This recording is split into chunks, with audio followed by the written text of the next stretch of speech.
Well, we got to hear from our players, and a lot of confidence coming out from a lot of these teams, of course, and everybody here to come home with that championship, with that trophy. State, man, this is going to be a really exciting event. We're getting close to getting into the games. What are your thoughts coming into this first one? We're going right to Miramar, a new map, kind of, sort of, a little bit, but it should be really exciting. It's refreshed. Yeah, I'm really excited to get things underway, and especially hearing from the players in the interviews, every single one wants to compete to bring home their country a championship. It's different than playing for a club, playing for a team, playing for a clan. The fact that you're representing your home country. Here at the PNC, all these teams, they want to come up on top. And I love what Shrimsy said, especially in that interview. We were laughing a little bit about it. I mean, the players here, they're ready to compete. And when everybody has that singular drive, everyone wants to be the champion, more so than ever. It just makes for a fantastic competition. Yeah, this is the one that everybody wants to win. This is the feather in the cap that you'll never forget if you can come home with that championship. And so many of these teams and players have been close. Very few can claim to have won that prize before. In fact, only 3 that are here today have ever done it, and those are the 3 of the players from Team UK. It's just Honey Badger, who wasn't playing last year, it was Michael instead, coming in here. So certainly all eyes going to be on them, but a lot of other teams are kind of reaching up into, people's, favorites. And of course, guys, by the way, we've got some skins. We got the PGC 2022 Na'Vi bundle. It's going to be available. The team that won the incredible run that they had at PGC 22. Now you can kind of celebrate it if you're a Na'Vi fan, or if you're not, you got to check the skin set out. It is absolutely sick. The team colors look good, so of course the skins are going to look very good. And yeah, I love decking out my guns, decking out my character. One of the funnest parts of PUBG. It's almost like fashion souls, but for PUBG, I don't know how you would mix it fashion with PUBG right there, but yeah, that's me, man. Get those skins. The skins matter. They give you buffs, man. That's all there is to it. That one, they have the buff. new emote where you can hold up your player banner. It's so sick. That's all I needed. That was the best thing I've ever seen. But yeah, make sure you guys support Na'Vi. Great skin set, a great team with their absolutely just goated run they had at PGC 2022. So now we look forward to PNC 2023. Of course, so many teams, so many players to talk about. I want to talk about the two new teams. I want to talk about the 2 new regions, Denmark and India. I mean, Denmark is a team that people are going to have some expectations for, because these players, they do have more experience. But, I mean, backstage, talking to other pro players from a variety of different teams, mentioning India, for instance, really, where are they going to line up with the likes of the UK that we see on screen right now, the reigning champs from PNC 2022? Exactly. I'm really curious to see how it all shakes out. You just can't talk enough about this UK team, how good they are, how confident they are, how well they played together last year, how quickly they adapted to the meta of this entire situation of PNC in 2022. So here in 2023, what's the meta going to look like? This team right here, a lot of people's favorites, rightly so. If you guys have been paying attention online, they may or may not have dropped a 31-kill scrim game. So this team is absolutely potentially on one. I was talking to Tiggleton before this, and he said, H-Win is calling the best PUBG he's ever called, not just because they won PGS2, but even coming into this event, he thinks this is one of the teams to watch out for. And watching those guys warm up on stage before we even came here, they just look absolutely locked in. And if the play calling is there to back it up, USA is going to be looking very good. It is now here, Team Brazil. To see them getting ready to perform right here. They had top 3 finish in PNC 2022. We'll see if Sparking and Vini can lead them to another one. Yeah, they're really just talented players. You cannot count these guys out. The passion is there. There is no doubt about it. I got to talk to Sparking a little bit before, and he is really fired up to be back at an international event. It's been a bit of a drought for the superstar from Brazil. Looking to get it done. India, this team, I tell you what, man, people are saying that these guys can ball. They are coming here, and they are a force to be reckoned with, is what the scuttlebutt is. So I talked to their coach as well, Rakesil, before this. What is their style? He said they're going to try to adapt to the lobby. They don't want to come into this with a set style. They want to try to find what's going to work for them. A crack team. Salman is their IGL, if you're curious. A lot of people think Unforgiven, the best player in their region. But really, really excited for these guys, and they are so fired up. A lot of pressure on them because they want to show that India belongs in the PUBG esports scene, and they should be here to stay.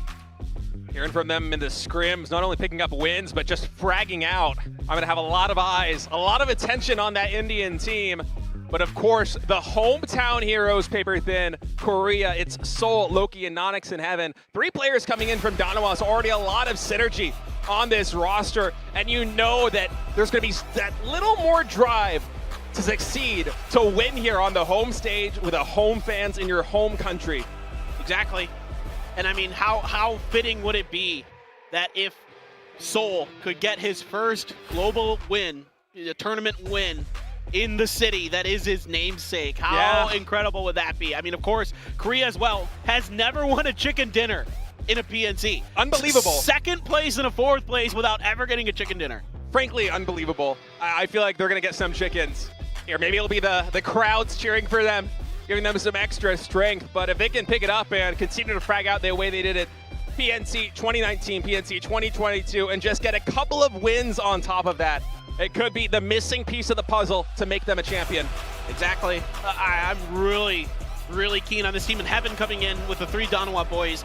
I had a quick chat with the Danawa staff, and they were saying they were blown away with how Heaven's playing and how he's fitting in with the team. So this should be really exciting. And this team as well, speaking of exciting, these guys, I think they're going to blow the doors off of this event. I think they are going to be fragging out of control. Yeah, it's going to be a lot of fun to watch this Vietnamese team play, especially with Himas on my fantasy team there on twire.gg. Having to plug that all day, man. He's my captain. I'm looking for him to rack up the kills, get those frags. You went with him as captain, too. Yeah, he's my captain, man. I'm all in. I am all in on Vietnam. They've performed consistently at the PUBG Nations Cup, and coming all the way here to Seoul, it's a short flight away. I feel like they're going to be rested, they're going to be ready to go, and they're going to shake things up in these lobbies. And speaking of shaking things up, the Chinese roster, a little bit different than we saw last year. Ace left the only carryover. You got Crazy Long Skirt, and of course, the PUBG esports legend himself, Show, coming out of retirement to bring the pride here for China. I am so excited to watch this team play. Yeah, this is one of the best teams on paper that I think we've ever seen at a PNC. It's so exciting. I mean, any team with Ace left on it, he's a player to watch all the time. He's, if not a top 3, then definitely a top 10 player in the world. No one in the world would doubt that. And to have him here on a Chinese team that, as you said, has Longsker, has Show back out of retirement, has Crazy 112. There is just so much power behind this lineup. And if they work as a unit, as a 4-man squad, I don't know if any team in this lobby could actually stand up to them in a 4v4, a straight up 4v4. I love what you're saying, because I think that was one of the problems they had last year, was it didn't feel like a cohesive unit for Team China. Team Thailand, you've got half of Day Trade, half of Theraton 5. Theraton 5 looked really good at PGS2. With Tendadol and Rossita Jr., what you call him, Rotisserie Jr. They're going to get some chickens, dude, man. If they get chicken dinners, that's going to be so good. And then Tendadol, who's had a standout performance. Nurens and Puchils, just absolutely incredible players, top to bottom. Nuren's going to be the only carryover from last year's PNC. Puchils has been really strong throughout his career, a longtime veteran of PUBG esports. Tendadol having a breakout year for Theraton 5 and himself, so I'm really excited about this Thailand squad. I think they could do better than they did at their home territory last year. I mean, a top 6 in 2019 and a top 10 in 2022. Just looking to do even better here. Now Argentina coming on the screen. Ribox going to be the captain of this squad as they're greeting the cameras here. Look to be in very high spirits, both on stage and here, getting ready to play. A lot of hopes here for Argentina. They basically cracked top 8. 2 PNCs in a row in 2019 and in 2022, and if they can maintain that consistency, I love it. Is that a little wiener dog right there? It is. It's so cute. Oh my god! Look at the ears. It's adorable. It's like crocheted too. I hope we get an interview with him. I want to hear about that dog. Yeah, it's beautiful. Oh my god. Okay, I'm sorry, that just completely derailed me. That derailed me. I'm biased for Team Argentina now. That just won me over right there. I mean, look, that team can absolutely do a lot here. This is a really strong Argentina squad. With Ale, who's been really good throughout this year. All 4 of these players have been really good throughout this year. So, look, you can't count them out. Are they a dark horse? Absolutely. But that doesn't mean that we are counting them out as a potential contender. Same with Denmark. There's even a few fans from Denmark who made the trip all the way here to South Korea to come support their region for their first event. And in classic Korean broadcast fashion, one of the fans was hiding his face. It's like, you fit right in, my friend. You're right at home. It's like something on like a Korean esports bingo card. Or it's just like, yeah, you gotta cross that one out right there. That's always the first one off. That's the free box in the middle. Got some fans coming over from Japan as well, supporting the Japanese team. So it's really a global affair here. I mean, we have fans cheering for basically every single country we've gotten to look at, which honestly surprises me. I thought that the fans overwhelmingly were going to be having, you know, Korea. But fans of every squad, every PUBG esports team represented here at PNC 2023. It's great to come together as a global community in an event like this one. Yeah, it's really cool because a lot of these players, you know, obviously these are the best of the best throughout the world. And so a lot of fans, even here in Korea, are fans of players from other regions because of what they've done globally, what they've done throughout their histories in our just tremendous esports. So really, it's so cool, and so many like streamers and personalities are here. Some of those Japanese fans you saw are popular streamers. Kat Conti's here from America. She's a phenomenal PUBG player, phenomenal PUBG streamer. So we've got some awesome people here supporting their regions who made the trip all the way, not just Korea, locals, but some foreigners making their way through. Of course, you know, with being the third opportunity now for Korea, their second time at home, right? Our first PNC was also in South Korea, and I could tell you that was a treat. I mean, at the time, of course, it was Pio and Loki and Anonix and Aqua 5 who were playing. I dug into the recesses of my brain and remembered, but they came so close, came up short.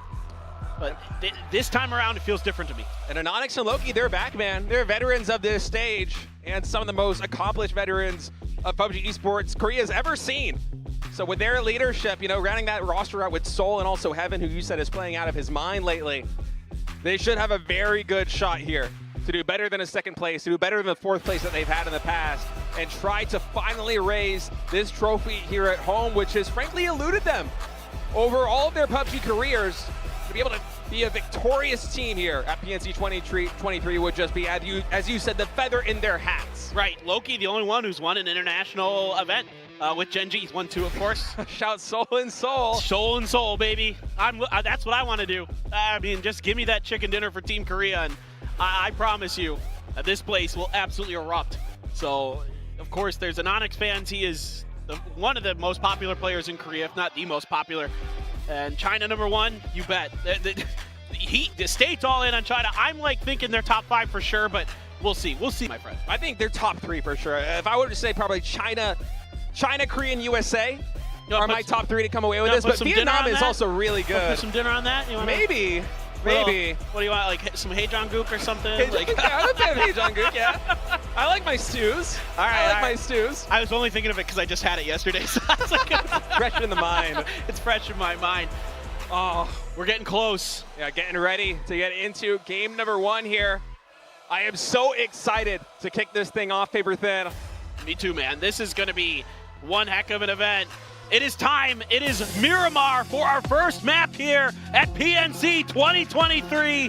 The plane is in the air. The players are ready.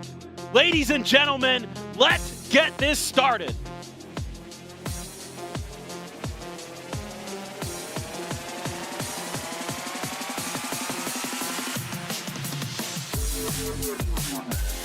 All right.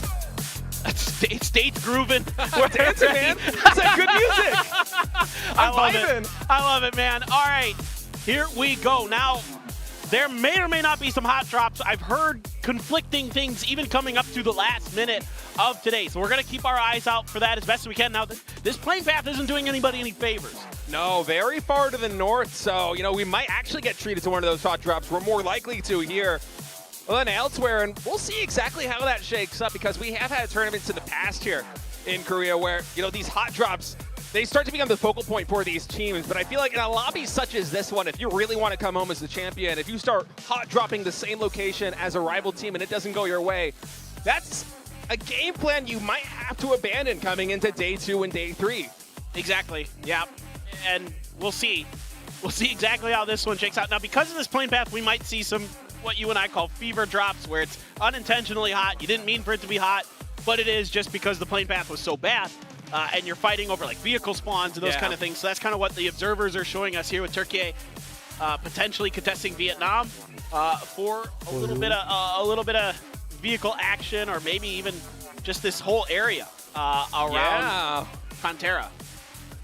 Seems like they're moving around a little bit here. We are going to have an early skirmish unless Vietnam finds their way into that vehicle, but I think outnumbering right now and actually picking up an ace with a headshot. The opening shot is fired here by Saki, and what a start for Vietnam. He took a moment to enjoy that. Yeah. He stopped and just, I guarantee he was popping off and high-fiving. Now, he isn't going to get the kill. Of course, you can carry people, put them in the vehicles now. In case you guys don't know, there's a lot of mechanics that, you know, maybe if you're just kind of tuning into PUBG esports for the first time in a while, that are a bit different. But you can take knock players and put them into vehicles now. So that is going to be, yes, a knock on a Code Marco, but Turkey looking to drag him into a safe location and get the res. And talking about the circle really quick, Paper Thin, it is all the way to the northeast, even bordering the northern edge of the map. So kind of a wild one to start things out, although it did follow the plane path quite well. None of these teams are particularly going to be thrown off by this. We see DraftKings with some nice shots here on the Mini 14, able to connect with a body shot there for 26 damage, but not much more than that. Yeah, so, you know, even though there was a little bit of spice, a little bit of nice for Vietnam to start, Argentina kind of keeping them pinned down in this Cantera area. So right now, Turkey and Vietnam continuing to spice it up. And I mean, I don't think anybody should be too surprised with two squads that are confident in their individual fragging power to be wanting to square off like this early. But I should also mention another thing, right? We're on to the new Miramar, a map that's only been out for a couple months, I think.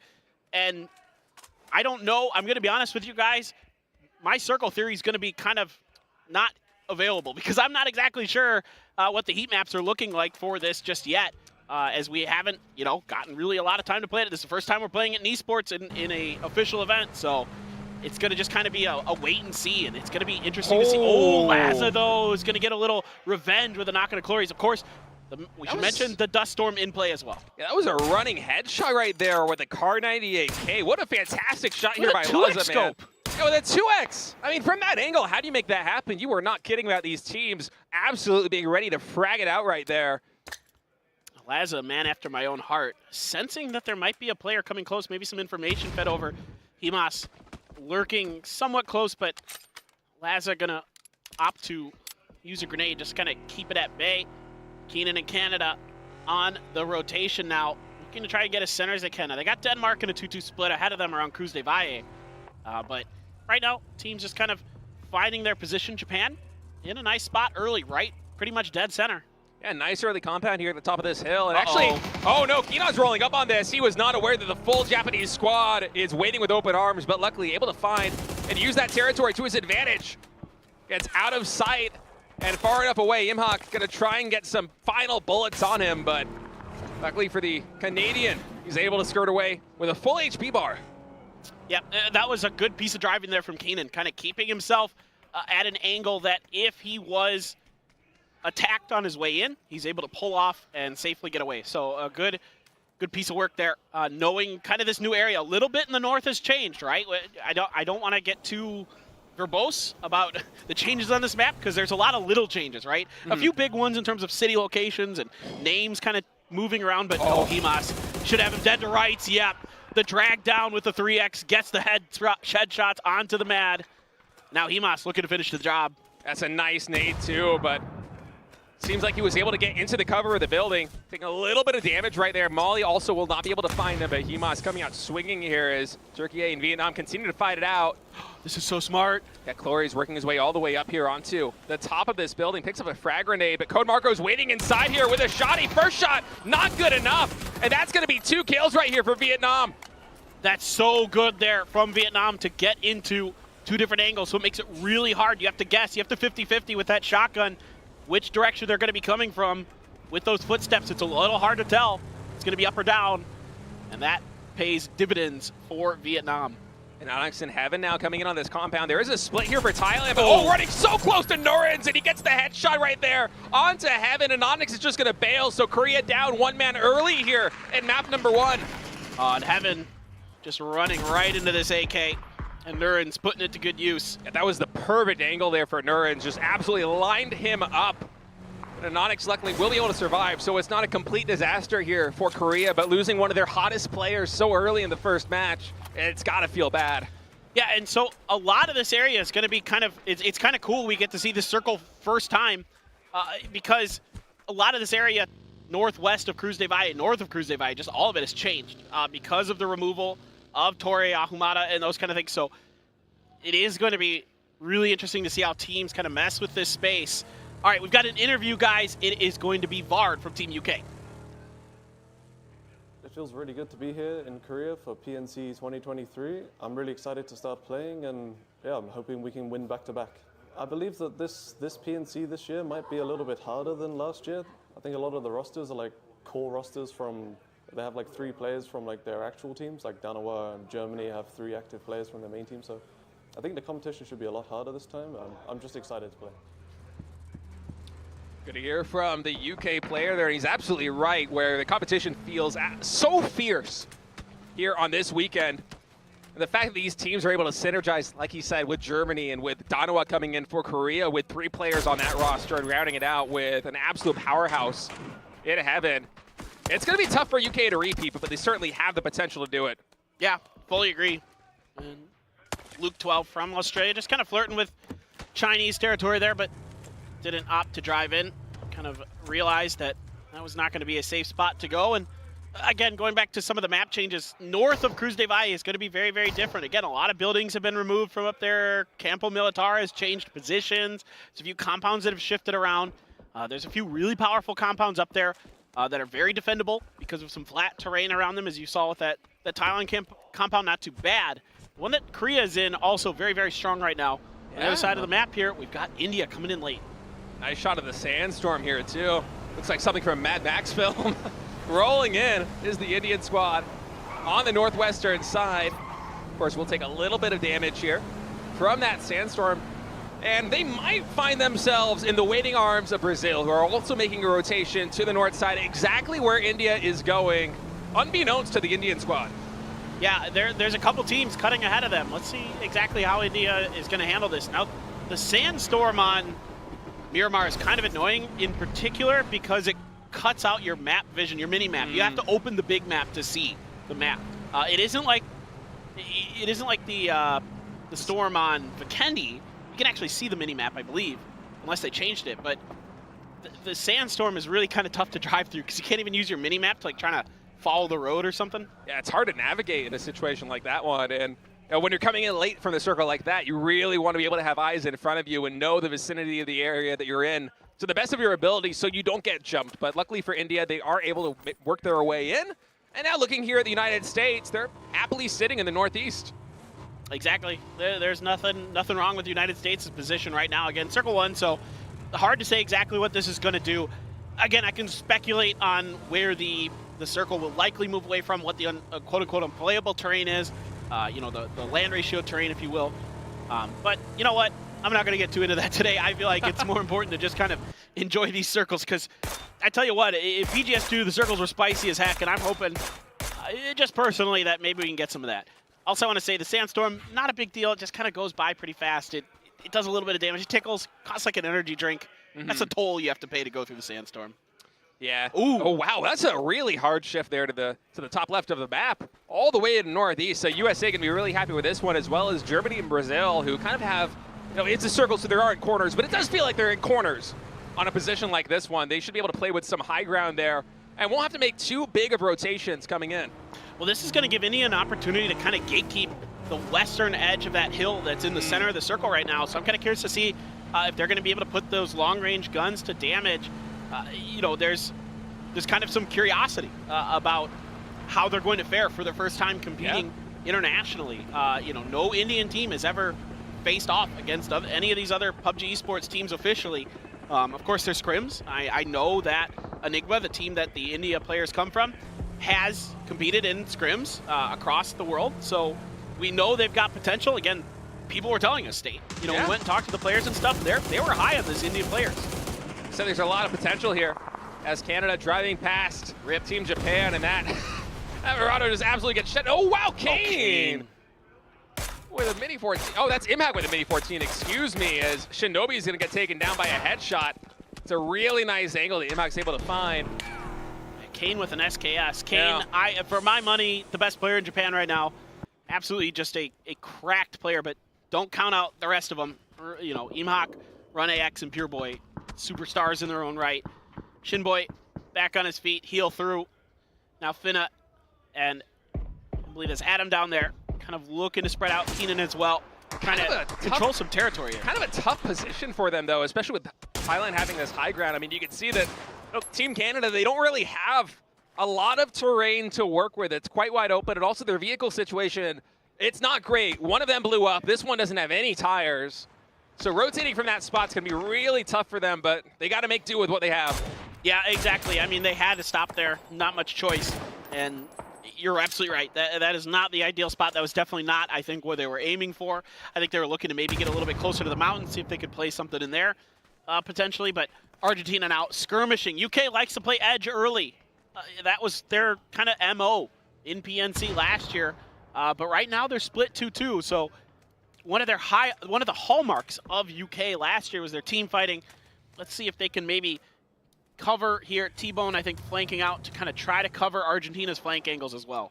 It's a bit of a precarious position here, looking at the minimap with Argentina having this nice wide spread around the UK players, although the terrain is presenting the UK players with some cover, but oh, hold that thought actually, as Zugju's just comes right in to the arms of Canada. Adam gets the knock, or Adam gets the kill, excuse me, and Finna able to finish him up. Yeah, this is not the ideal start for Vietnam. You know, things look great when they knocked a player out of the air. Yeah. But they weren't really able to find a ton. They've got 2 kills. That's nice. But most players will tell you they're looking for 6-7 points in a game to feel like it was an okay game. A good game would be, 7, 8, 9, 10. Any more than that is a good game. Great games, you know, you're looking for the win, or maybe just a 10-kill game in like a second place. But Circle 3 will really heavily impact this. You can see Germany controls a ton of that northern space, but no, we're just going right towards Thailand. But they're pretty split here, State. Yeah, that's too split. You got to wonder whether they're going to try and just put 4 men on that center squadron. One of the Puchils is manning the fort down on right now, as we actually have Team Turkey running in. Sandstorm right behind him. This is not fun. No, they are deep in the blue, man. They're south of Hacienda, in fact. I think they're just trying to find a vehicle or something. The problem is they're dead center of the map, which means that like all these vehicles are going to be picked over. So those rotations got delayed. Seoul, the hometown favorite, getting knocked by Team USA there from afar, going for this crate. And of course, trying to get that flare gun crate picked up is dangerous. In the best of circumstances, teams will absolutely try to punish you. He's going to try his best to kind of crawl his way through this tunnel of smokes his team has created, and so far so good. Soul not taking too much action. It seems like Shrimsy has a pretty good read on exactly where he's going, but he comes into the arms here of Loki, who's able to lift him up and move him into safety. My question there is was Soul able to grab anything out of there in time? Are they going to have to make another go at it? Because they're going to have to expend more smokes, it looks like, if they're going to make a try. That was already a lot of smokes to get him out of there, too. Exactly. See Denmark now trying to add to their kill count. Everybody just trying to harass rotations. That vehicle is no tires. It's on fire. Wow. Zennon's going to get a knock. Beamy gets another. Vietnam in tire strays, and they are done and dusted. An early exit here for Team Vietnam. Yeah, rough rotation right there. Just got caught in the crossfire, and Vietnam gets absolutely cleaned up here. Now Thailand looking to get some more blood on the board.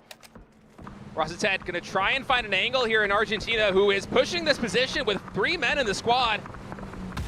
Nades are coming out. Noran's going to try and find the angle right here. Can be a little bit difficult to calculate that on this slope, but that nade was very good, just barely missed him. Actually, H-Win from downtown with a headshot on the mini is going to be able to get the knock, but Clip, they're able to get the clean. There were 3 players gunning for that kill. Yeah. But somehow Clib's the one to get it. Kickstart just doing a ton of damage out there. Emick on 8 health, trying to do what he can, throwing some frags in desperation to keep players at bay. He's got 5 smokes. He should really be throwing those really soon. It's too late though. He gets knocked, and it's actually Rossiter Jr. coming through and cleaning that one up. It just feels like everyone in the world has an angle on Argentina right now as MX goes down. Argentina down to one last man. Draft King alone in a shed. A story that I've lived myself many times. We've all been there. We've all been the Shaq boys. Zenon gonna be knocked by Fex. UK looking to rock and roll. T-Bone trying to clear some angles, but he's got 3 players around them. If he can sneak underneath their noses, this could be devastating for Taipei, but he's spotted and done. Pongsker, the newbie here for Chinese Taipei, doing some serious damage. He's shutting down Honey Badger. He's one away from knocking down the defending champions in the UK. Grenades are out here. Pongsker on 13 health. Gonna have to back up and go for the first aid. Popping that kit. Vex coming in with a nade. We'll see if that connects there with Pongsker, and in fact it does. So Pongsker is gonna go down, but Savior able to get the revenge knock right there, and Chinese Taipei gonna clean him up and eliminate the United Kingdom from map number 1. What a hold here from Chinese Taipei. Pongsker doing a great job. Tanadol on top of Turkey. Laza, Schofield stuck underneath. If that grenade would have just rolled a little bit farther, it would have been so good. He might have been able to get to do with that. But Tanadol out of frags, gonna have to be backing off. Yeah, no more frags as this Turkish crew had to work all the way from Hacienda in the blue and almost through a sandstorm to get into this circle. 2 men still standing for them. Here deep in this one is now the Cowboys coming in. Why kick a move cow from Australia? He's rolling in, Unforgiven from India with a fantastic spray on that 2X, is absolutely able to clean him up. It's Australia bleeding out right now. Tiggleton's gonna try and find an angle. Akeleft was able with the MK14 to get translucent during all of that as India was out for blood. But India getting on the board there with their first kill. A nice showing there from the superstar from India, the top fragger in their qualifier, Unforgiven. Absolutely a nutty player in his own right. And gotta watch out for this team. Salman as well has been fragging out in the scrims from what we've heard. So India, not a bad start at all. In Canada, it's just been such a tough run here in this first game. Now Nurens and Rossiter Jr. with a crossfire on top of them. Nothing but a broken car to protect them. Yeah, I mean, that's just an abysmal position. I don't even know how you get the res from this spot, and yeah, that's gonna be Finna going down. Keenan? Did he use the nade? I think he meant to throw a. I think he meant to throw a smoke and accidentally threw a frag. Yeah. Okay, Brazil trying to play edge here, gatekeeping edge against India, but India should have enough room to hide and kind of stay alive. I don't think anybody from Australia is going to be getting an angle right now as they're under pressure from Brazil as well. So Brazil here keeping their flanks clear, at least for now. Behind all of that, Ross said was able to get the finish on that kill. So Thailand now up to 6 kills in total. Here as we get a replay of this UK action coming in against Chinese Taipei, and Pongsker absolutely popped off here. Paper thin. I love the way that he pops the energy drink first. He kind of anticipates what's happening. He has a couple frags, but he doesn't know exactly the angle they're going to be coming from. What an angle. What an angle. That angle is just phenomenal there. And T-Bone completely unaware that there was a 3rd player for Chinese Taipei hanging out in this building. And that angle is just absolutely devastating, and Pongsker has the skill to be able to convert that into 2 kills for his team. And you can see why you're going to bring a player like that out here. And then, you know, the last player there, Fex trying to find somewhere to prone to hide, but Leo anticipating it, the savvy veteran.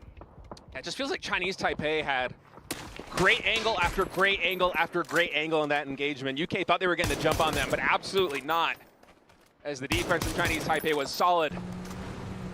And I think, you know, you should not be underestimating this Chinese Taipei team. We know what they can do when they are firing on all cylinders. We've seen it in BCS Asia State, where they can pop off on any given day. Absolutely. Now the circle going to center up here in the top center. As Kino, oh man, I thought he might have actually gotten the kill there, but instead it's going to be Schofield who gets the knock onto Kino. Turkey eventually will get eliminated, however, as Denmark is able to fight back. 1 player knocked. We'll see if they can get the res. Japan's going to have to get involved here one way or another, finally coming in, scooping up a kill point at least. Kane now going to let loose. Rossiter Jr. got the knock onto Akeleft. Everybody and their grandma throwing nades at Akeleft, trying to scoop up that point. And Emok under the purview of the Thailand players. They've already got 7 kills in this one state. They are really doing a great job locking down these center compounds. Yeah, sandwiching this Chinese team as Akeleft Show's gonna try and be a hero here and get his friend back up on his feet, but the nades just continue to rain down. Mortars too. I heard the mortars coming in. Not sure if they were close or not, but I could hear them. The artillery really just firing here on this Chinese team. And if you could take a Chinese team like this one out this early in map number 1, that's going to be something that might pay dividends for all these rosters later on in the tournament, is China with their star-studded lineup. One of the favorites here, and Kane gets a great angle there. Able to find Show through the smoke, goes in down to the AUG, and then the nade comes in. And China eliminated here with only 2 kills. Yeah, Kane got the knock on the Show when he had a nade in hand. That's going to be the finisher there. Great job by Japan to swing out and cover Team China, but they have Brazil now and Thailand ahead of them, but Sparking going to get the opening knock on to Poo Chills.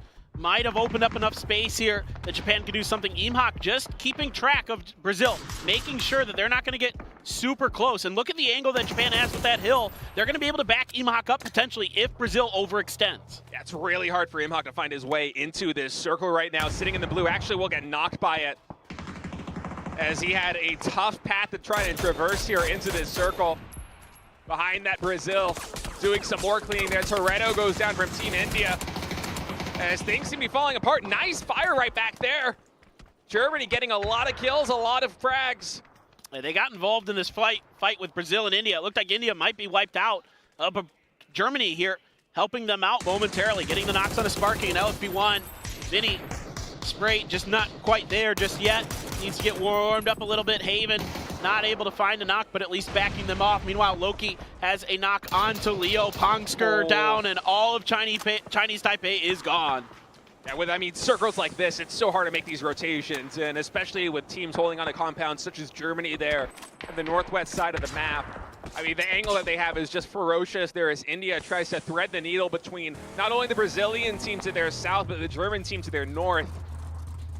Well, I tell you what, oddly enough, Korea has some room to maneuver if they can get to the hill. Yeah. That's the real question. Can they get that far? Is someone going to prevent Thailand and Japan from just bearing down on top of them and just lighting them up trying to cross this open hilly field? I mean, looking at the Doritos on the map, it seems like Japan might be a little bit more fixated on Thailand than on Team Korea. So if they're able to provide some covering fire there and start to get into a skirmish with Team Thailand, their neighbors, that could give the Korean players the opportunity they need to start moving in. And I love that smoke, just barely finding enough soft cover to close the distance a little bit here. Still about 50 meters outside of the circle. They have to find their way. The good news is here for Korea, I did see the smoke grenade launcher in the hand of Anonix. Yeah. So they should be able to, I think, smoke their way in towards the bottom of that hill. Adam still alive for Canada, the sole survivor for the boys from up north, facing off against Team USA, their Southern North American brethren. No kills yet for America, but tons of damage. Yeah, a lot of damage, no kills, but still the full 4-man squad up. And should they be able to find Adam out in his hidey hole? Oh, Pure Boy. A lot of potential there is Pure Boy with a great spray on Kane. What a push-up, but great response from Tanadol to get the knock. He should go down here to Sparking, but Sparking can't quite find just enough damage. Run AX trying to come in here and save Team Japan's life. Knows that there's a player right around the corner. Thailand gone through the combined efforts of Brazil and Japan. Brazil just utilizing this high ground to the best of their ability now. They know that Denmark is also closing in. They have a hunch. Gonna try and find an angle here. That's Clip going down. LFP1 is able to find him. He does get cleaned up. And wow, what a headshot coming in there on Nikito by Haven with the AUG. Is now Denmark is also feeling the wrath of a Brazilian team that's already racked up 6 kills. They are rocking and rolling right now. Brazil is feeling it. Vinny spots out one. The grenade is perfect. Didn't even need it. The shots were good as well. Brazil is clearing out the southern side of the circle. And now the top 4 has been decided. It's going to be Brazil, Germany, USA, and India here in map number 1. Just one lone survivor, Unforgiven here for Team India, all the way down into the southwest as we get a look at what Kickstart sees right now. He's going to try and shell the Brazilian team up on that hill who need to res LFP1 and work their way down into the southeast. But if they get their people within, they have a lot of terrain to work with. Exactly. This is, again, the terrain up here is slightly changed, but you can still see that it's Miramar. It's still Miramar. The essence of the map is still there. The hills, the ability to kind of find you know, the leapfrog. You know, you go from one hill to the next. But let's see if Brazil can get this done. I mean, they've got the winner chicken dinner percent slightly in their favor. Germany, an edge-heavy team with that Ascend squad. You would fully expect them to just be all over that, and it's going to pay off this time as that compound was very much in this circle for a long time. But this is something about India that I noticed in their VOD state is they're really good at salvaging points. Yeah, I mean, they said in their interview that they're not going to come into this with a singular game plan. They're going to try to adapt to the lobby, adapt to the cards that they've been dealt. So that's Unforgiven for you right now, just trying to hang on for as long as you can, trying that just a couple more points for this team, as those points, at the end of the weekend, they are going to add up. Exactly, exactly. And I love what we're seeing here, and it's Unforgiven as well. So just imagine if he's able to pull out something special, but now he's been spotted by Brexco. The 2x spray looked like it might have been good, but not quite enough, but a ton of frags here. A knock, though, didn't matter. Brexco got the grenade out in time, and India goes out in fourth. Yeah, Kickstart just a little bit late on that knock. The nade was able to connect. India is out, and now we'll see if these other teams are able to capitalize on Germany being down one. Man, you see LFP1 and Haven over here coming with a nade. That one was dangerously close to knocking out 2 players in this split here that Germany's got. It's Chris on just a fraction of a hit point. Brexco still needs to be rezzed. And now USA coming in on the lone position here of Micah. He's going to try and find his way into the circle and join arms with his teammates, but a lot of damage coming in. The headshot, Shrimzy able to get the knock there on Mika's Germany. It feels like it's starting to fall apart right now. What an absolutely nasty spray from Shrimzy. Disgustingly good there to get that knock in time onto Micah. Kowo trying to do what he can here. The coach having to sub in for Team Germany, but there is not much hope. They have to defend this shack at the top of the hill. Kickstart gets caught a little bit flat-footed by Vinny, taken down for the USA, who has their attention completely over towards Germany. Vinny wants to capitalize on that. He's already got one. Yeah, he's gotten Kickstart down. Micah falls to Snakers, and wow, Brexco right there with a great spray. Shrimzy continuing to pop up, gets another headshot there. That's Brexco going down. Kowo as well. Germany with just one man left up. It is Chris reloading that AUG. He's got to find some way to make this work, but USA is popping off right now. It's a 3-team snake. Each one is biting at each other's tail in a circle. But right now, it's the USA who's maybe slightly ahead because Brazil has ceded the high ground here to the likes of Germany, and USA has a little bit of cover on the edge, but they have to come in to this new circle. Brazil is going to opt to try to fan out, try to cover USA and the last player from Germany. Yeah, I like the spread that Brazil's been able to establish here in the center of this next circle as USA and Germany both need to get in.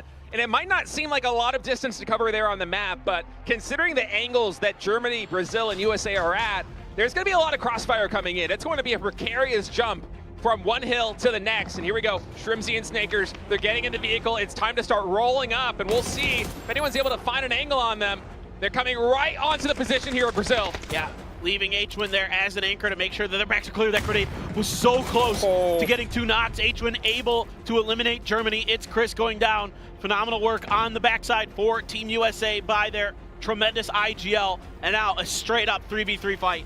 Straight up 3v3 fight. Both teams with a 2-to-1 split as well. As he's sparking right there in the dead circle, he's going to try and find an angle to maybe flank Quins or find a top-down side onto Snakers. And Shrimzy as another spray comes in by Vinny, not able to connect with a killing blow there on H-Win. Didn't matter though, sparking was good with the off angle, able to find the knock. Vinny trying to punish with the frag grenade, seeing if anybody's going to be trying to go for that res. Snakers caught in a difficult position. Shrimzy, can he continue this star-studded run he's had? Oh, Snakers is on fire. He got the health off. Didn't matter. Vinny tracking him down. All on to Shrimzy for Team USA. 7 kills in the bag. Watching the off angle here. Sparking gonna come in and collect 2. Now come the stun grenade. Shrimzy pinned against the bad side of the circle, and it is going to be done and dusted. Team Brazil, a 12-kill chicken dinner to kick off PNC 2023. Oh man, just meticulous play there in that final circle. They were able to wrap it up, find the perfect angles. It started out with fanning out and finding exactly what they needed to find to take down Team USA, and boy were they able to do it. 12 kills in the bag, 22 points in total, and what a start for this Brazilian squad here at PNC 2023. And you can see how much this means to them. You know, again, talking to Sparking before this, coming into an international event. A lot of these players haven't had the opportunities to qualify for the PGSs this year. To get here now and come out with a win to start this out, to pick up right where they left off last year in 2022 PNC. It's Brazil squad firing on all cylinders. Absolutely, man.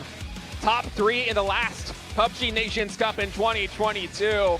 And an explosive beginning here on Miramar. You're going to see the way they worked as a team, the movement, the splits, finding the angles, using the circle to the best of their ability, and utilizing the new terrain there on Miramar to just rain down hellfire on Team USA. USA was looking so strong with back-to-back skirmishes coming in with so much damage, but Brazil, at the end of the day, just outmaneuvered them.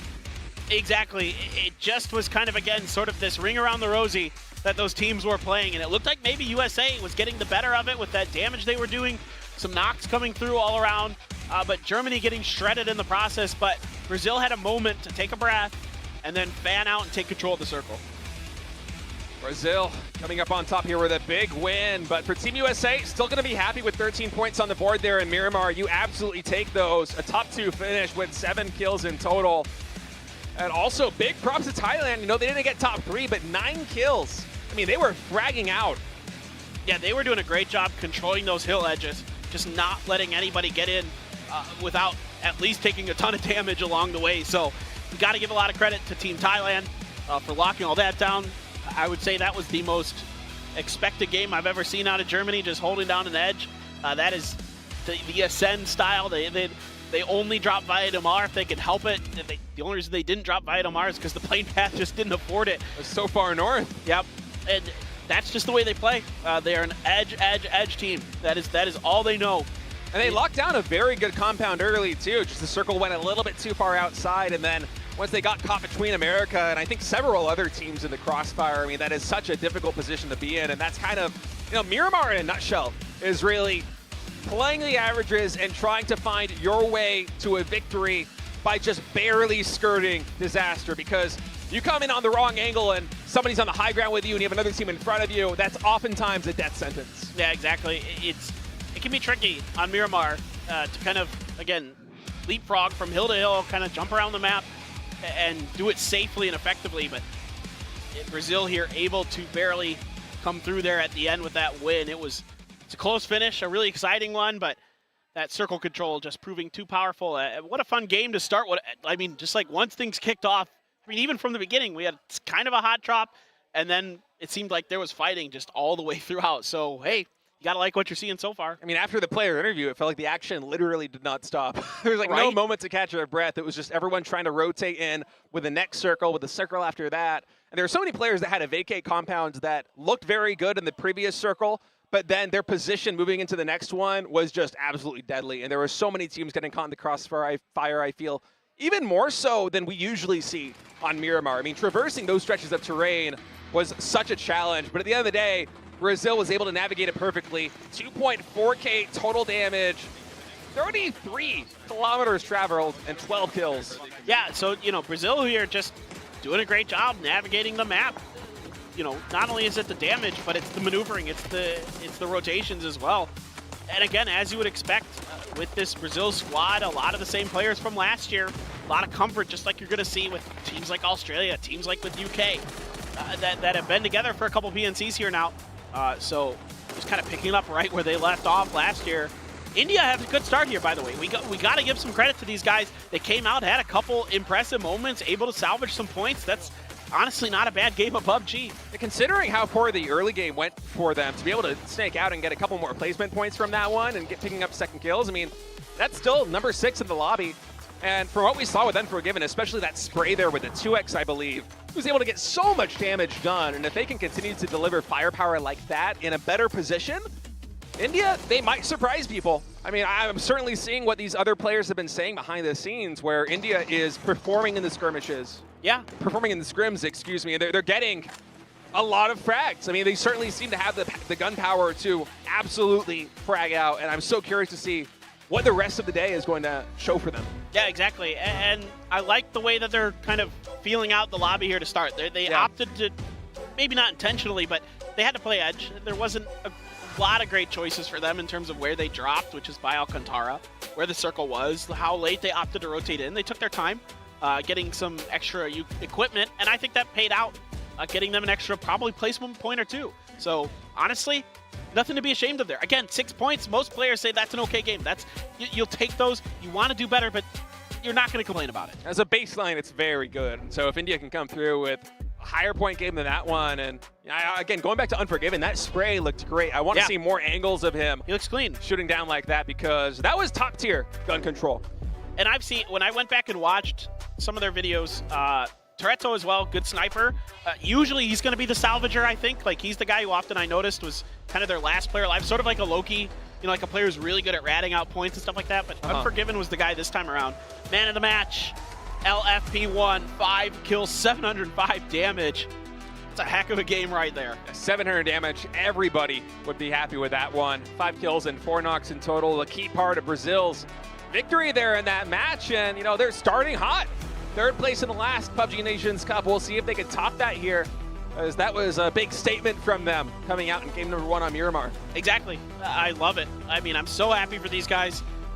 Again, they really want to prove that, their region is the best. They are very dedicated. Sparking in particular, always talking about it on his Twitter and things like that, just saying, how much he wants to be the best, how much he wants to win. And you could see it right away after that game was over. There were hugs all around. They were just having a ball, man. Yeah, they were hyped. That was a lot of energy. I mean, if you took that out of context, it asked me, like, what is this? It's like winning the first match of a tournament. Is this winning the tournament? I mean, the energy was through the roof. That's like emerging as a champion right there. The amount of energy they have. And so if they have that good vibe going and they can continue to lift each other up with this positive energy, absolutely going to be a team to look out for, because PUBG oftentimes, it's not just a game of averages, it's also a game of momentum. And if Brazil can continue to perform with the kind of confidence that they showed here in game number 1, racking up so many kills. I mean, you said it yourself, Sparking, he absolutely wants to win. And to be able to come through in the clutch there with 22 points and 12 kills in map number 1, just absolutely phenomenal. USA, Germany, and India rounding out the top 4 there. What a great match. I barely even got to talk about like some of the new Miramar stuff. Like, I kind of alluded to the fact that that part of the map has changed. Didn't even get to talk about it because it was so just wall-to-wall action. So didn't even get to talk about zip lines. I don't know. Who cares? They're on the map. Well, maybe we'll find out later. Look at all those blue zone grenades thrown from Brazil as well. 14 blue zone grenades. How do you even find that many? Where do you find all those blue zone grenades? I don't think that many spawn on the map. Yeah. Blue zone grenades are crazy, man, playing with those things. They're so good. Yeah, it's like a Molotov on steroids, basically, where you just absolutely can shut down a position and create such a headache for your opposition. And if Brazil continues to find blue zone grenades in that quantity, oh boy. They must have been picking them up off of bodies as they. That's the only thing I can think of. So I don't know if I've ever seen even getting the best loot of my life playing PUBG with a 4-man squad. Yeah. I don't think I've ever seen more than maybe 12 at best. That's. I wonder how they're kind of ranking grenades, in the team in terms of what they're picking up for their inventory, because maybe they prioritize blue zone grenades a little bit more than some of the other ones there, and that's part of the factor that's going into it, because bag capacity, it is limited. You kind of have to pick and choose what you want, especially if you're picking up frags the way Brazil is. They really, I feel like, could have probably chosen to have any kind of nade setup that they wanted with how many kills that they got. But clearly prioritizing the blue zone grenades, and it certainly worked for them in that match. Yeah, I mean, look, especially in that more open space on Miramar like that, with the rolling hills and those kind of things, you can really clear out some of those tougher angles, kind of flush players out. Yeah. I like it. I mean, you think about a frag grenade on Miramar and how hard it actually is to connect with a perfect angle on a slope. It's a really blue zone grenade, you have a lot more leeway. It might have a little bit less punch. You're probably not going to get a knock from it, but you can absolutely shut down a position if you're anywhere close to it. That's a really good point. Yeah, I like what we're seeing. So who knows? We'll see if that's more the meta. Didn't get to see any Panzerfaust. We heard mortars. Yeah. Didn't get to see them have much impact. So I'm sure some fans aren't going to complain, but I think, it is tough in those situations to find the time to really set up that mortar and put it to good use. Nobody really had the opportunity, really. Yeah, that was a fast-moving game. The rotations were coming through very quickly. It wasn't the kind of map setup or spawn setup where you had just one team hunkered down in one position for a prolonged period of time, which is really where the mortar kind of shines. So, this time we're going back to Miramar. Second time of the day. We'll see if it's going to be another one of these maps where the circle just keeps bouncing and bouncing and these players have to rotate a lot, or if it's going to be something where you might have it seem like Germany just trying to absolutely hold onto a hill or a dip or a compound and mortars come into play. Yeah, no, exactly. No, that's exactly what I'm thinking too. So pretty curious about this. We didn't get, Tiggleton kind of well known for his mortar math. Mortar math. Yeah, the mortar math. We'll see if there's going to be some Team Australia mortar shenanigans. I have heard that they are practicing mortars a lot. They've been doing the trigonometry. Yeah, exactly. The trigonometry is what they call it. Trigonometry. Oh, that's so good. Oh, that's so good. Who coined that? That's amazing. I think he did. He's pretty clever. Man. I don't want to give him the satisfaction, but he's pretty clever. Oh, that's fantastic. I mean, trigonometry. He apparently has been bringing the Church of Trigonometry to the rest of Australia. So I've heard that Luke 12 and Flood were he's introducing mathematics. Yeah, to he's the nation of Australia. Oh, I love that. He's a savant. He's like the professor. Yeah. And now he's got some TAs in Flood and Luke 12 that are learning the mortar. They practice by day and they're in night classes at the community college later. Just really brushing back on that. What is it? A squared plus B squared equals C squared, or some stuff like that. That's what you need to know. Oh man, I really put myself on the line. I was not confident that was correct. Nailed it. You absolutely nailed it. You don't need to know any cosines or sines unless you want to start trying to calculate elevation too, but don't bother, guys. That's too much of a pain. No, esports usually play with a 10-keyless keyboard, but maybe we'll see the numpad come back because you got to punch in those numbers. Oh yeah, you got to do a little calculation on the side. Load up Wolfram Alpha. Wolfram Alpha. Oh man, if people don't know what Wolfram Alpha is, then you did not. The ChatGPT of maths. Yeah, actually goated. Actually goated. It is actually goated. I'm like, you did not take high-level calculus or above.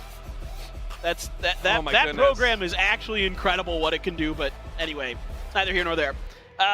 UK, not the start they wanted, ran into that Chinese Taipei, which dug their heels in, and Pongsker popped off. Yeah, and I feel like it wasn't even a lack of good shooting or anything from UK's part. They just had a bad read on the situation. They didn't expect Pongsker to be in basically the goated position there in that building where the players from the UK just got lined up for him. Did not see him in that corner, and that's UK out very early just from some clutch defense from Chinese Taipei. But I don't think that's something that you could see as a UK fan and be concerned about the performance for the rest of the event. That's kind of a one-off. I mean, it feels like basically every team has a start like that at least once in a tournament where you get caught off guard by some player in some unexpected position that just mows you down. And Chinese Taipei, they're a team that we have a lot of familiarity with, casting a lot of Asian PUBG. Yeah, no, and they absolutely have the skill to make you pay for mistakes like that if you overstep. And we know they're good at defense. Like, we know that they can play solid defense. So that is a team that I would not want to crash if I could help it. Again, they will have good setups, good defensive positions, as we saw. Vietnam, yeah, okay. So I don't think they are going to be too good. I'm going to be honest with you guys. I know these players. I don't think they care too much about the way that first game went for Vietnam. They got that opening knock. They probably had a pop off on stage. Yeah, the rest of the game didn't go great, but that's going to be out of sight, out of mind for them. Certainly, Argentina, just let's see if they can. Again, it's like middle of the pack stuff for Argentina. Maybe there's some big games in this squad. I really like these guys. The DraftKings been around. Rybox has been around for a really long time. Ale, again, another player that's had a really good career in PUBG esports. Let's see if things can turn around for the Argentina squad as we pop on over to Miramar for the second time, the last time, here today, as we kick off game number 2 at PNC 2023. See exactly how this one's going to shape up. Everything's so kind of different, but kind of the same on Miramar, man. Like, it's like we saw it in that last game. It still felt like the essence of Miramar is still here. Absolutely. I mean, moving from hill to hill, from dip to dip, trying to play the terrain to the best of your ability. It's a real test on Miramar, more so than any other map in PUBG, in my opinion. And we'll see if Brazil can, come out banging the same way they did in game number 1. That was so many kills, so many points on the board. They navigated that treacherous terrain perfectly, and they made the other teams punish for every single rotation. And now, look at this playing path paper thin all the way from the north. down to the southeast. Paper Sin, I like that. Yeah, man, I've been struggling to say your name today. I have no that's idea when I, like, why. roll the devil horns. The first time I was trying to combine like Clinton and Paper Thin somehow, and it just sounded like I had a speech impediment. Yeah, it was you awful. probably haven't called me Paper Thin in like 2 years. You're like, just keep calling me Clinton. Like, yeah. All right, this plane path also not the best for Miramar. A little bit shifted over to the east, heading towards Puerto Paraiso, and I'm watching, I guess, the Vietnam-Turkey situation. It looks like it's the same. To be honest, they're right on top of each other on the mini-map, so I suspect we've got round 2. Ding the bell. Let's go. Got Loki already here, trying to find some damage onto a player from Thailand. Unable to get it, though, very early with these quick drops to try and find a shot on an angle like that one. And, okay, here we go. It's a hot drop again, Paper Thin. Turkey and Vietnam coming in here hot. Oh, this one's even spicier than the last go-around. Turkey trying to play a little bit of defense. Vietnam surrounding, swarming, trying to see if they can finish the job a little bit quicker, potentially. Southern Circle touching the tip of Partona. Himas with that mutant. Very good gun right now in the meta. Don't count out the mutant in a DBS. I mean, this combo, not bad at all in this situation. Oh, yeah, especially when players are even struggling to find body armor. It's a lot of potential for damage here. I'm loving the loadout here for Vietnam. Way more than what I'm seeing from Turkey. And look at we got a Car 90 on. We have an M249 here for Schofield. That's very good, but it feels like basically the rest of the crew has DMRs or SRs, which is basically the worst case scenario in a close quarters fight like this one. Whereas Vietnam, they've got a barrel, they've got an AK, they've got an M4. Clory's now going onto the high ground with a Car 98. And that kind of means that M249 has to be the difference maker. Yeah. For Turkey, because they're boxed in. Now there is Argentina, who is once again maybe going to have a say in how this all goes. You can see Ale way on the outside. Laza, great shot, finds the headshot under the lurking Clories, takes him down. With an Ironside SLR, fantastic angle there. He just had the soul read. He knew that Clories would be rotating around that outside. But here we go. The DBS is popping off. Schofield already going down. Himas with a little bit of pre-fire, but takes a lot of damage jumping past that window. Well, the knock on the Clories forces the issue for Vietnam. They have to take this fight now, try to finish the job. Duckjuice on the angle. Gets knocked by Ale from afar. The Mad as well, trying to see what he can do. Vietnam's Isaki wants the points, he wants the kill, and it is going to be Vietnam that is going to come out ahead, but it looks like they're going to lose Duckjuice to the cause. Yeah, 2 knocks already as there was a little bit of third-party action right there on that early skirmish. We'll see if Argentina decides they want to push the issue or not. But Vietnam and Turkey popping off very early here. It seems like Clories will finally be able to come to safety, and I'm really watching that mini-map, waiting for Argentina to start to close in. You really hit the nail on the head at the beginning of this fight, State. It really was just a gun difference, to be frank. I mean, Turkey, yeah, the position maybe not as good either, but it's impressive you get that knock on the Clories, but then you don't have a lot to back the rest of that fight up except that M249, really. Ooh, Panzerfaust, very early here for Snakers, and an MK12. Fun loadout. He's putting it in the car, of course. You guys should know if you've been playing the game, again, if you've been away from the esports or the game for a little while, you can put equipment in the cars as well. So that's why you're seeing him grab that Panzerfaust, shuffle it into the car. Translucent, though, he's running to Longsker. Longsker, finally able to find the hip fire shots. Yeah, I'm actually shocked that he made the hip fires work there. That was insane. Able to take down Translucent as Translucent was in the wrong place at the wrong time. Longsker just waiting for him. That's one of the worst players to run into like that, I gotta say. And the fact that he was able to hip fire him down. Is there nobody in that car? Is it ghost riding?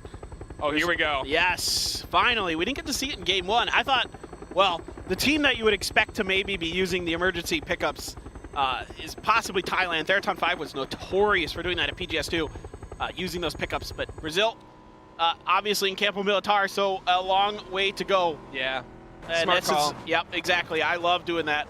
I want to say also, it just looks like so much fun. I mean, just imagine actually being that character, just strapped in. Would be a blast. I mean, is that a real thing in real life? Do people do that? I don't know. Maybe in an extreme rescue situation. I've no clue. Yeah. I think it sounds like something that would snap your neck when it picks you up. Yeah, it's dangerous. Yeah. Who cares? This is a video game. Exactly. All right, so South Korea rotating in. They're all the way up to the top left. Cobreria. They have to rotate a long way in to get to this circle. Luckily for them, Not too many teams on the road into the circle. And it looks like we have an interview ready. 사실 이름을 지을 때도 국가대항전을 생각하고 지었는데 아무래도 또 이번에 서울에서 열리는 거를 또 한국의 이름을 달고 하니까 굉장히 좀 감회가 새롭네요. 아무래도 국가대항전인 만큼 성적에 연연하기보다는 그냥 같이 대회장에 오셔서 아니면 집에서 저희도 즐길 테니 같이 좀 즐겨주시면서 열심히 응원해 주셨으면 감사하겠습니다. And Seoul there kind of hinting at, what we all were thinking about is that playing in the city that is his namesake, in his home country, in front of the home crowd, wanting to win a PNC title there, get his first international title. Obviously, Donawa able to dominate PWS this year, but they haven't been able. They've been so close so many times to winning international events. Can this be their first one? Tickleton here, crossing paths. Honey Badger watching the Brazil parachuters. So it looks like Brazil will be able to get down safely, but does the UK have something to say about it? Yeah, it looks like UK is actually hunting them right now with T-Bone coming in from that angle. Honey Badger as well. Just trying to find a really good spot to see if they can find something to work with here against Team Brazil. Brazil, of course, the top dog right now with 22 points on the board. If the UK could, clean them up, get a lot of frags. And this is pretty interesting, the way that Brazil is attacking this circle state. They went really early on that emergency pickup. You don't need to do it that early. You can sit through a blue or two. That's not a big deal. So a lot of teams like to wait for the phase 2 to see where it goes. They opted to go early and aggressive towards the coast. They're way south. Yeah, it's an interesting choice, and I wonder how much of that is them just trying to get in before it gets too clustered in terms of population density down on that south side, and how much of it is just them really wanting to frag out again in this game. Because, of course, the earlier you get into a circle in a position like the south where Brazil is right now, the earlier you set yourself into opportunities to actually rack up a lot of kills. Right. I like to play from the south to north on Miramar in this part of the map because it's all uphill. And so even though high ground is nice, you are afforded a lot of cover, a lot of ability to make mistakes, find angles, to reposition. And you can see here exactly, LFPO1 is able to kind of stretch out a little bit, find some information. Australia did rotate in just to the west of them. But it looks like for now, Australia has settled up shop. Meanwhile, Germany doing Germany things. This will be the MO for them, folks. They will sit on the edge of the circle. In fact, one of their players is even on the Chicken Wing Island. This is them in a nutshell. I told you, these guys play so fun, so interestingly. They're so fun to watch. I had a blast watching them get second at PGS1. So this should be a really enjoyable tournament to watch this Germany squad. I mean, of all maps, Miramar is probably one of the best ones to play Edge because usually the pickings are very good, being able to catch people on the rotation into the circle or just out of it into a better position. And we'll see how that plays out for Germany now with Anonix and the Seoul Korea crew rolling in. They drove all the way up from El Pozo, that northwestern side of the map without too much difficulty. Do you think I could get a Daehan Minguk chant started if I from here? Yeah, you think I can do it? Maybe on day 3. Okay, we'll see. I'll save it. In case people don't know, there's like a really famous chant they do here for national events in Korea, where Daehan Minguk is literally Republic of Korea. Yeah. And then they clap every after it. So anyway, a fight breaking out, and once again, Chinese Taipei playing a little defense and playing it well. Finna just not enjoying that moment. Yeah, with a 2-2 split even. Chinese Taipei not going to shy away from defending this position here, even though they might be outgunned. Oh, Savior with a nice angle there was able to spot out Finna. I mean, the good news here for Chinese Taipei is no one else is really interested in this, even though it's a 2-2 split. And, for now, Canada not going to over-aggress unless they find a knock. So, Savior, though, going to use these smokes to get back into the firehouse compound.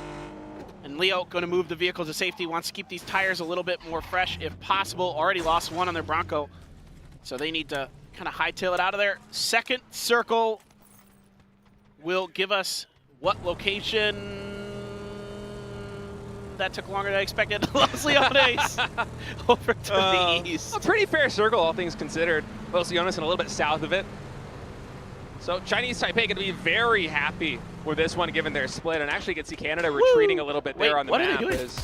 Oh, who is fighting this? Well, no, but look, they didn't all go on it. Oh, huh. I wonder if that's intentional or a mistake, if they're hedging their bets. Yeah, I wonder.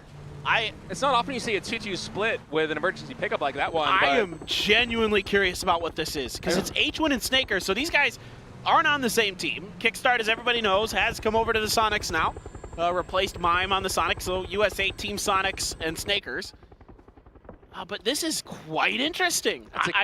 I'm very curious about what they're going to do. We'll see how it plays out for them. Heaven actually finding a really nice angle, gets a ton of damage on Puchil to start things out, but cannot get the finishing blow, and finally Soul comes in with a headshot there on the M4. That's going to be Puchil's going down on the rotation, so Thailand, one player down. Korea have revealed their position, but luckily for them, not too many teams in position to really actually hammer them for this. So Korea is going to pick up a point and then work their way into the circle a little bit more secure.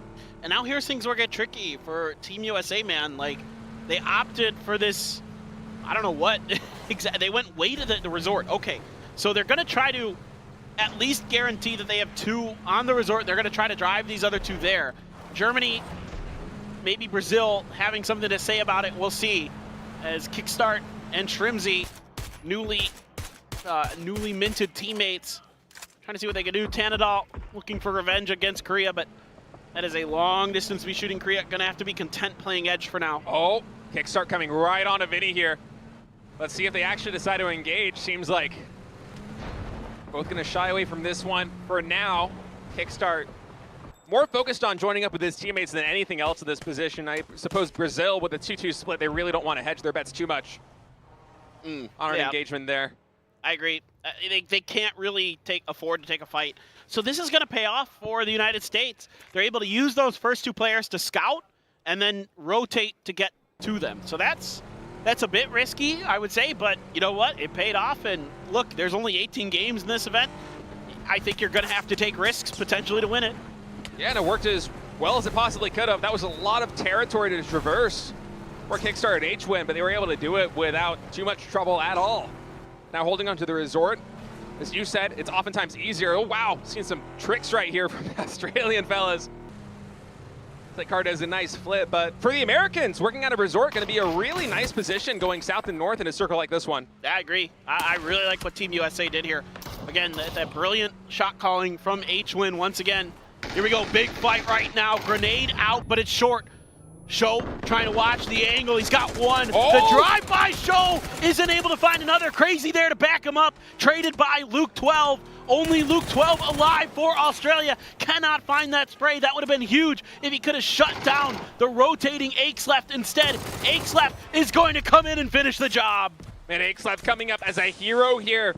Just saving the day against Team Australia. We'll see as the res is coming in. You can see LFP1 on the minimap is going to try and get a bird's eye view on this fight, but luckily for Team China, they're all under the hardcover of this building as the circle works its way to the northwest.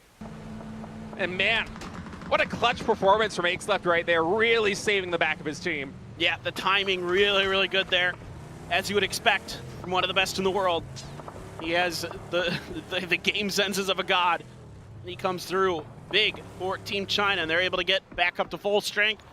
Germany going a little bit center. They have to. The circle hard shifted up to the west, so they have to find a different angle. Now Show even has scooped up an MG3 out of a crate, so that's a huge pickup. That gun, by the way, devastating. If you're able to really get it, get a few bullets out of it. Takes a little while to wind up. Once it gets there, it is nuts. Hope to see some of that used in action here as Brazil Sparking going to rotate in right into that tree. I think he probably had his map open or something like that. Yeah. Coming down this hill as Brazil's going to consolidate after this 2-2 split. Luckily for them, LFP1 and Haven already kind of have a beachhead on the southwestern side of this circle. And now Team Denmark rotating through Los Leones. They are the only team in this area, so should be safe passage for them into the northeast. It's pretty interesting. They have a lot of space up there on the edge of Los Leones. Like, yeah. Nobody's really up there except kind of Vietnam, so Denmark could take their time, frankly. And Denmark, of course, they don't know that exactly just yet, so they got to play it a little bit close to the vest as Sandstorm coming in, catching a significant portion of the circle. So this is going to eat through some of this utility these players have. Got to pop some boosts. Yeah, the blue zone bag doesn't help you against this either. No.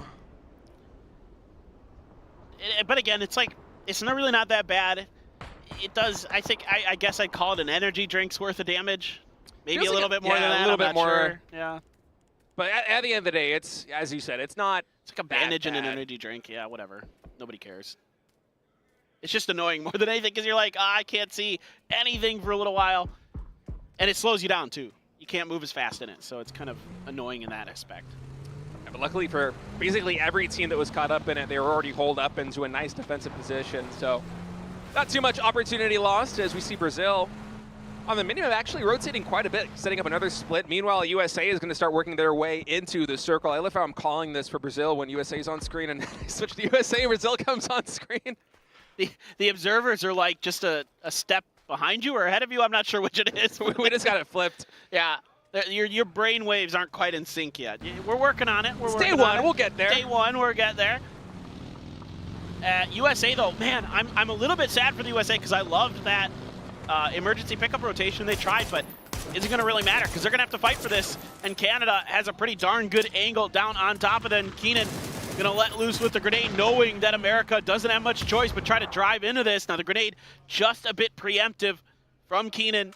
The rest of Canada right there behind him. Finna now driving back in the direction to support his team. He had flanked out early to control a warehouse across the street. Going to have to reinforce here against this dangerous USA squad. Yeah, USA's going to try and push. Trimsy luckily able to pull back from that one as Shinboy had a really nice angle on him. Meanwhile, China and Germany going toe for toe right now. On the other side of the circle, looks like Micah did get taken out. Ko should be able to safely res him from this angle. It seems like no other team has an angle on that one, but the vehicles here for Germany are just in complete disarray. It's going to be very hard for them to maneuver from this position. The mortars are being settled out. They're being angled. The math is being done. The square roots are being calculated. See if China can find some damage. Take out your handy-dandy calculator. No, they abandoned it. They're just setting it up preemptively. I think they're going to maybe use that to clear space. I suspect that is to clear the fields. Oh, wow. Canada behind all this. I thought we were going to see a head-to-head battle between the USA and Canada, but Canada actually able to skirt disaster and just move to the north and reconsolidate at that warehouse, the beachhead that was set up earlier by that 1-3 split. Now into the circle, and that kind of makes the situation a little bit more difficult for the USA. You know, if USA actually had won that fight, then suddenly they have some breathing room to get into the circle, but now they're going to have to push into a more entrenched position in the circle where every compound is either held by Canada, by Vietnam, or by Chinese Taipei, and that's a really tough roll of the dice. And this is kind of an interesting gamble here from Canada because they might have overthought this a little bit. There's still one team in the mix that they maybe didn't expect, and that's the UK. Meanwhile, Denmark has Japan in front of them. Japan had a good first game, I'd say. I'd qualify that as a pretty decent first game for Japan. They had some good fights. Kane was not afraid. He was taking, opportunities to find flanks, get some kills. Run AX just swats Gustav down. There's a grenade in hand, I think, as well. Yeah, from Gustav. He was dead no matter what. Klib trying to punish Run AX, but not able to find the mark on those grenades. Now, what a fantastic 1-3 split there from Japan. Denmark was trying to just peer through on all three players for Japan down there in that trench, not knowing that Runox actually had the perfect angle, and Finna with a great trigger finger. Able to take down Himats right there with a headshot as he drove by. Vietnam bleeding out right now. Even more shots coming in from the hill, as I believe Chinese Taipei is getting into the mix. And now, look at this. This is what I was talking about earlier.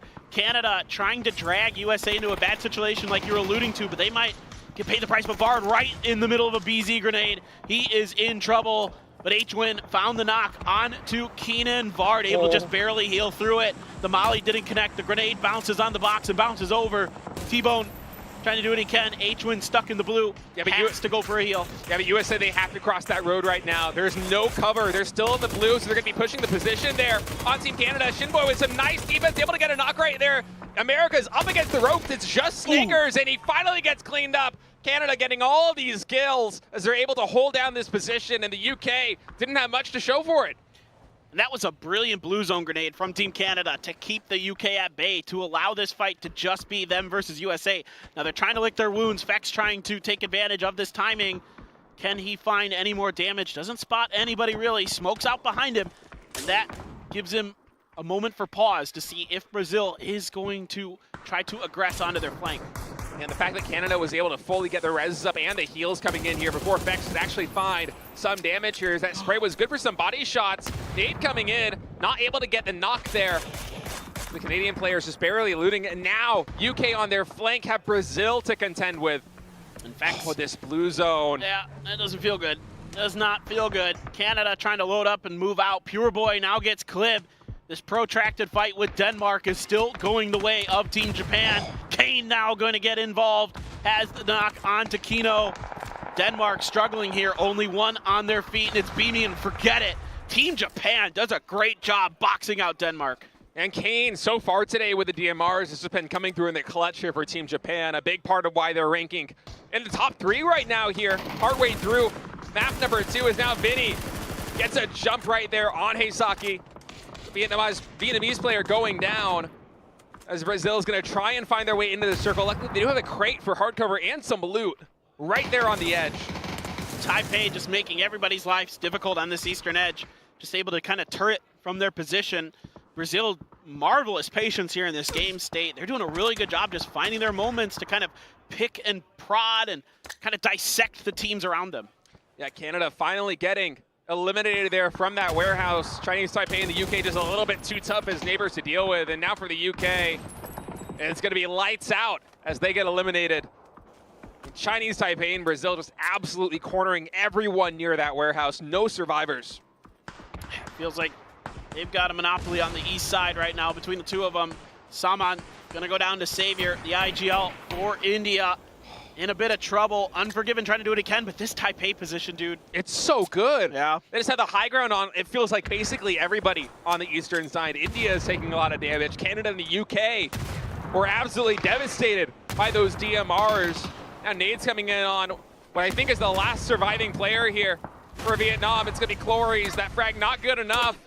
But actually Chinese Taipei again coming through on this. As Brazil, they want to clean up the Vietnamese team. Eventually they are going to be able to do it, but I mean, they might pay the price here with Chinese Taipei. Leo just having a fantastic angle on this side as well. And now China with a 1-3 split trying to punish this Brazil knock, knowing that the timing here, if they can get there, they might be able to do some damage and claim this position for themselves. Germany across the way. Also kind of watching and seeing how this one's going to shake out. Aches left trying to push as much space as he can.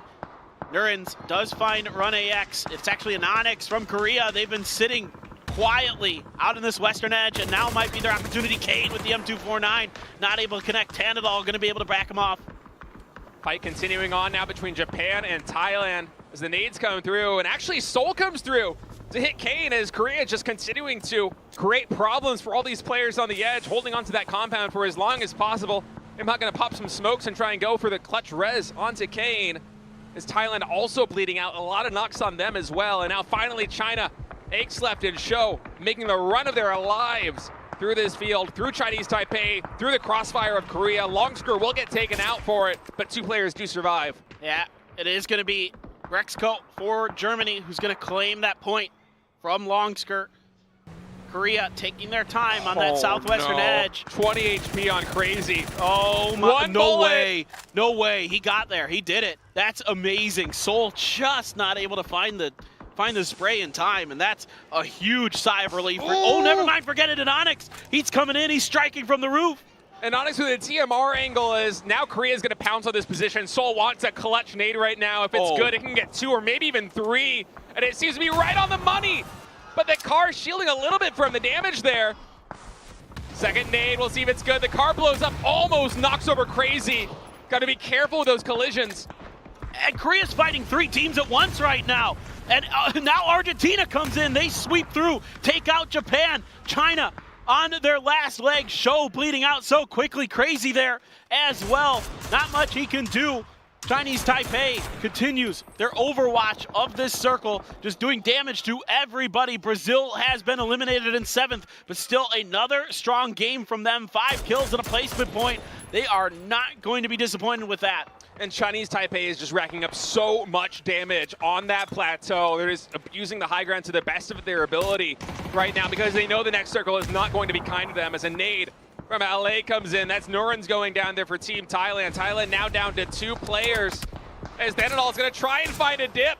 He gets knocked by Heaven, though. There's so much bloodshed here. Ooh, poor Thanadol there, mid-air knocked. And Onyx going to be the one to scoop up that point for Korea. Grenades now continue to rain. Rossiter Jr. getting cooked like the rotisserie that he is. I couldn't resist.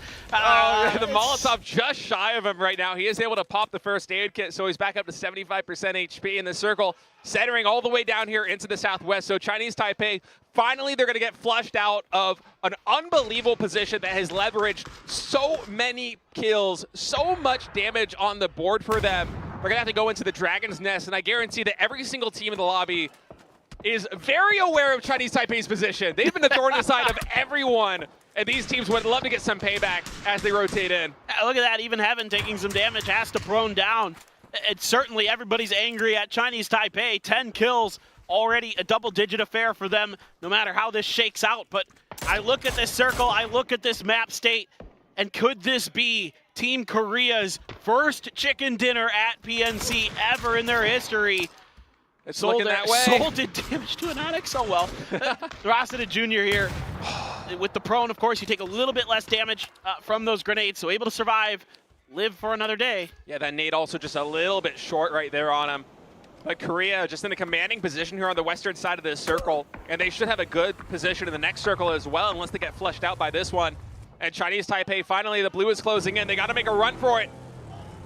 You got to hope that this is going to be a brawl between Argentina and Chinese Taipei if you're a Korea fan, and indeed it kind of is, but it's actually Seoul who's going to find one, and finally Pongsker able to get it under control at the barrel, finds another. Now Anonic springing into action, uses the opportunity there to take down Rossiter Jr. with Heaven. Leo under pressure from Germany in this shack. Seoul here trying to take some space, trying to find some damage. It is absolute madness. Chinese Taipei out. What a great affair for them, though. 11 points in total as they definitely made that position, paid dividends for the duration of this game. But now finally the top four. We have one man up for Germany, one for Argentina, one for China, and a full four-man squad for Team Korea. And I got to say, Paperthin, I think you might be right. This might be their time to shine. And Onyx coming onto the right side. He wants to find the angle here on Ake's left. He knows, he saw him. He is going to try to push for it, and with a little help from some friends, they are going to clean out Team China. 2 players remain, 2 teams remain. Let's see if any damage can be done here. Micah trying to get in, but he's stopped short instantly by Anonix. Rybox out in the open now. He gets one. Can he find any more? No! It is going to be the chicken dinner for South Korea, finding their first ever in front of the home crowd here in Seoul. What a performance, 12 kills. And you can see a huge, huge celebration from Anonix, knowing the importance of that moment. What a momentum building moment here for Team Korea, finally picking up their first win, and it's here in the home soil. And I gotta say, Paperthin, I can feel this stadium shaking. The fans absolutely loved every minute of that. They know about Korea's struggles in the PUBG Nations Cup, the history, and all of the pressure on this team right now, and completely contrary to Team Brazil, who exploded with excitement. For Team Korea, it felt like a weight lifted from their shoulders when we got a shot of them there on camera, as finally they were able to deliver that victory right here in the home soil. 12 kills, 2K plus damage, a phenomenal performance as nearly the full 4-man squad able to survive and emerge victorious here in just the second match of PUBG Nations Cup 2023. You can see the Donawa coach, Sonic, the coach for Team Korea, coming up there, big smile on his face. A great game for Argentina here. I don't want to take anything away from the way they played in that game. They were absolutely incredible here, making a really strong statement, a really strong start here, shooting up to 3rd place in the leaderboard from the middle of the pack. So that is something you love to see from this Argentina squad. Doing a great job controlling that northern side. Never really falling under that damage curtain that Chinese Taipei was putting out, and able to survive long enough to find that 2nd place finish. Yeah, they were able to get a lot of really good 3Ps there, especially when other teams were trying to rotate around them just because of the chaos caused by Chinese Taipei. And for Argentina, oftentimes it almost felt like they would hear Chinese Taipei shooting out and be like, okay, this is also our time to peek over the edge, get some damage done. They rack up 9 kills for their credit and move all the way up into 3rd place. But wow, what a clinic from Chinese Taipei for what felt like the majority of that game, getting 11 kills. But still, the fact that Korea at the end of the day was able to pick up one more than them, getting an even dozen, 12 kills, considering how much damage Chinese Taipei had from that top spot, it's just incredible. Yeah, no, I really agree. I mean, Korea kind of waited it out, played the edge of the circle really nicely, and was able to get through there in the end in kind of typical Korea fashion, just sort of finding the right moments to take their strikes, you know, finding good grenades, finding good damage, never really overextending, overplaying their hand. And that is something that absolutely the Danawa team in particular is well known for. Yeah, they were very quiet, very conservative through a lot of the mid-game, just kind of taking the easy battles when they could, and then finally, when the final circle came in, they just absolutely dominated that position. They had the northwestern side of that circle on lock. They played the terrain to perfection. They knew these other teams had to make very perilous rotations to even get into the circle, and Korea just gave no one an opportunity. And as a result of that, with the top 4 teams, it was a 4v1v1v1 basically. Yeah. And you can see the communication is good here for Team Korea as well, right? Like the way that they're maneuvering off of each other, the way that they're clearing space, identifying targets, and eliminating them was top-notch. Now, of course, this started out with Vietnam winning their drop against Turkey. You know, tomorrow we're done with Miramar for today. Will that hot drop continue? We'll have to see, but an explosive start here on our first look at the new Miramar in PUBG Esports. We still have Tego and Vikendi coming up next, and we get our first look at Vikendi in PUBG Esports ever. Oh, it's going to be a madhouse. PUBG Esports history. It's going to be a madhouse, Paper Thin. I cannot wait. And what a treat these first 2 games have been. I feel like the action absolutely popped off, even more so than other PUBG events that I've seen. I mean, you can really tell that every single team here is doing absolutely their 100% best. They want to bring home that trophy. They want to represent their nation and deliver that national pride. And the momentum just feels so high right now for Team Korea, coming off their first PNC win in just match number 2. Yeah, can you believe it? What a way for it to happen too, right here in front of the home crowd. Such a strong region throughout PUBG Esports history, and further cementing their legacy is South Korea. Argentina, Chinese Taipei. China had a really good game here too. I thought they were maybe going to third party that Brazil kind of knock where they took those hay bale stand thing, whatever that is, and then they backed off of it. I think they realized that it was going to be a little bit too much to get up that hill and get those kills. Yeah, it was a dangerous position for them. And, you know, maybe if they were able to make that rotation a little bit more safely, they could have had a chance. But when you get to those late game circles, though, where it feels like every good position has already been fortified and entrenched by teams like Korea, like Chinese Taipei, it's a very difficult hand to be dealt. But China, to their credit, they played it very well. They got 6 kills in total, racked up a lot of points, but man of the match, it's gonna be Seoul, living up to his name here in Seoul, Korea.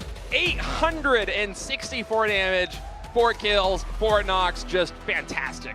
It's a treat here to have the hometown hero coming up big damage, big kills, and the namesake of this wonderful city here. It just absolutely, he's been incredible all year. Just period, end of story.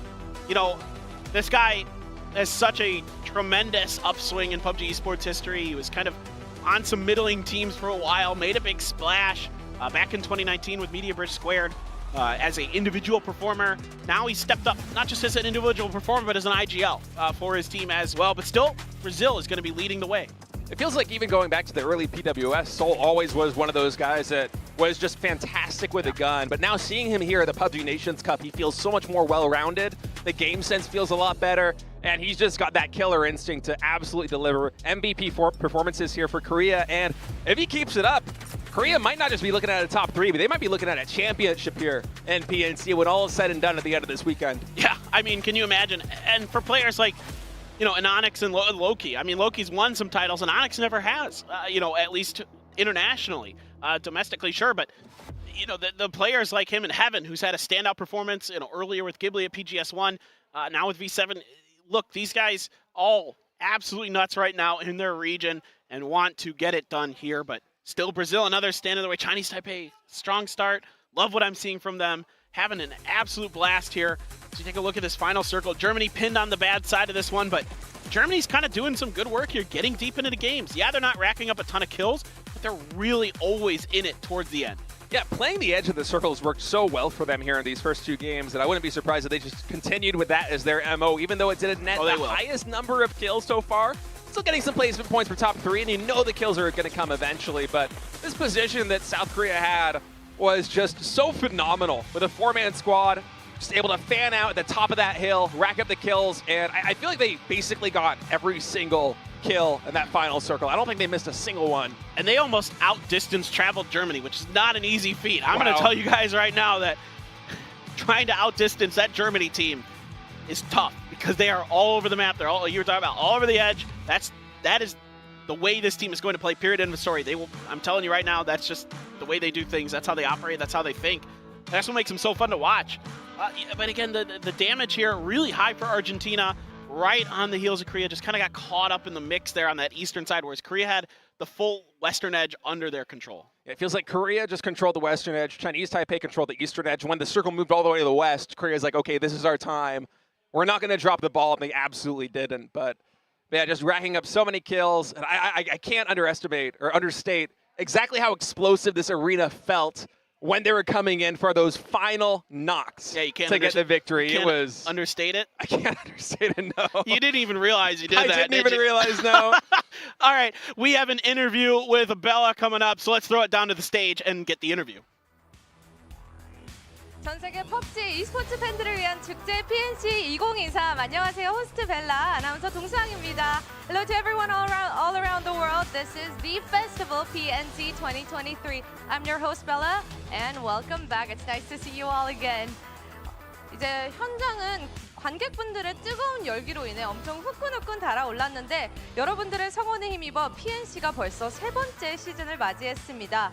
이 PNC 3번째 시즌인데도 새로운 얼굴들이 있다고 하는데요. Thanks to all your support, PNC is now on its 3rd season. But this time, we have some new faces joining us for the game. So first up, we're going to have Team India's Translucent join us for his first ever PNC interview.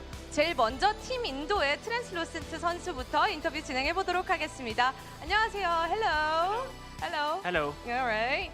So 처음으로 PNC에 참가하게 된 소감 그리고 뭔가 인도가 왔다라는 자기 소개부터 좀 들어볼까 하는데요. Let's have like a self-introduction moment to say Team India and me. Translucent is here.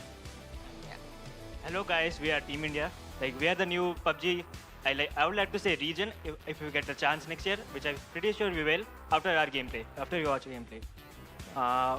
We have played like lots of PUBG, but never even, but we couldn't show our skills like anywhere. So that's about it, I guess. Yeah.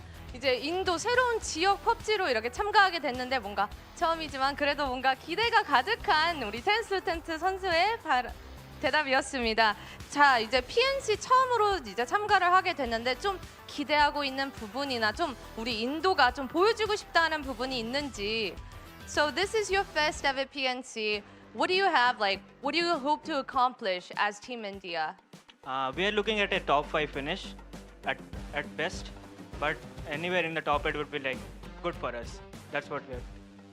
처음 참가하는 만큼 어디든 뭔가 결과에 상관없이 만족을 하고 온 것만으로도 기쁘다고 너무 긍정적인 답변을 해줬네요. 그러면 뭔가 저는 이 이름을 듣자마자 뭔가 투명성? 펍지에서 투명성은 별로 안 좋은 것 같은데 이 닉네임을 고른 이유가 좀 많이 궁금했거든요. So when I first heard your name, Translucent, I feel like that might not be the best goal plan. So I want to ask, how did you come up with that name? I think it was like early, like I was gaming in my early days. Like I saw it in my science book, I think. I wrote it in like a game. I think it was online, I think. But I couldn't get the name, so I added a 3 instead of E. 오케이. 이게 과학책에서 트랜스루센트라는 그런 단어를 봤는데 뭔가 마음에 들어서 시도를 했는데 이가 또 안 된다고 원래 있는 이름이라 그래서 2만 3으로 바꿔서 이렇게 좀 멋진 이름을 갖게 됐다라고 하네요. 그럼 우리 인도에서 응원하고 있는 팬분들에게도 한마디 꼭 해야 되겠죠? Let's have a shout out to all the fans at home watching from India. Thank you for all your support to all the fans watching us at home, and thank you to all the Indian fans watching us right now on Hindi stream and Sky Sports stream. धन्यवाद. 팬유머시 인도어로 이제 고맙다라는 건데 이제 보고 있어서 응원해줘서 감사하다고 하네요. 네, thank you so much for the interview. Good luck to the rest of the tournament. All right, thank you. That was Team India's Translucent for the first ever interview. 이렇게 PNC 처음으로 참가하게 된 트랜스루센트 팀 인도부터 만나봤습니다. 저희는 잠시 후 매치 3으로 돌아올 테니 어디 가지 마시고요. We're gonna be back with match 3, so don't go anywhere.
about the trends and the headlines.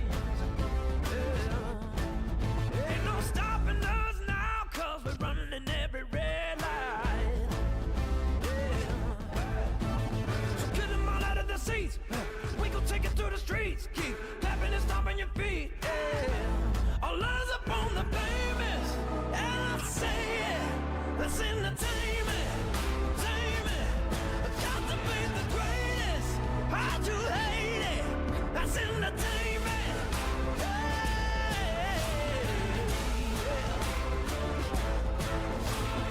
Long night spotlights, the world's watching every move.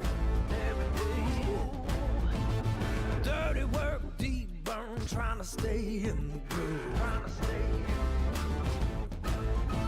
Gotta give them a round of applause. All for the U's in the yards. Hustling hard like a boss. All eyes up on the famous. Yeah, I say it. That's entertainment. Got to be the greatest. How'd you hate it? That's entertainment. Hey, that's entertainment. Hey, spotlight, green light, shine bright. The world is on stage. Curtains dropping, watching. Look what we made. That's entertainment. That's entertainment. Hey, that's entertainment. That's entertainment. Got to be the greatest.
Happy seeing the yours, synergetic soul. Feeling safer in everyday life. Hey, see mine, safe for soul. With the innovation, you with the exciting futuristic soul. Inspire the bird, tradition and technology. Letting global soul. Stand up for the world. Fair City soul. I'm here today at Silverstone, the home of UK motorsport. I've been invited by the makers of PUBG to take part in a mystery challenge, and I can't wait to find out what it is. Today you'll be driving the Aston Martin DBX 707 under the guidance of a former Formula 1 world champion, Damon Hill. Wow. Welcome to Silverstone. Do you want to know about the DBX 707? I would love to. Come with me. If you're not careful, you can make the car get very out of control. If I turn left too quickly, right, it's not good. This is unlike anything I expected. Now it was my turn. Damon gave me plenty of advice on the best racing lines to take and the braking points to hit. So let's see how I did. Okay, Jackie, off you go. Nice and easy to start with, though, okay? I hope I haven't frightened him. Oh, that sound is absolutely insane. Show some respect. Are you challenging me? A tough nut to crack. Now, shall we fight? My turn. All right, here we go. Trust my shield. Fire away. Gotta try harder, huh?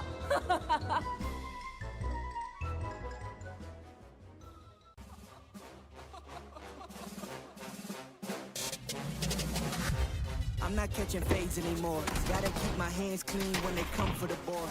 It's smooth cause I rolled off in a taxi. With my feet up, I'm relaxing. Singing Figaro with no accent. While I pull strings from the streets in. Do it all with a straight face, I'm the kingpin. Top dog, top flow, boss mode. I'm the kingpin. Showstopper, top dog, Godfather. I'm the kingpin. Showstopper, top dog, Godfather. I'm the kingpin.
And welcome back, everybody, to PNC 2023, live here in the Sangam Coliseum in Seoul, South Korea.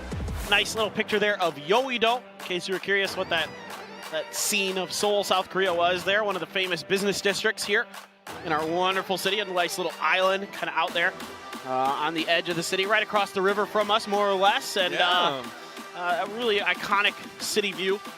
Tons of them here in Seoul because it is a gigantic city. That's massive, absolutely massive. And you know, Seoul, not only a beautiful city, but a fantastic PUBG player as he led his Korean team to their first ever chicken dinner at the PUBG Nations Cup and catapulted Korea to the top of the rankings here as we get ready to head into match number 3 today. Nonix there having a laugh with his teammates.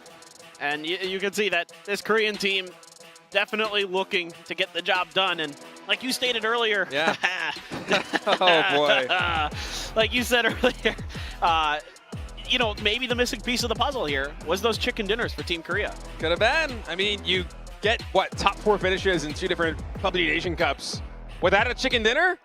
That's pretty unbelievable. So to come in here and get that fresh off their back after 2 games, get their first W and rack up 12 kills while doing it, gonna be feeling really good is the Korean squad. And as I said before, the fans here in the Coliseum just were uproarious with that first victory. And if anything is gonna energize those players on stage, it's gonna be these fans right here. Hometown, home territory. Korea wants to win PUBG Nations Cup here for the homeland. Exactly, and you know, Brazil still on top, still a lot to feel good about there. Again, a solid game, 5 kills and a placement point. Again, 6 points, nothing. You're always going to take those as long as you can have some bigger games behind them. So, you know, consistency, always a key part of PUBG esports. We saw Thailand on screen a little bit earlier. Not a bad day for them in a way. 9 kills in that first game. That second game, one of the, I think, 5 teams that got a donut in that last game. Or no, they didn't. They got 2 points. I'd take it back. They had 2 kills. But still, there were 5 teams in that previous game. India, Denmark, USA, Australia, and Turkey with 0 points. Of course, Turkey just getting shut out early. Yeah. USA there, man, again, I'm so disappointed that their kind of tricky rotation there didn't work out. It was so cool, so well thought out. Yeah, the circle just didn't really go their way. And I mean, oftentimes you can bounce back from a circle that's a little bit too far out there, but luckily for them, they had to go into the entrenched positions of, if memory serves, it was like Chinese Taipei was on the hill, Canada was in the warehouse across the street, and then you had, what was it, UK? Yeah. Right knocking on that doorstep. And so to come in from the blue with basically no cover and need to tunnel yourself into that warehouse through smokes with 3 teams breathing down your neck with nothing better to do, it's a very tough position. But as you said, I love the move that they did. The 2-2 split, 2 going into the emergency pickup, and then 2 driving all the way around the circle was very creative. It's something that we don't usually see at high-level PUBG esports. Yes. But it worked to perfection, and it's unfortunate they didn't get the dividends for it. But, I mean, if they have play calling like that, eventually the wins are going to come. The points are going to come. That time it just didn't go their way, considering where the pieces were on the board. Exactly, exactly. I got to give a shout out to that Team USA fan wearing a Sonics hat, also wearing a Ghost Gaming jersey. That is a throwback if I've ever seen one. Somewhere Hypoc is smiling seeing that Ghost Gaming jersey, but I still really impressed with a lot of the teams and a lot of the ways that they're approaching this event here with some of the new kind of features and things like that. But now we have one of our newer maps. Of course, we got to see Taego at PGS2. We got to see how it kind of plays out. But yeah, now that the teams have had a little bit of time to kind of get a feel for it, get it underneath of their feet, how is it going to shape up here for our 3rd map and 3rd game of the day? I mean, the 3rd map and the 4th map every single day here at PUBG Nations Cup 2023 is going to be a little bit crazy because we have Taego, as you said, which, although we have seen it before, it's still a little bit unsolved. It's still got a lot of variety to it. There's some creativity to be explored there from all teams. But then we're going into Vikendi, which is just a complete wild card after this one. It's the first time it's going to debut here in professional PUBG. It's a map with a lot of unique features, unique elements, and it's probably going to be complete chaos, honestly. And I cannot wait for it. It'll be so much fun to watch. But before we get there, first we got to go to sunny Taego, and hopefully some of these teams are going to be able to pick up some more points.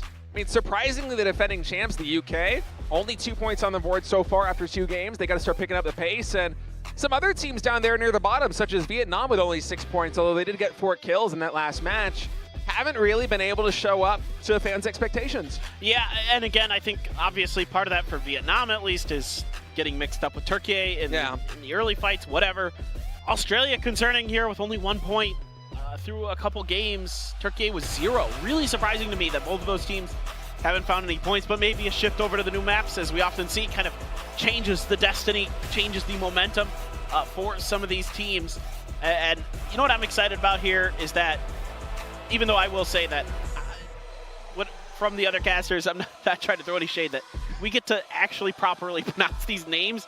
And even a few of them, I kind of know what they mean in terms of, like, you know, what in Korean, you know, what their translation is. But, you know, here, you know, you get to play Taego, the home, you know, the map that's based in South Korea, in front of the home crowd fans. I think if I remember correctly as well, Taego is supposed to be on Jindo. I don't know if you know, I don't remember. I think. Wait, where's Jindo? It's like way on the southwest corner. It's an island. It's like a big island on the southwest corner. Yeah. Huh. I'm not exactly sure if that's true, but that's what I thought somebody told me. But hey, whatever. We are ready for Tego. Game number 3 here at PNC 2023. Brazil leads the way. Korea right behind. Let's get into it.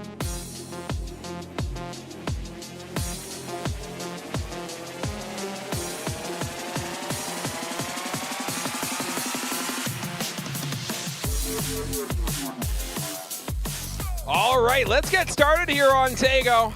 First and only time we're going to see this map here today, so a lot of points up for grabs. And this kind of wild card map is we're sandwiching both this and Vikendi right in the middle of all 3 days here at the PUBG Nations Cup 2023. And as Paper Thin was saying earlier in the show, you know, the championship at the end of this weekend, it might be decided on which teams perform the best on these 2 maps because they are the most unique, they are the most new here in the professional PUBG scene. And let's see exactly what these teams have in store for us on the first showing of Tego at PNC 2023. Yeah, looking forward to it. Again, there might be hot drops. I have heard that there was still potentially some contention of Yongchon, actually. So really curious to see if that will materialize. We will see. You know, there are some center positions that may or may not get contested. Yeah, I'm watching the drop, and I'm not seeing anything too hot just yet. For a second, I thought Denmark and Chinese Taipei might be gunning at each other, but it seems like Taipei is breaking off to the north, Denmark down there to the south. But it seems like it might be a little bit more of a quiet game. Yeah, boo! No, nobody's hot dropping. No, they probably shouldn't. It's probably for the best. But actually, this time around, because of the plane path, it looks like Korea, I think, is going to be going to Yongchon. Now, that is typically Donawa's drop spot on this map, so my assumption is that should be theirs. Palace going to be USA's, and it is going to be the Northern Island most likely to start. Yeah, almost certainly going to be this island here as the circle does go up that way, and Korean crew going to be really happy with this one, landing all the way up there in Yongchon. They have a handful of vehicles under their belt already, and they should have free loot over there on the northeastern side of the map with a lot of time at their disposal. Oh, wow. Loki's going to use the glide. Where did he get the gas for this? Do they start with gas in esports mode? Maybe. Oh, no, he clipped it. He clipped it. He's doing tricks for us. Those wings are long. I thought he was going to clip it again for a second. Yeah. So, oh, man. But he's actually going to be able to take this all the way to Yongchon. This is phenomenal. This is a really creative use of the glider. Yeah, why not? We didn't get a hot drop, but we got Loki trying one of these things. Amazing. I'll take it. This guy just such an absolutely brilliant player. Was that a VSS at his feet? I'll pick that thing up, man. I'm a big VSS enjoyer. Me too, me too. I know a lot of these pro players never use that thing, but yeah, I'm a fan. I love that gun. The angry beat cannon is angry beat cannon. Yeah, it's really good. I swear. Look, man, we're busting out all the vehicles here for Team Korea. We got the mountain bike. But Rosita Jr., if he sees this, Loki's Soul is just he's a calculated move. He knows. They want to try to pick this solo player. They caught this, I think, in the parachutes. I think they noticed this. Yeah, perhaps. They want to try to punish. Well, one of the benefits of that bike is it's very quiet. It is super it's quiet. Right on your heels. Yeah, and Nonix is also coming in. Looks like he has a DMR. This is nuts. I'm a little bit surprised. I mean, I know it's more center circle. They spotted him.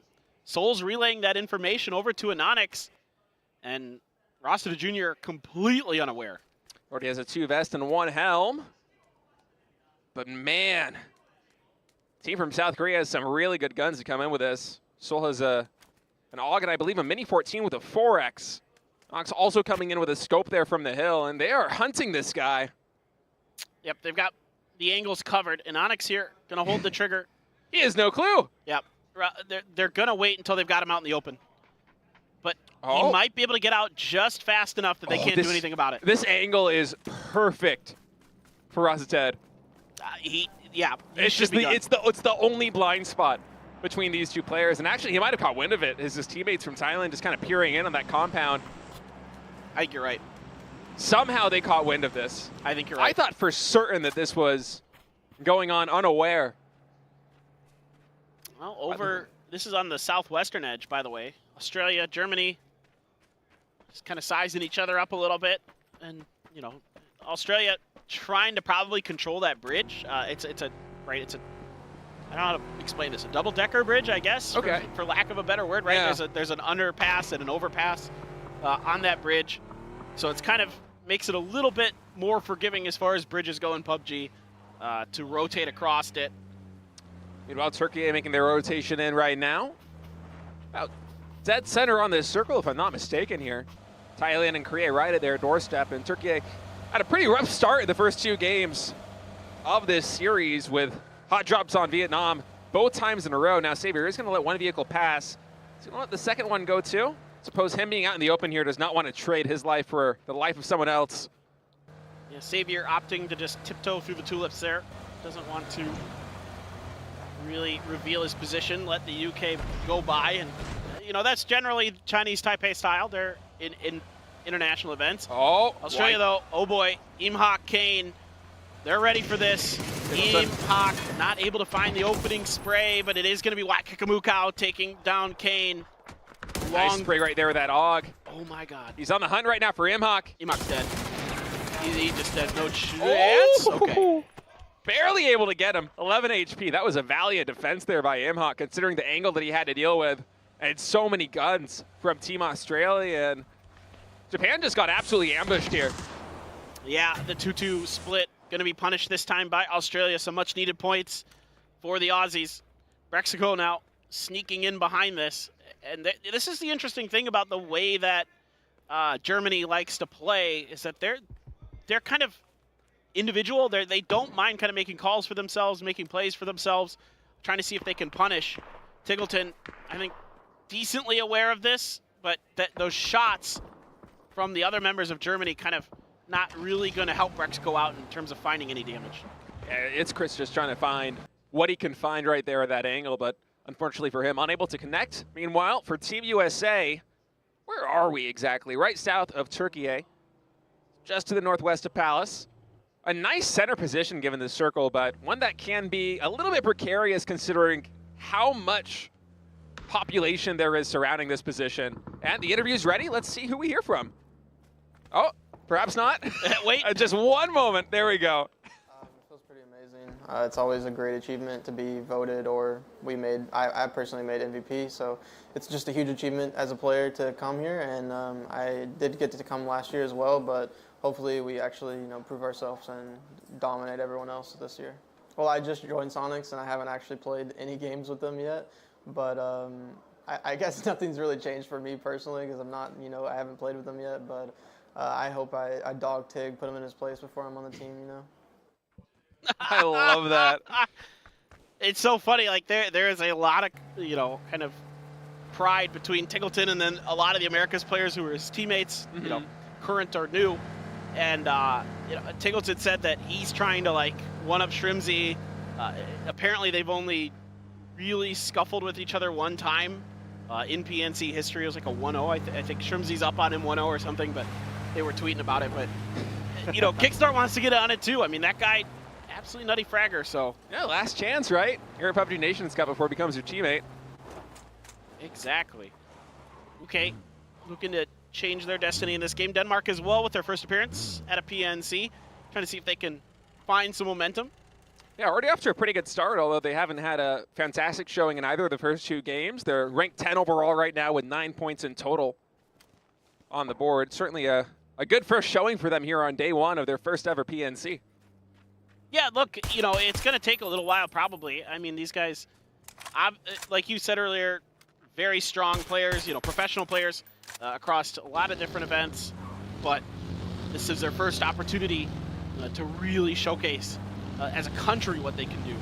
Because they're just going to look to rotate coast, and the coast on this map, pretty forgiving. There's a lot of space to work with, a lot of rocks, a lot of dips. So this is kind of how I like to maneuver on this map. Try to use those, and disaster striking once again for the UK. I'm getting flashbacks to Chinese Taipei in the last game from this long distance with DMRs just raining hell on everybody around them, and that's going to be Fex going down for the UK. Rough start here for the Brits. Only 2 points in total on the board right now, and here in map number 3, already down to 3 men at 9 minutes. It's a good pick by Chinese Taipei.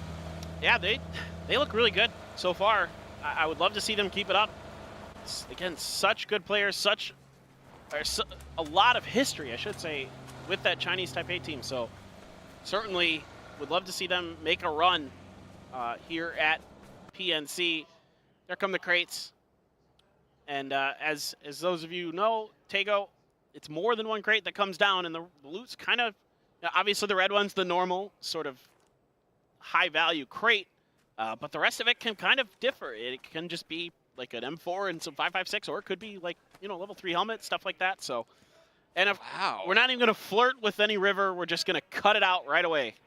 Yeah, straight to the north, centering on Godok. So a lot of these teams that are already playing center right now, such as Thailand and India, are going to be very happy with this rotation, whereas you just look at the great migration there, the south of the map. Japan, Australia, Vietnam, Germany, Canada, Denmark, China, Korea, and Turkey all rotating in already. Want to be the first ones into this next circle, because in a circle like this one with 61 players alive, it's oftentimes first come, first serve to those prime positions. Exactly.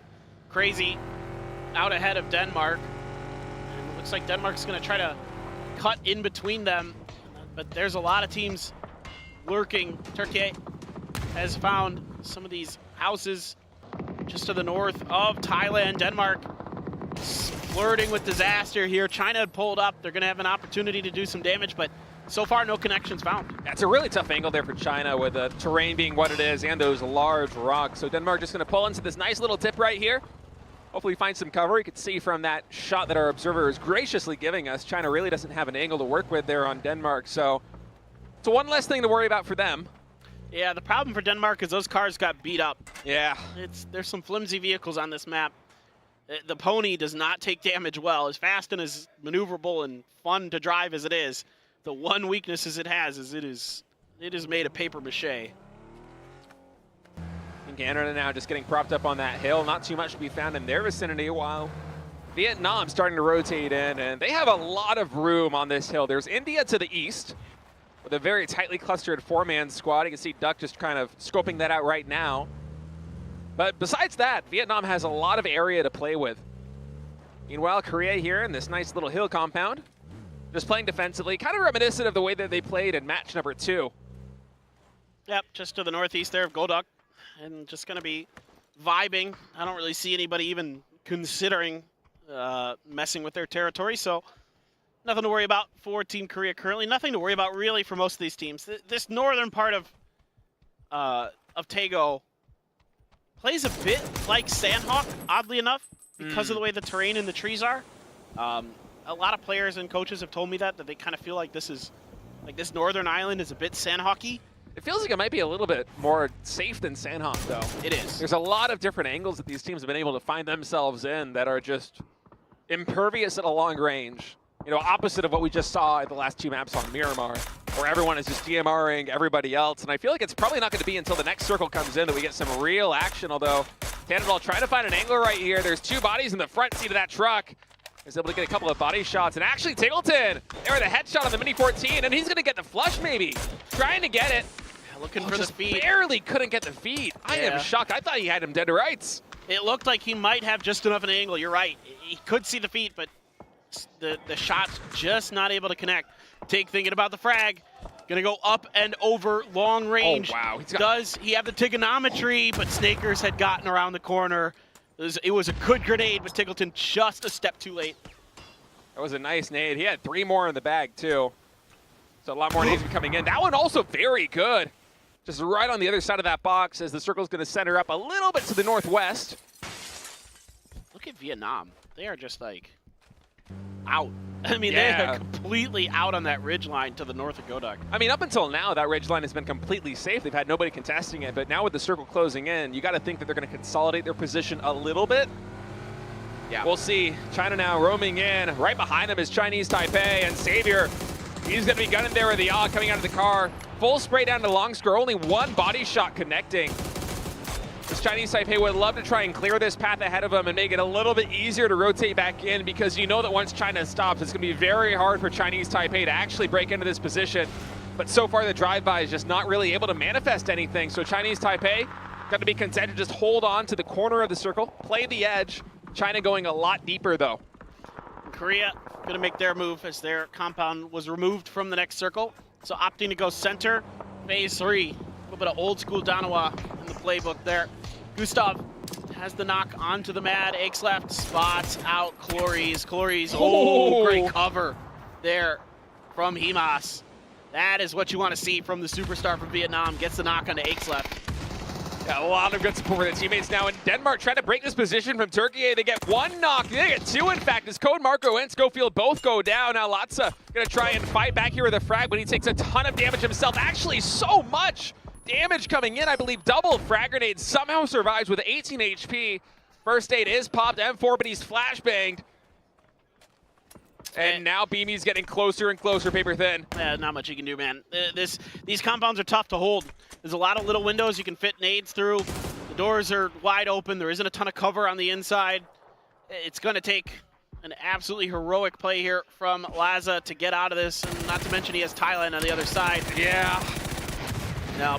It's some nice attempt at spraying, but there are just so many different angles you have to cover there as Laza, and Turkey is going to get mopped up here by Team Denmark, who had an excellent breach on this position and now have pretty much the north side of Godok to themselves.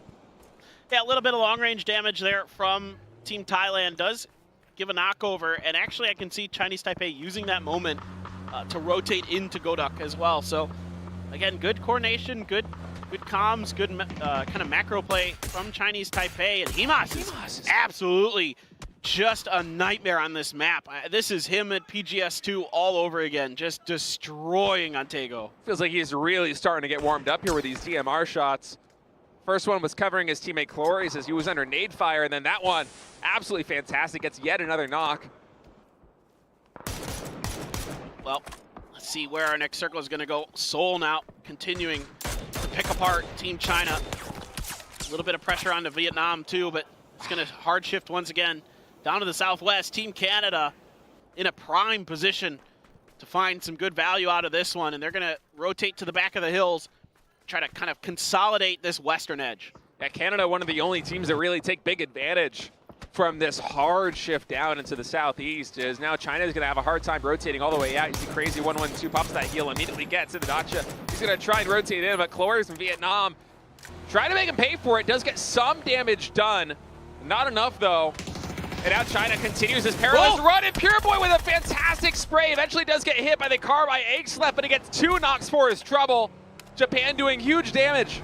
Oh, what a spray. Pure Boy there, holding it down. Run AX with a Groza. But Gustav from behind softens and finishes up Run AX. So China given a little bit of breathing room, potentially. Gustav still had just enough an angle to tickle Longsker. Longsker able to get the heal off, and now USA going to be sliding on in to the middle of the circle. Korea trying to play the northeast side. A little bit of damage to Chinese Taipei, but they're cutting in towards China. Evan from South Korea now with a spray, going to try and make these rotations a little bit more perilous as LFP1 with a good shoot down there on Honey Badger as another UK player is going to fall. They now only have two men up, and I do not think that Vard is going to be able to redeem his teammate there as the bodies just continue to fall. Now China taking a lot of damage. That's Leo going down from Chinese Taipei as Show is fighting back. Chinese Taipei and China really in a battle over here on the northwest side of Godok. It's kind of become mutually assured destruction. Yeah. Neither team is really able to profit much off of these long, protracted battles across multiple rotations. UK Vard barely able to get through. I mean, one shot on him and he's done. So he needs to just hope that nobody sees him, but he's got Korea right in front of him. Now Zennan going to try to push down the hill. Show cannot be rezzed by Longsker in time, but Nurens, it's actually Thailand who's going to bail out China. Yeah, coming with a 3P. I love that prone spray there by Zenon. I mean, he had that lined up perfectly. If there was a Chinese player in that sight line, they were going to be going down, but instead getting bailed out from the crossfire there. Gut check here for Team India against Korea, coming off of a big win in the previous game. There's also Brazil and UK, the spread out players of UK Vard. It's been absolutely nuts at PNC in the past. Can he, yeah, I was just about to say, can he come through? You bet. He has got one, Klib gets another, and Korea's just got to sit in there just going, well, is anybody even going to get over this hill? And just biding their time right now, playing it really conservatively is South Korea as Haven Finally takes down Heaven there from Team Korea. So Korea in a little bit of a more perilous position now with only 3 men up on this hill and surrounded by Brazil, India, UK, and Vietnam on all sides. It's going to take a miracle for them to be able to recover from this correctly. The circle shifts even more to the west. Nades now coming in. Tickleton behind all of this, was able to get a knock. Now Soul fighting back, gets LFP1 there with a great spray on that AUG. Yeah, and Korea's not happy about this third party from Brazil, and they're trying to punish it. But Haven's got Soul on the bad side of the circle. Cannot find the shots before he has to reload. Soul getting tagged from behind, doing everything he can to survive. Throws a grenade in desperation to try to get away. Looks like he might have done it. He might even pick up the kill for it. LFP1's going to bleed out. Really well handled here by Soul.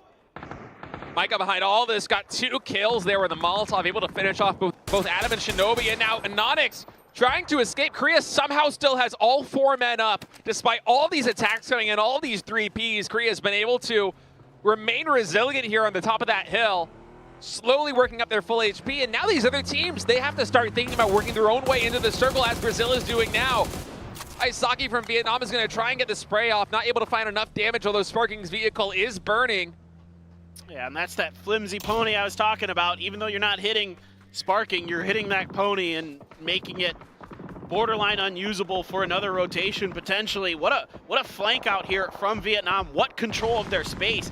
Yeah, they may not have a ton of kills, but they're doing a really good job of making sure that nobody's going to be able to get into that northeast side. At the same time, huge props to Team Korea to be able to retain all 4 players up, despite all the third-party attacks that were coming in. And now it's quieted down a little bit there on the northeast. And now Korea's trying to box out the UK, and then Vietnam is going to dig their heels in and then try to box out Korea. But now Korea flanking down, trying to finish what they started over here. Vard done and dusted, and it's actually going to be Kino from Denmark who's going to pick up that point. So Denmark continuing to have a pretty good game here. 9 kills already for them. T-Bone gone to an Onyx's spray. South Korea has another fight ahead of them, but Vietnam's attention isn't fully invested towards this eastern edge. No, they're working with a 2-2 split. They have Duck and Haisaki looking at the Brazilian team all the way far to the north, and now Cloris is the lone player, as you see on the mini-map right there, taking some shots on Team Korea. So Korea, they have a little bit of area to play with. Denmark has 3 players to their south. Vietnam with his 2-2 split doesn't have the hardest clench on that top right portion of the circle, and Korea, you can see them, they're just trying to maneuver with these vehicles, trying to find some way to work it in.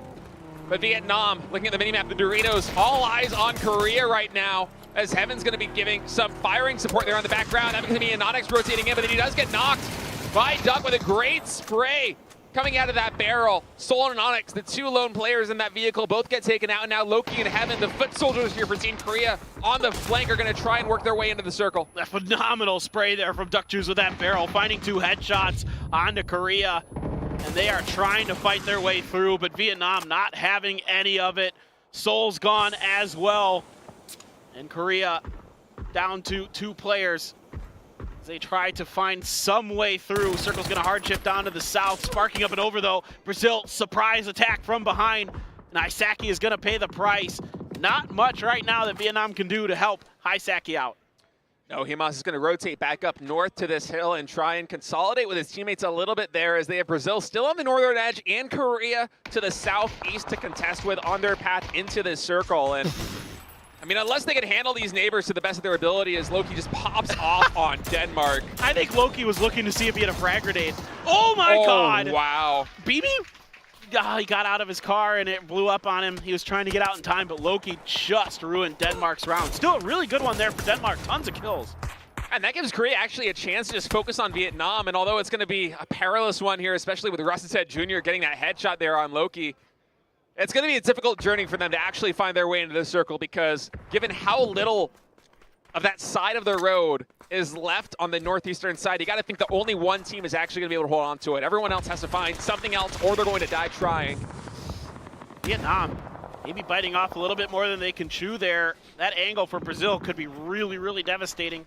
Himas again with a DMR. He has 5 bullets left in the SLR. Can he get one more knock? He's looking for the heady here on Haven.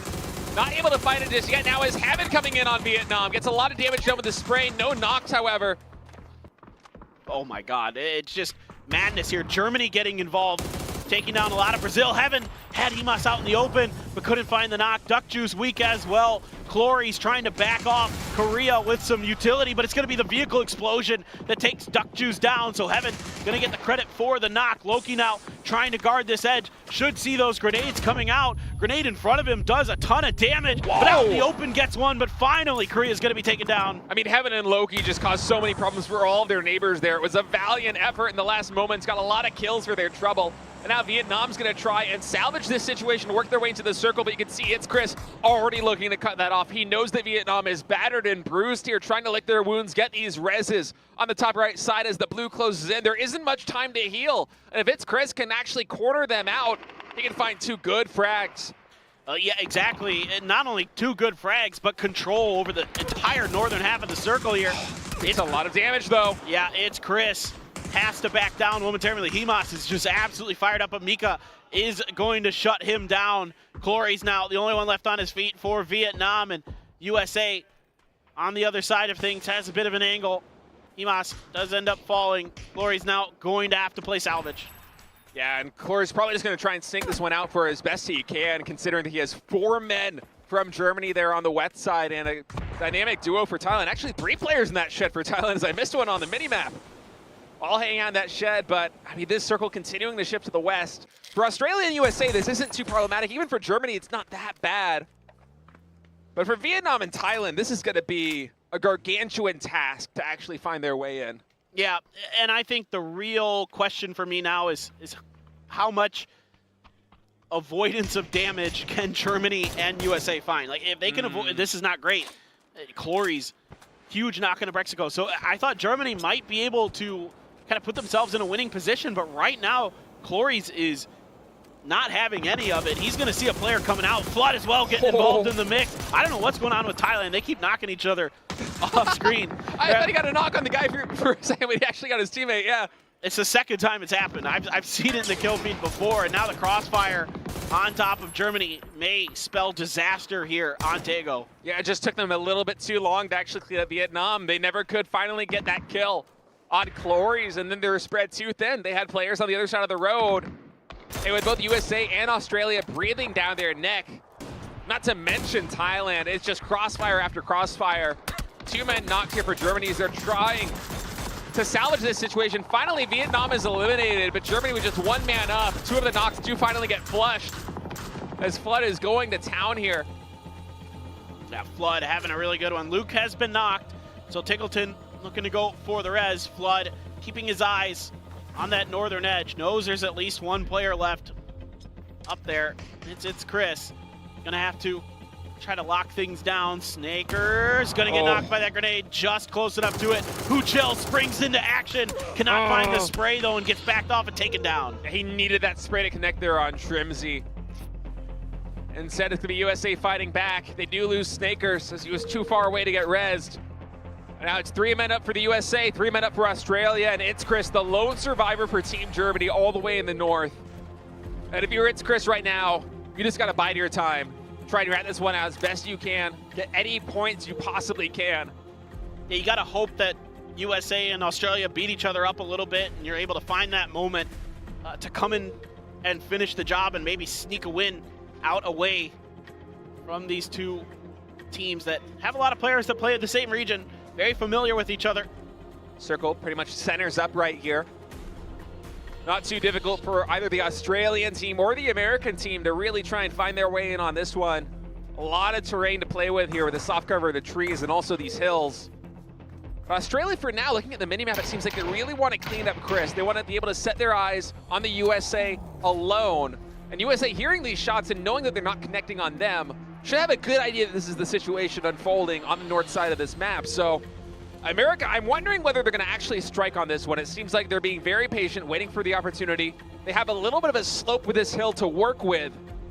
But ultimately, Australia does have the high ground. They just really want to get It's Chris as a thorn to their side out of the equation before they butt heads with the US team. Yeah, Australia knows they have a difficult run down this hill when they have to make it. So if they can remove It's Chris from the equation, it makes it a little bit easier. But I like what America's doing here. I think they're just going to be watching for Australia to come down this hill and see if they can catch them out in the open. And Australia just moving cars into position.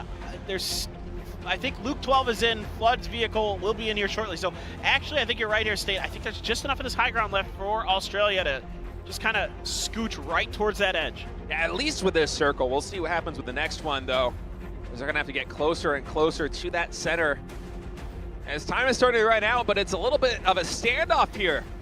As USA and Australia, they both know that It's Chris is up there on that north side, and if they clash and the knocks happen, It's Chris could easily start to mess up one of their days. So it's very conservative play from both of these teams right now, biding their time.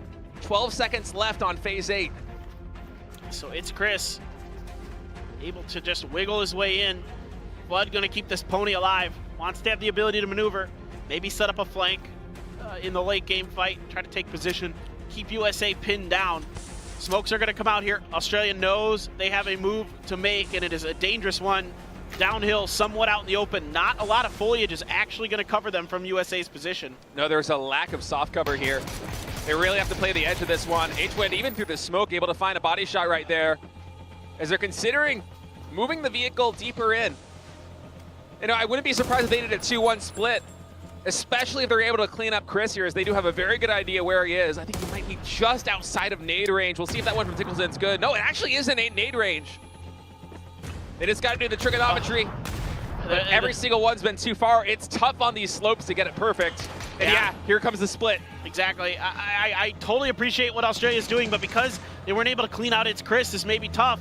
Although now he's kind of messing with USA. Kickstart takes a whole bunch of damage there, has to back down. That's going to open up some space here for Tickleton to push, but H-Wind having none of it. That's another one. Trimsy springs to action. Flood down.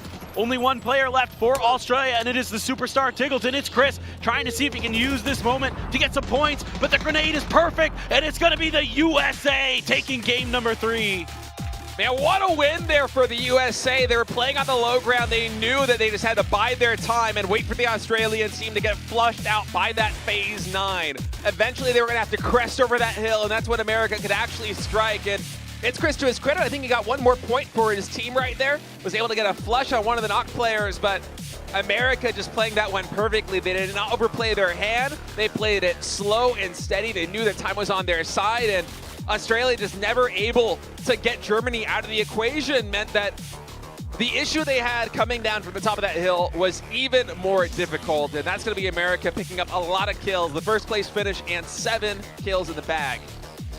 And this is just kind of continuing where the Sonics left off at PGS2 with, you know, H-Wind really seeming to understand this map incredibly well, understands the angles, understands the positions that teams have to maneuver through, and working it, calling it to perfection here, and a great job supporting him is Shrimsy and Kickstart. Snakers, yeah, he died a little bit earlier, but that's okay. Team USA, the fans there, of course, Ashley Khan and Kat Conti, they're streamers, PUBG streamers, very happy supporting the USA teams. Our Sonics fan as well, of course, gotta love it. So decked out in all the gear, right? That guy is completely decked in PUBG esports gear. I'm a fan of that guy. Yeah. He may be a fan of the game, but I'm a fan of him. All right, USA with another win, or not another win, excuse me, their first win of the night. Getting ahead of myself there, man. I'm being number 1 in the power rankings. You're just expecting it. I'm just expecting it. I mean, it's an all-star lineup. They're number 1 in the power rankings for a reason there, and the play calling just absolutely perfect, especially in those final circles. They just read it perfectly, and you could see how tight they were playing it together just as a unit. All 4 men in the very tight-knit group until, you know, the time came for them to start to fan out and really strike. And eventually someone's going to get knocked there, but that's kind of the trade that you take to set up for your other teammates to be able to get down the sprays. And they were able to quickly dispatch Team Australia and pick up that win. Yeah, it hurts Australia that they weren't able to really clean up It's Chris fast because it delayed some of their rotations. They threw a lot of frags at him and none of them connected, so didn't quite work out for them. Not a bad idea. I think their idea was good. The execution just wasn't quite there. So, but Germany's what, in 2nd or 3rd place right now? I think they might have just taken over Brazil. Yeah. They're just, this is what they do, man. They just like edge rat like crazy. And, you know, I could see after the match, they're perfectly happy with the way that went. They're totally fine with the way this is going. I mean, the 3rd place finish, they picked up a couple of kills as well. You take those any day of the week. if that's your baseline, then at the end of a 3-day event like this one, you're going to have a lot of points. Yep. You know, it just takes 1 or 2 breakout performances to really rack up the kills, maybe get a win, to just be the cherry on top if you're that consistent on the edge. And yeah, on Nearmar, they played it very well. They were getting a lot of top placements there too, a lot of kills on the edge. And I didn't realize they were that high in the rankings, but thinking back on game number 1 and game number 2, it does make sense. Yeah, they're just kind of doing their thing. And, you know, getting into these late game situations, giving themselves opportunities, getting points. That's what it's all about. So really impressed with them so far. Just a really solid game, though, all around from USA and Australia. Vietnam maybe had a chance here, but I think kind of, again, bit off a little bit more than they could chew on that northeastern edge. Really spread out. Kind of were given a lot of space in the early to mid part of that game, and I think got maybe a little too comfortable. Yeah, they had that hill for a very long time, and they held up a 2-2 split for the duration of it. But it feels like at that point, I mean, hindsight is 20/20, but you kind of want a full 4-man squad anchoring one position. If they were just able to corner off everybody in the Northeast, for instance, then suddenly the rest of the game becomes so much easier. But of course, that's easy for us to say when we see the entire big picture. We know where every player is. We know how many of them are in what position. We know what angles are the best ones to take. Once you're actually in the game, play calling that is Vietnam, it makes sense to actually go for that 2-2 split to cover territory to try and gather intel, because the fog of war is very real in a situation like that one. But the 2-2 split at the end of the day didn't quite pan out for them, but still a top 5 finish in that lobby. I'm really impressed with Thailand in that game, not just because they have a lot of points, but because of the way they played Godok. Godok, they really just sat in the center and just kind of turreted people. And I didn't realize that's like part of the center. Like, you're learning new things all the time, right, with these new maps. But the center of that city has some great sight lines out, especially to that northeastern side, the northern side. So they really took advantage of that. Yeah, you would think because it's kind of a little bit downhill that the angles wouldn't be the best. But yeah, the buildings just play in such a way that should the circle go that way, as you said, you have a lot of angles, especially on teams that are rotating around you, so able to get 6 kills to their credit. And actually, I didn't realize that Germany had 8 kills. For whatever reason, in my head, it was way less than that, but a big point victory for them. Second in the lobby, of course, Shrim's gonna be the man of the match. 568 damage, a key part of the USA's win. Yeah, this guy absolutely feeling it this year. Has been really stellar. I know Tickleton is like the MVP of BGS2, and he is maybe the best player in the world right now, but Shrimzy is a big part of the support system that has given the Sonics and Tickleton so much success. This guy absolutely dumpstering people. When he is feeling it, he is maybe the best in the business. Like, his sprays are so clean, he's so smart. Just a phenomenal talent is Shrimzy. Yeah, but still, at the end of match number 3, Korea in first place, Germany in second. Right behind them, tied with Brazil. USA running that went out with a top 4 after that big win, and a little bit of a gap appearing, although we've only played 3 maps. About 9 points, almost 10 points separating the top 4 from the rest of the pack. This is good, though. I mean, I like that we're close at the top, and if, like, a couple other teams that are kind of in the middle there can have a good game, then all of a sudden you're talking, like, 5-6 teams that are all within, 5-6 points of each other, and then things start to get really, really spicy. And, of course, now coming up, probably the most interesting part of the day, potentially, just because we're going to Vikendi. There's so much to talk about with this map. Where do we start? The Bears? The Bears are scary, man. They're scarier than they thought they would be. Neutral camps on this map. Like, that's really we're a MOBA now. Pick up some items. We're Warcraft Arena, man. +9. Yeah. No, it's a really fun map. Vikendi, even going all the way back, just to play because it was never in the competitive pool, was my favorite map. I loved the terrain. I loved being able to see, the footprints and the tracks of the vehicles. I loved it even before it got a refresh and a facelift and all these new mechanics added. I mean, remember back in the day when there were they weren't quite tunnels or caves. They were like rocks that you had to drive into with a car to get like the loot that's like hidden away in these little mountain areas. I mean, there were just so many fun aspects of that map that I loved. And now they've added on to it, made it even more fun. There's bears, all the ski lifts are so much fun to play around with. I mean, they're constantly rotating. So if you're in the vicinity of one, it's something you kind of gotta keep in mind, because the hard cover from the ski lift, it's actually not that bad from a lot of different angles. And this is also a map where there really isn't a meta yet at the pro level. This is the first time we're seeing it here at professional PUBG. So as you were saying earlier, I think it was an excellent point that you made even before the show started, where we're just talking about the event. The team that has the best performance on Vikendi, if they can rise head and shoulders above their peers, might be the one that walks away with the championship because, yes, it is only 1 out of 6 maps that we're playing. You know, we're going to have the same map pool every single day for the next 3 days.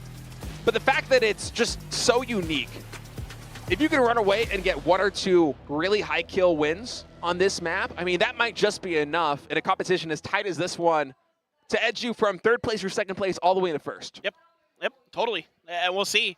I'm really curious. I guess, honestly, I'm kind of the most curious about the way that people approach the Bears. We've seen some pretty funny clips of people kind of forgetting that the Bears are there and paying the price because the Bears are pretty nasty. Yeah. Look, there's a lot of options with the Bears. You can actually drop on the Bears. I've done it. You can do it. It's a little risky, but sounds scary. There's enough loot, and if you kind of understand the Bears AI, because the Bears aren't smart. I'm just going to tell you guys right now. Bears ain't smart. They are bears. They're bears. To be fair. They're bears. Yeah. The Bears are not known for their intelligence. They're we gotta eating honey spray. and wrecking picnics, right? But you can drop on them, and if you get the right guns, because there is loot available in these caves, you can actually take the Bears down. Now, what I prefer to do to loot around the Bears, hopefully get a DBS, and that shreds Bears. The DBS is absolutely the end of Bears. I mean, it makes sense. That's the close quarters gun to end all close quarters guns. So DBS, I like that. I like that little build order that you got set up. DBS into bear cave, and then pick up whatever loot you can find in that one. I hunt the Bears, man. That's fun, yeah. I landed with the Bears once, and it, like, 2-shot me, and I'm like, okay, never mind. Yeah, they respect nature. They hit hard. You can't run them over either, by the way. Even going full speed in a vehicle will not kill a bear. They can hit you while you're in vehicles. In case you didn't know that. You sound traumatized as you're explaining I've seen everything. I swear to God, I've seen everything with these Bears. We have tried every dumb trick. And really, I think the DBS, the M249, the machine gun, is pretty good at killing the bears too. That's how I kill the bear, and it still takes like so many bullets. Like 90 bullets or something like that? I don't know if it's exactly, I don't think it's that much exactly, but it's still a lot of bullets to take down a bear, man. It is, it's a scary prospect, especially if you're trying to do it early in the game as you were advocating for. Yeah, go for it. I mean, it's got to be probably the best thing to do, right? Is just clear that out early before you have to do these rotations. So the real lead in here, that we're burying the lead. We wanted to talk about the Bears. We're burying the lead. That's so good. Yeah, we are. We're burying the lead. The real kind of key to this now, of course, is the IR scopes. Right. Should be in here. At least that's what they told me. So I'm assuming the IR scopes are in. Those things are crazy. I mean, it's kind of hard to get a headshot off the IR scope because everything is so boxy, but if you line it up just for a chest shot with a DMR, you're going to be very, very happy. Those things, I mean, I don't know if it's just me being, you know, an old boy trying to play this game, but I have a hard time sometimes, even with the 4X scopes, really being able to identify like a body as it's moving and exactly the silhouette where to shoot. I know the pros don't have nearly as much of a problem as I do with that, but the IR scope is just a godsend when it comes to trying to find a player through soft cover, at great distance, through smokes. It's just a game changer when it comes to bodying people with DMRs, or maybe the prone spray with the M249. Get a little bit spicy with it. I like that. Could be a lot of fun. I've never thought to try that. That's a really good idea. It's got to fit. The 6X fits on it. Yeah, sure, of course. Yeah. No, I really like that. That's a really good idea. I really like that, actually. I mean, even if the M249 prone spray is a bad idea, I'm still going to do it. But now it's a slightly less bad idea. Yeah, now it actually has some credence. It's, you know, it's a little bit justified. Yeah. Get that IR scope on it. A Loki fan. Something about flowers there. Yeah. Nige, Kochigo nanen. Yeah. Loki. I just flowers. I don't know. I don't like you give flowers to me, and I'll give flowers to you. Something like that. Anyway, it's probably a play on words that we are way too dumb to understand. That's usually the way these things goes. I sort of understand it. Yeah. Anyway. Love to see so many fans, of course, in the stadium. We have a packed audience here, and these so many fans for Koreans. Out, dude, they sold out instantly. Like every day, the tickets were gone. Like I was talking to one of my friends here. And he said he missed, they sold the tickets on separate days, right, for each day of the event. And he said the first day he thought he'd probably have at least a couple minutes to get them. No. Oh, was it instant? It was like instant. Wow. They were gone. Second day, he said he played like aim trainer, ahead of time to practice clicking like to get the ticket. Oh, for the tickets. Yeah. Oh man, you gotta get some macros on your mouse or something for that. I guess. Yeah, that's probably a better idea. You outthought him there. Get a macro that like feeds the URLs into the machine or something. I don't know. Oh wow, you're light years ahead of everybody. They're playing with sticks and stones, and you're out I'm here inventing fire with steel and yeah, exactly. I'm in the Bronze Age, man. Yeah. I mean, it makes sense. Korea, they've had some great performances at PUBG Nations Cup in the past, but you know, they never were able to get that chicken dinner, and more importantly than that, they never were able to walk away with a first place finish. But now coming on to their home soil, you know, they have a lot to prove, and they have the fans behind them every step of the way. So I think all of the fans here for Korea, which is certainly the majority of the crowd, especially the ones buying these tickets, they want to see Korea walk away with a victory on their home soil, representing this nation among all the best PUBG nations in the world. Right, and it's scary for all these other teams that this Korea team in particular is already popping off like this. Like usually, sometimes, Donawa in particular kind of slow starts to finals weekends, to those kind of things, and then they kind of ramp up, but they're coming out swinging. I've been really impressed with Japan. The Tango game, maybe that 2-2 split was a little bit too ambitious early, but we're seeing that most of the teams get away with those splits, so I don't fault them too much. They're playing good defense out in the open. I've seen some good fights taken by them. Frankly, I like what I'm seeing from Japan. They're not playing cautious. They're not playing scared. That's kind of been a critique of them in the past. So, yeah, especially in PWS. They were always really good at defense, but it feels like they kind of upped their game, especially with the DMR from those defensive positionings. They're getting a lot of knock. They're getting a lot of kills, especially on teams that are rotating through kind of perilous positions, whether it be on the low ground or just some angle you have a sight light on as you're trying to work your way into the circle. Yeah, Japan definitely showing up. You know, typically coming into these things, given the history of PWS, casting that here years ago in Asia, Japan always really struggled to kind of adapt to the more aggressive meta, especially the Chinese teams would bring to the table, and the Korean teams would also kind of emulate, but they had their own little take on it. It was a little bit different.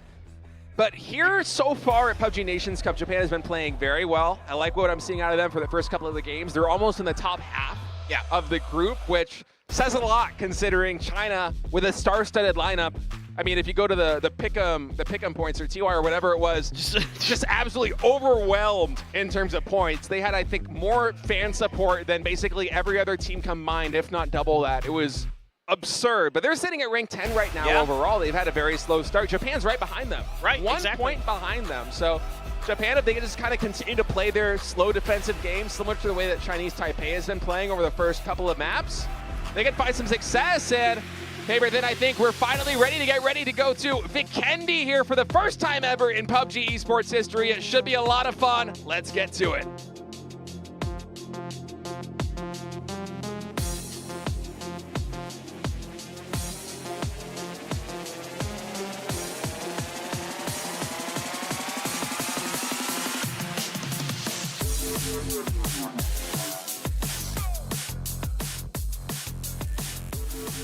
All right, and away we go here for the first time ever.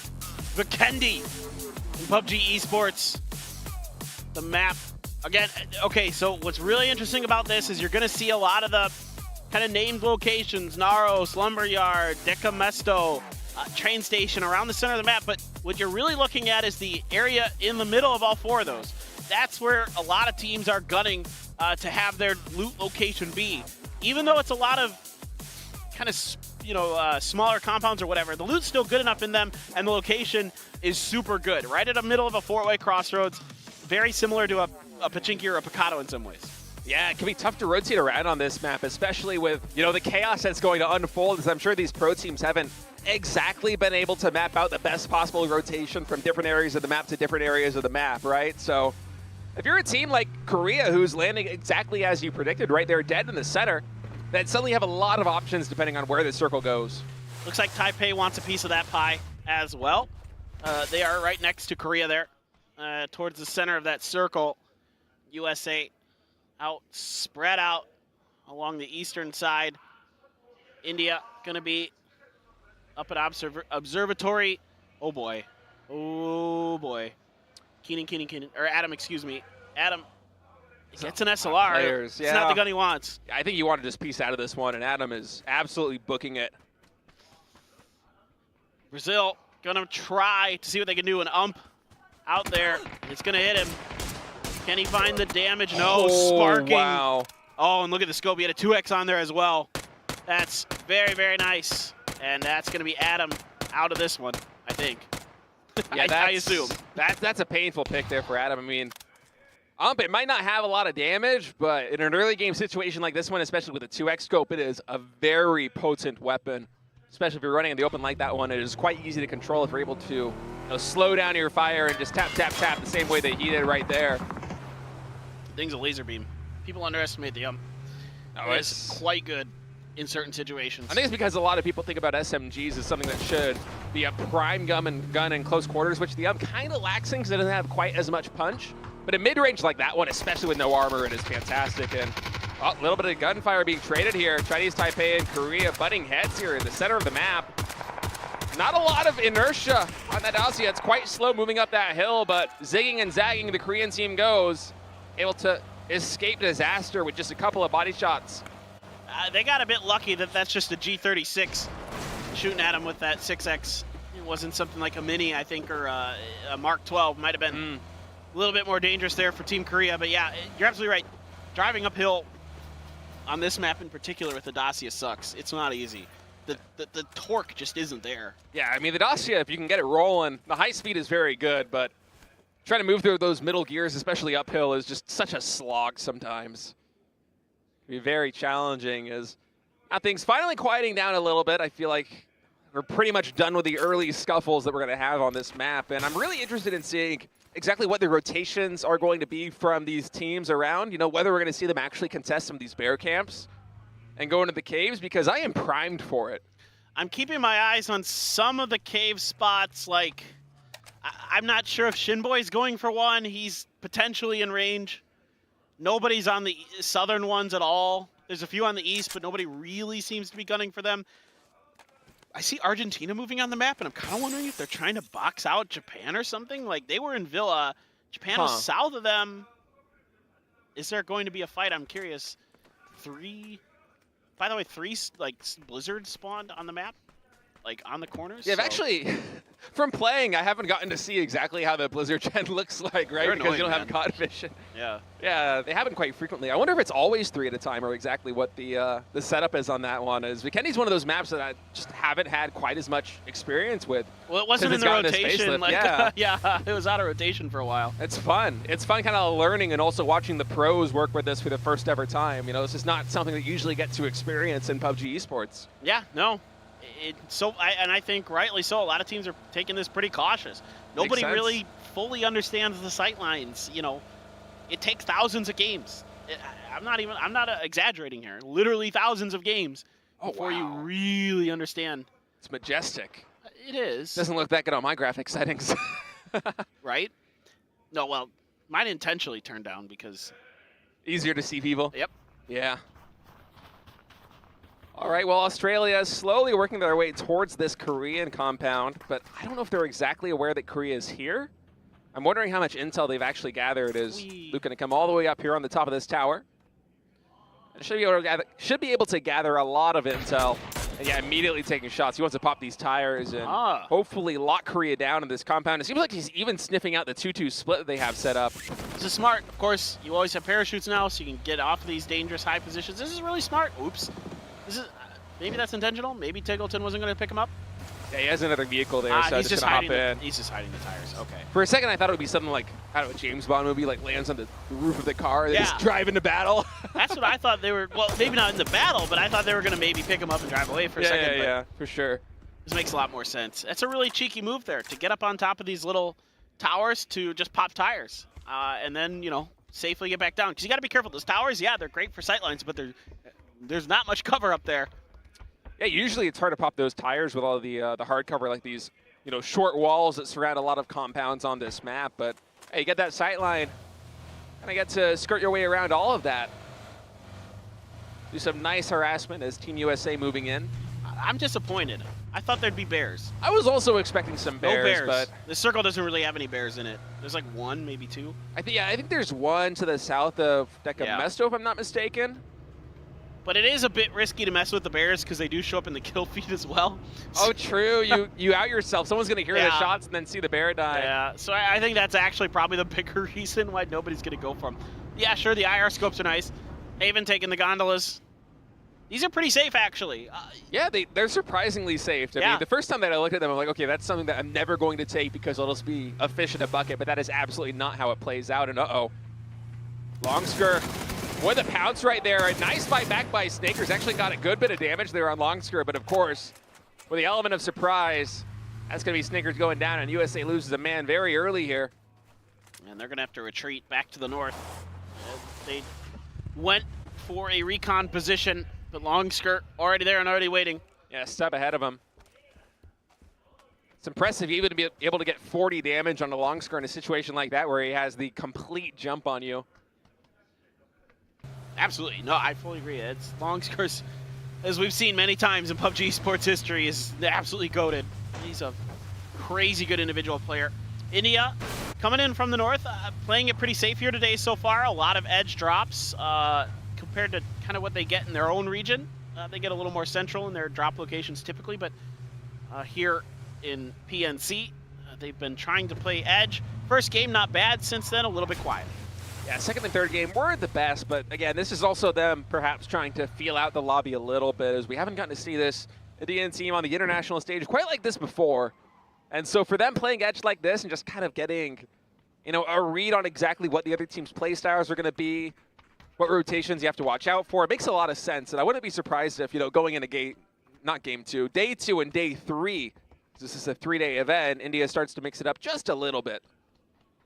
Yeah, no, I mean, I think, again, a lot of this today, after talking to their coach, was feeling this out, trying to figure out how they're going to fit in, what their style is going to be, what's going to work best for them, make adjustments like you're talking about, right? Like, come in the next day and see what you can do.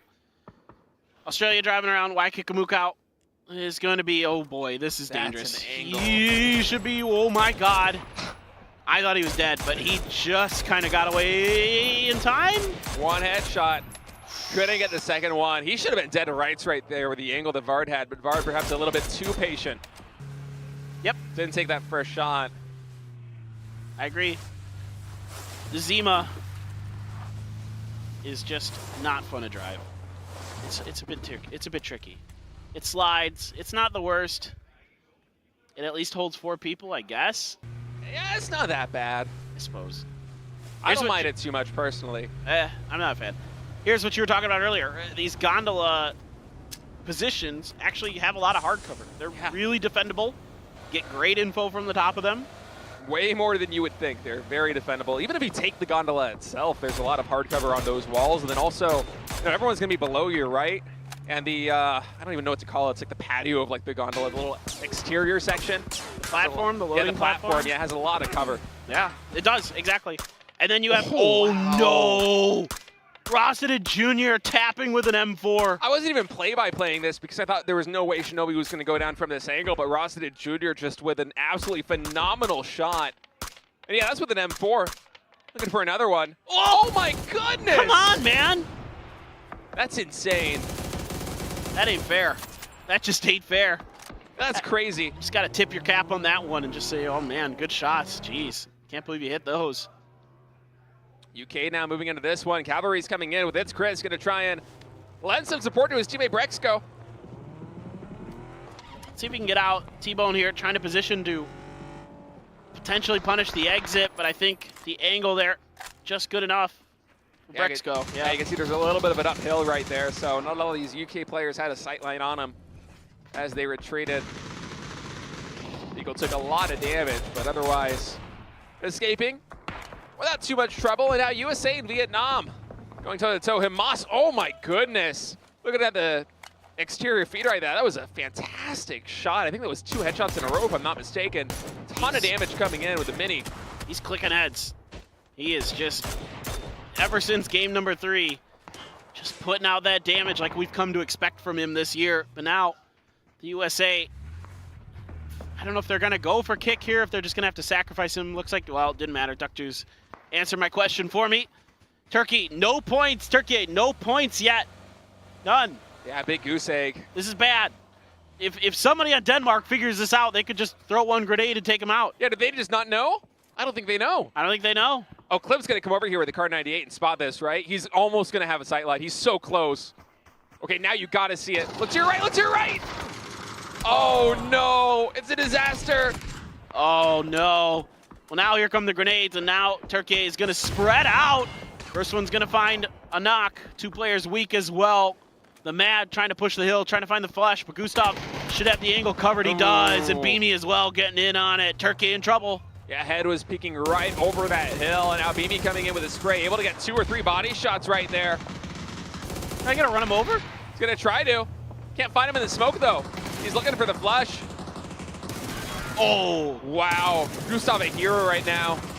Clib was so close to death, and Turkey, they get nothing for their trouble. Another goose egg here. And now India trying to breach Chinese Taipei. Many have tried, none have succeeded. And India also going to fall. That was in the blink of an eye. Savior in Leo just coming up clutch. The defense from Chinese Taipei absolutely stealing the show. Feels like a bit of a gut check there for India to see if they could get away with a center circle dive. Yeah, that was the second or the third time that teams have really tried to breach the position of Chinese Taipei, and every single time it's been shut down, I think with no casualties. Just ironclad defense from this team. 3 or 4 more kills is going to bring them up to rank 6 on the leaderboard. They got to be happy with that one. I think you're absolutely right. I think that's basically been, 2 or 3-0 for Chinese Taipei. Crazy. Watching Team USA, Longspur did get knocked, so China playing a bit of recovery, playing a bit of defense, but really they don't have much pressure. I mean, this is pretty safe for China right now, north of Decamesto. Otherwise, we're just going dead center. I mean, okay, now we're not. Now we're not. Now we're going southwest. It's a very hard shift. Northeast side of the circle is about to get populated in a hurry. I'm wondering whether China's going to vacate this position and try to, rotate clockwise around to the south side of Decamesto, because if they have the intel, it's a very clear route in. Oh no. Shrimsy there trying to react to Kino's shots, accidentally knocks H-Win. Gonna be maybe getting this res, I don't know. It's tough to say if USA can really do much anyway, even if they get this res, they're in a very bad position. Denmark also making this rotation. Actually, Gustav coming up to shore the defense here on the top side of this hill. It seems like they're content to kind of hold on to that location for now. Once again, the mini-map, China eventually did make down that rotation. As Thailand and Australia butting heads a little bit here. This compound all the way to the west side, outside Decamesto. Yeah, I think Australia needs to play complete defense here and try to wipe Thailand out. I think that if they can do that, they're going to open up a lot of opportunities to potentially win this game. Like, if they can do it relatively cleanly, at most lose 1 player, they have a decent opportunity to really do something special here for the first time on Vikendi. YK Kamukau flanked out, Vietnam cutting through the beaten up USA team. Oh, Shrimsy with a great headshot there at that AUG spray. That's with a red dot too. Corey's gonna have to escape this vehicle that is on fire as Vietnam taking a lot of damage, not just from the US, but also from Germany on this rotation in, and oh no, the collision. At least he made it clear of the car. It's coming back for revenge. Oh, get me out, Clories. Those things are scary, man. I know, dude. Those cars blow up, and it can be chaos in a hurry. Finna fixing to try to take down China. Sees the heads, but sprays just a little bit off. Hits some boxes. Gonna try to follow, bounce in a grenade. Doesn't quite get deep enough to do any damage. The box is gonna absorb it. Was a nice ricochet, though. Had the angle right, just not enough power behind it. And a little bit of utility flying out to try to buy Finna a little bit of time, and this is a 1-man parachute. How much HP did he have? It was like 8? I don't know, not much. Not a lot. I don't know if they got messed with while they were trying to do that. I think maybe Taipei had an angle on it or something. I'm not sure. Brazil now slamming into Honey Badger. Honey Badger has to back out. Immediate explosion right there, but the Brazilian player, Haven, was absolutely lit up on that rotation in. Is able to pop this first aid kit, so that means he's ready to do business here on the hunt against this UK squad. T-Bone very low on HP. Fex as well. The nade comes in on him. Will it be good? Yes, absolutely it will. That's Fex getting knocked there by Brazil. Vinny with a good angle on that one. He knows that the remaining players for UK worked their way into that shed, or at least he suspects it. Is going to get the flush there on Fex.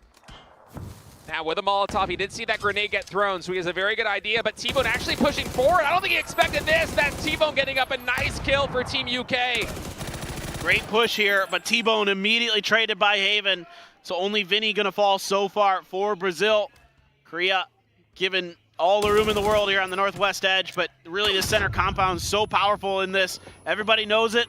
That's why we're seeing a lot of fighting for it. Now Denmark wants to make a go. Gustav going to breach the defenses of Brazil, who is busy dealing with UK. Yeah, UK and Brazil both have players down right now. In fact, one man standing on both teams, so they're prime targets here. For Team Denmark, should they be able to come in and take opportunity on this position. Now Sparking going to try and come in and get the res. Unfortunately, LFP1 does finally bleed out there from Seoul. Has to pick that can up just in case a grenade or something sets it off. Oh my goodness, the angle on that one. If it was just a little bit to the right, would have gotten 2 kills. Sparking still going to stick the res. Grenade not going to bounce through. A little bit off the mark there for Kino. And Sparking able to at least recover one teammate. Meanwhile, Australia and Thailand still in a protracted fight. Haven't taken down by Tanadol. Way out in the distance. So Korea is going to lose a player trying to get more centered. Tiggleton, I think, heard by Rossiter Jr. He's just going to prone and wait to see if Tiggleton's going to push, but Tiggleton instead going to get in the Zima. Rossiter going to try to punish it. Tiggleton got out, wasn't ready for it. Great play here by Rossiter Jr. Completely catches Tiggleton off guard. Yeah, it just takes the audio cues to perfection right there, and that might be the domino that starts falling. For Team Australia's Waikiki-Mukau is going to try and shore up the defense here. Nice spray, or at least attempted spray there. With the red dot, it's hard at that distance. Was only able to get one body shot off on the Thailand player. And it seems like Thailand is slowly but surely working their way through. And yes, finally Australia is eliminated. No kills here this match. Thailand picking up 5 already on the board. I feel like Australia got lost in the sauce a little bit there. Not quite keeping track of Thailand as well as they would have liked. That resulted in Thailand being able to be the ones that were able to surprise Australia. USA still in this. I thought they would be potentially wiped out a long time ago. It felt like they had not much to work with. China now punishing Thailand off screen, but Argentina's Rybox has that M24. Oh, and on the minimap feed, a blizzard coming in between Thailand and China, so that's going to give Thailand a lot of room to breathe with. Meanwhile, Vietnam starting to work their way in all the way over here onto the east side. This is quite far south from USA and Taipei's protracted battle as they're really battling for this hill. This would be a great vantage point should they be able to secure it, but you know, time is of the essence if you really want to capitalize on that high ground position. USA with only 2 men up, and actually it seems like Vietnam has an angle as well. And indeed they do. That Trimsy taking a ton of damage, gonna have to retreat to safety, and suddenly all aggressive opportunity that USA had on Chinese Taipei is lost. Yeah, Vietnam here going to just hit the W keys, try to go for it. They're gonna leave Clories as an anchor behind them. Germany's kind of sniffing that out too. That storm nullifying any ability for Thailand and China to really do much except sit and wait, as H-Win trying to prevent Chinese Taipei from getting involved, trying to see if they can make this a fight where potentially maybe Taipei and Vietnam have to fight on the other side of that hill, and America can kind of just prone in that ditch, not forget it. Hemas wasn't having any of it. Yeah, Hemas just on fire right now as USA gets sandwiched. Trimsy puts up a good fight, but there's just too many bodies both to the north and to the south, and now the fight becomes between Chinese Taipei and Vietnam. Zenon through the smoke, gonna try and find an angle, had a really good soul read. Wow! He saw him as the smoke was coming through. And Stuckju is going down. Zenon with a very important pick-off here. Vietnam's gonna try and fight back. Nade coming in from Glorious, had a very good read on it, wow! But with a headshot there on Zenon from the AUG. Just gonna be trading blow for blow here. That's a nasty spray. Clories. Oh, wow. Coming up big right now for Vietnam. Leo done and dusted. Clories and Isaki making quick work of Chinese Taipei. A brilliant push there from Vietnam. Not losing a single man. They just had that one knock and they were still able to recover. Despite Duckjuice getting very low on HP, but unfortunately for them, the circle, it's already evolved. And they do not have a lot of time to get their bearings and start to work their way into their next territory. Is gonna really try to snake this one out. Oh, if he had a, I didn't see if he had a grenade or not. And Onyx takes down Nurens. Finna, do you have a frag? Finna. Oh, Finna. Finna. Oh, please observers just go to Finna's perspective. Oh my God. Frags. Finna. Just grenade. Oh well, he didn't get the time. Oh, he didn't get the knock. Finna. Oh, if he only knew. Now he's gonna, I don't think he's gonna get the opportunity though. Immediately the grenades start raining out from China. Long skirt gets Keenan. Finna trying to do what he can. He might get the knock. He gets 2. Big one there. Finna still alive, still fighting. Keenan's grenade got in there. Aches left, just barely close. So close to getting knocked. Oh, that nade's also good. A lot of damage right there. Finna with 2 nades left in the bag. We'll see if we can find another one. A lot of Chinese players bleeding out right now. Oh, that nade on Show. Is it going to be enough? Barely not. Show gets the heal off though. Finna's follow-up, the last frag in the bag. Gonna come through if it bounces under the carpet. It's right at his feet. It's beautiful. What a play from Finna. We might have not gotten the monster nade that we wanted, but we got 5 nades from Finna that eventually evaporated the Chinese squad on the other side of that hill. Just awesome. Tremendous stuff. Awesome. I love it. So cool. And Finna is still alive and has a southern kind of quadrant all alone. Germany's just doing work out there. 4 kills now, and the circle's very much not bad at all for them. Meanwhile, there's a standoff between Denmark, Brazil, and UK in that central compound. All right, well, UK, Brazil, and Denmark all in that combat are going to be happy with this circle, as it's about as good as it can get for them. Still nice and in it. Oh, come on, buddy. Only 6 bullets left here. Oh, does find a little bit more 7.62. He's got an OM now. All right, I'm all on the Finna train. We're Team Finna right now. See if he can do some more work with that OM. Thailand trying to smoke their way through this field. At least there is some hills here and there to work with. A little bit of elevation, but yeah.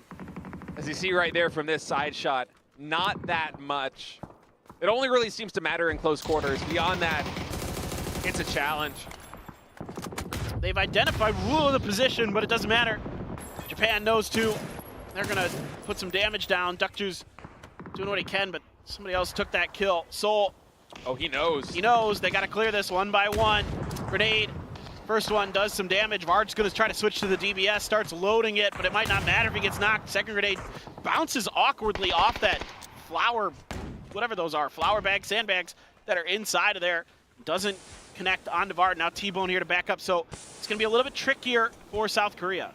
It's gonna be a relatively hard push unless they're able to find a connection with these nades, but so far the UK players have been able to skirt disaster around him, and that DBS, we all know how deadly it can be in close quarter situations like this one. Finally the breach coming through. Soul is gonna try and push. He gets flashbang though. He's just spraying like mad, trying to hold on. Vard coming in with a DBS. Oh, and he gets taken out. It was actually T-Bone there with the AUG, and then the DBS comes through, and Nonix gets knocked, and Korea is wiped.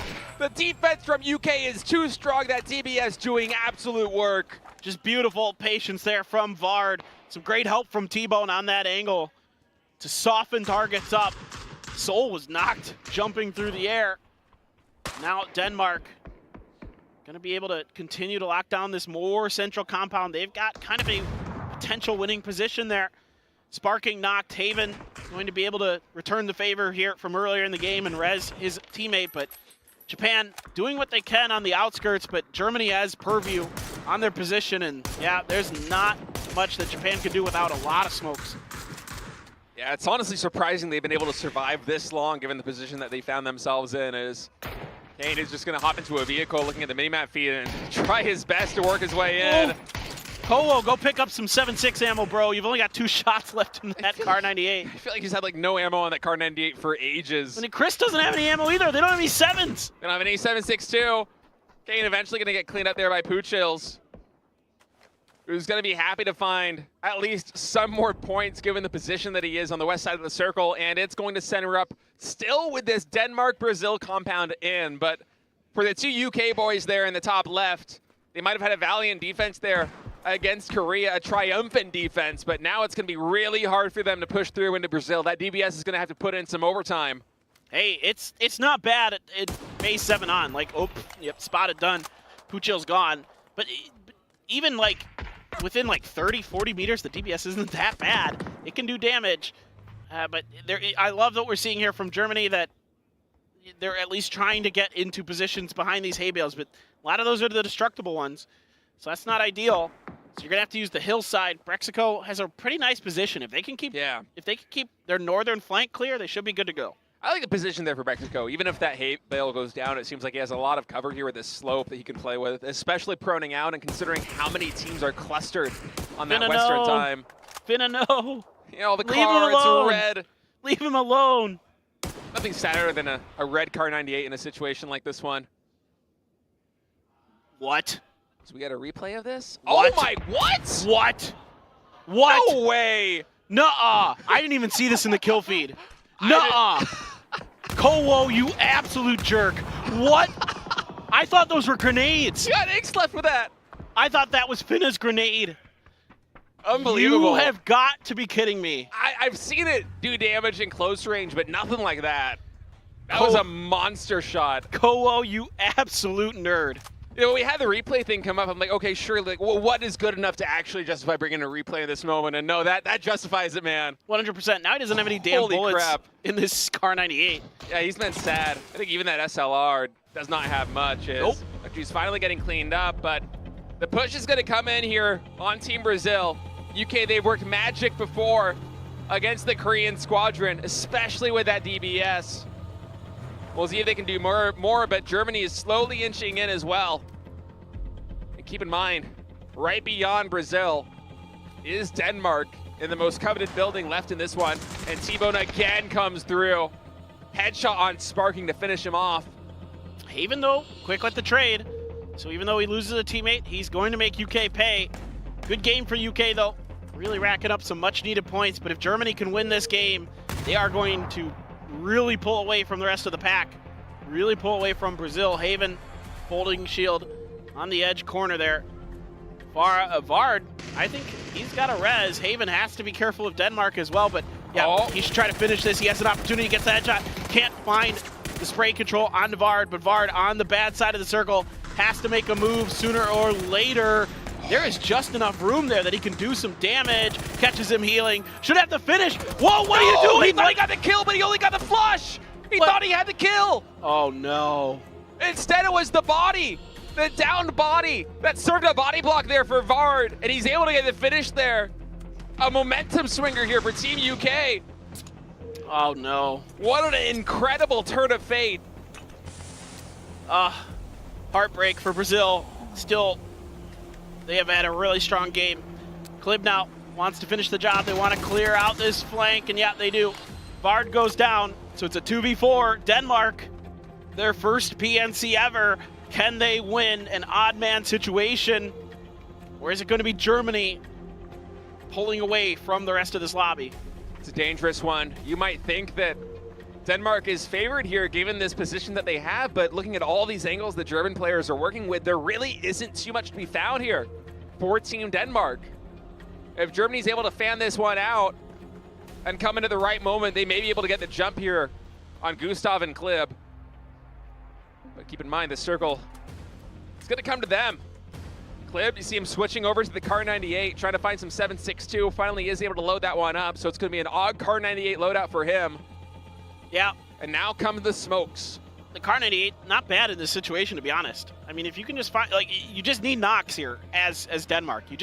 You're not looking for flushes, you're looking for the win. And the only way you're going to do that is getting knocks. All right, phase 9, 5 seconds from commencing. And I love this move here from Gustav. I'm not sure if the German boards are going to be expecting this one. Proning out onto the side. And Germany can just kind of lock down the edges, just play with the edge of the circle here. Just make sure that nobody's, if nobody comes out from this side that Mika is watching, then the other side is where they can just turn their attention to. They know that it's open. Gustav springs into action, but immediately Mika's got damage in Gustav. Yeah. Oh! Klib though got through undetected. Can he find another? That's just one. No, he's shut down here. Kowo able to do some damage, and it is going to be the headshot in the finish. Germany is going to get a huge 9-kill win, and these boys have pulled into first place. 50 points in total. Denmark put up a great effort there, but Germany just with the manpower to fight through right there at the end. 9 kills, most in the lobby, tied with the UK. And man, we were talking earlier about how for Team Germany, they're so consistent racking up points and racking up points and racking up points by playing the edge. You just need a couple cherries on top of that one, a couple of high kill wins to really cement yourself. And hey, that's what they got on Vikendi. Yeah, and I told you Germany would do something that you wouldn't expect, and it's that Panzerfaust from Kowo. That was insane. From a mile away. I missed it in the kill feed because it was so chaotic that Akeleft was knocked by the, or finished by the, or knocked by the, yeah, knocked by the Panzerfaust. Just absolutely dumb. Just dumb. That's just dumb, Kowo. From that angle, too, there was so much distance. Usually when you see it, it's like, it's almost like shotgun range, right? Where somebody's, you know, maybe 20, 30 meters in front of you and just get the splash damage right on them. It's so hard to contest. I love the binoculars. What? I've never seen this at an esports event. What is this? They're scoping out the players. They're not that far away. Yes, like they're really close, actually. Okay, if you guys closer don't know at home, it's closer than the Panzerfaust range. Yeah, you don't need. Yes, exactly. You don't actually need binoculars to see the players. I just want people to understand. I love that there's not seats that are that far away. Just somebody get like a, what's it called, like a periscope, like the one thing like the 2 eye or the 1 eye little. Oh yeah. Is it periscope? I'm so lost. No. I don't know these. Maybe nautical periscopes phrases. are what come out of the. You know, yeah, I like think you you're can see right. above stuff. You can tell I'm not a sailor. I don't know. What a little. It's what pirates have. I don't know. Yeah, because they got that. They only got the 1 eye. They need the one little scope. Maybe with it the is one eyeball. maybe it is a periscope. I'm gonna check on the break. But yeah, they're not very far away. I've never actually seen an esports fan bring a set of binoculars. Nope. Both of them had binoculars. That's a first. I don't So know, man. Funny, man. Yeah, it is pretty funny. Brazil continuing to have a good day. I think they should be very happy with where they're at. I know maybe you don't like what happened with Haven at the end of that. With kind of, it is what it is. Sometimes you kind of misread a situation. You thought he had the kill, but instead it was just a flush. It happens to the best of us, dude. And you can see right there that sometimes you think you got it and sometimes you don't. But really, really good stuff overall here from Germany so far today. Getting the first win ever in PUBG esports history on Vikendi. And through really unique fashion. Yeah, they played it very well, too. And also, looking at that map, you would think that they didn't have a lot to work with. You know, they were in that field for a long period of time, but it was like being able to pull water from a stone. They just somehow made it happen and were able to deliver the win despite not really having any of what were effectively god compounds for the majority of that circle. Just very well played there by Germany. Brazil, of course, with 6 kills, climbing up in the standings as well, all the way up to 41 points. And, oh man, like I said, we didn't get the monster nade in this situation, but instead it was just a sequence of good nade after good nade here. Poor Finna. Tremendous moment. The DBS, you love to see it on the ground in a compound like this because you know you've got that backup plan if you get crashed. So much damage. It's so much damage, dude. That gun is just absolutely bananas. And it kills bears fast. Oh, we didn't see any bears go down. That's Literally, right. No bears. Maybe tomorrow. This is bogus. I was told there'd be bears. Match leaderboard coming in. First place there for Germany with 9 kills in total. Gonna be a 19-point win in the bag. That's a nice one right there. Almost double digits in terms of kills, as they're gonna climb all the way up to 50 in total. 5 teams with 10+ points there. That's pretty nuts. Vietnam had a really good game here. That push they had up towards the northeastern edge, good. Really good. Really good time. Really well timed. Really well executed. Glory's hit some banger shots. Hemas is really heating up. I mean, this is a scary thing as well in this lobby, is that now we're seeing this Vietnamese team kind of start to come alive. These last couple games have been much better than what we saw in Miramar. Yeah, Hemas, especially with the DMR, has just been absolutely popping off. It feels like he is connecting with every single shot, racking up a ton of damage. You know, for Vietnam, they're still in striking distance. You know, they're top 8 overall in the leaderboards. And, you know, we have a lot of PUBG left to be played this weekend. It's only day 1, and we still have 2 Erangels left. Yeah, we're only 4 out of 6. So, yeah, 2 Erangels. Kind of go back to the old faithful. Go back to the map we all know and love after going through the... It wasn't even that crazy of a circle, to be honest. It wasn't a field, which are actually pretty rare on Vikendi. There aren't many fields actually on that map, so kind of an unusual finish for Vikendi. Miko with 637 damage. Going to be the man of the match there for Team Germany, as they nearly finish with a full 4-man squad. Tremendous team effort. But Mika carrying a lot of the weight. 4 out of 9 kills in total. 4 knocks on top of that, too. Yeah, but he didn't get a Panzerfaust kill from a bajillion miles away. It's like, what, like 150 meters or something? It was crazy. I don't even know. I don't even know what the max range is off the top of my head. I think it's like maybe 300 meters on a Panzerfaust. Like if you absolutely arc it perfectly, but I'm not. Maybe 250. I have no clue. I've only ever used that thing in close range, or frankly, seen it used in close range. That was just wild. It was just bonkers. So Germany on top, 50 points. Brazil 41, South Korea 36, USA 31, Denmark 30. But again, a big part of that is that now Germany has kind of pulled ahead. So, like you were talking about, if they can keep just kind of putting up 5-6 points a games or whatever it may be, and then have a win here or there, they will likely win this event. Unless somebody else just wins all the other games.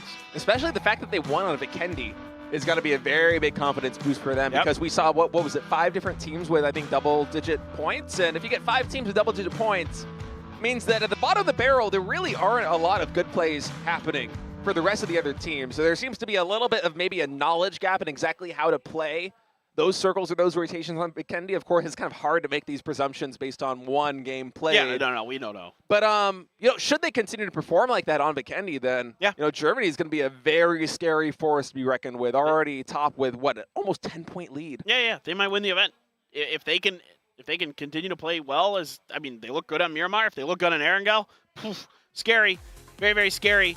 Quick look at that last circle, and it's just, Germany just has that extra hillside on the eastern edge that they can use to kind of cover themselves. Let these ding-dongs on the other side of the circle fight. Yeah, let them duke it out.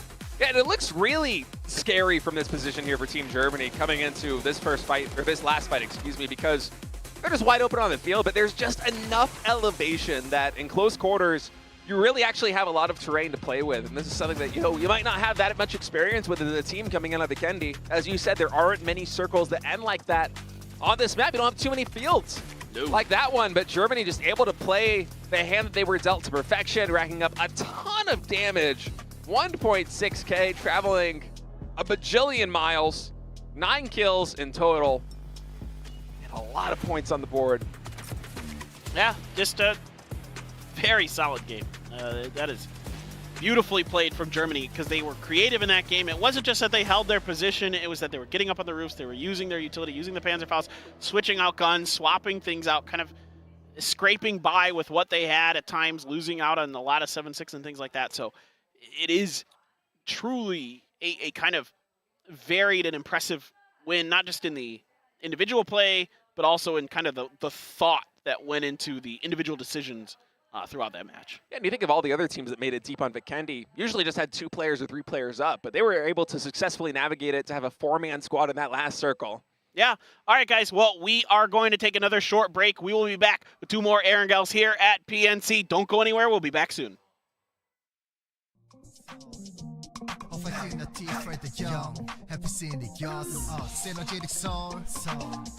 Feeling safer in everyday life. Hey, see mine. Say Processor. With the innovation, you with the exciting futuristic sound. Inspire the bird, rendition and technology. Letting clovers so. Stand up for the world. Fair City Soul. I'm here today at Silverstone, the home of UK Motorsport. I've been invited by the makers of PUBG to take part in a mystery challenge, and I can't wait to find out what it is. Today you'll be driving the Aston Martin DBX 707 under the guidance of a former Formula 1 world champion, Damon Hill. Wow. Welcome to Silverstone. Do you want to know about the DBX 707? I would love to. Come with me. If you're not careful, you can make the car get very out of control. If I turn left too quickly, right? It's not good. This is unlike anything I expected. Now it was my turn. Damon gave me plenty of advice on the best racing lines to take and the braking points to hit. So let's see how I did. Okay, Jackie, off you go. Nice and easy to start with, though, okay? I hope I haven't frightened him. Oh, that sound is absolutely insane. Show some respect. Are you challenging me? A tough nut to crack. Now, shall we fight? My turn. All right, here we go. Trust my shield. Fire away. Gotta try harder, huh?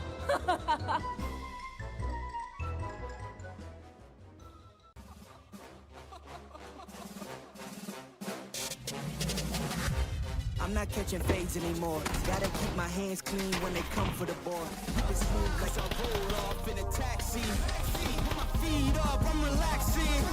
Singing Figaro with no accent. While I pour strings from the streets in. Do it all with a straight face, I'm the kingpin. Top dog, top flow, boss mode. I'm the kingpin.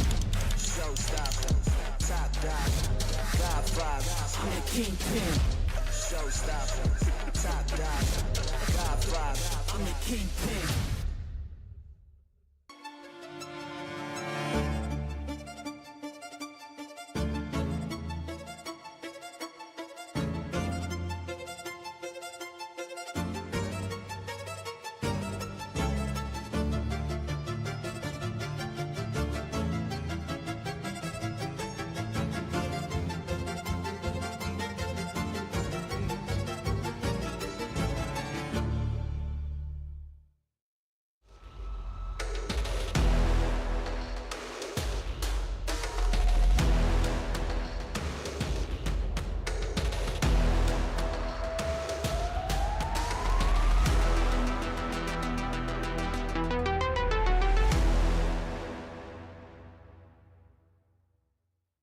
Welcome to the update 25.2.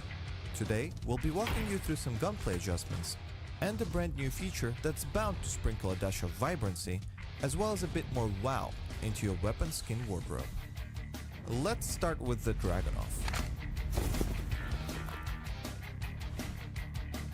Previously introduced as a chance-based damage weapon that you might have tried on the 25.1 test server, it is now ready to make its live debut with its damage carefully refined based on your invaluable feedback. By removing the probabilistic damage system and readjusting the damage per distance, the Dragunov is now ready to provide a variety of fair, dynamic gunplay scenarios. Now moving on to the AUG. It's time to restore equilibrium. We've heard your insights about its overperformance and recognized the potential imbalance. Initially, we did boost its power to encourage the use of 5.56mm weapons and catalyze a shift in the gunplay meta. However, in our pursuit of fair fight, we've decided to slightly reduce the AUG's RPM, which should be enough to align it more closely with other options in the game, and enhance the overall balance. Next up, let's swing the spotlight onto our upgraded weapon skin system. Meet Chroma, a feature allowing you to alter the color and visual effects of your weapons. Chroma includes changes to weapon appearance, attachments, death crates, and kill feeds. And if you possess the appropriate progressive weapon skin, applying this feature is as simple as clicking an icon. Update 25.2 has more to offer, so make sure to delve into the patch notes for all the details. And as always, we'll see you on the battlegrounds.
And we are back here at PNC 2023.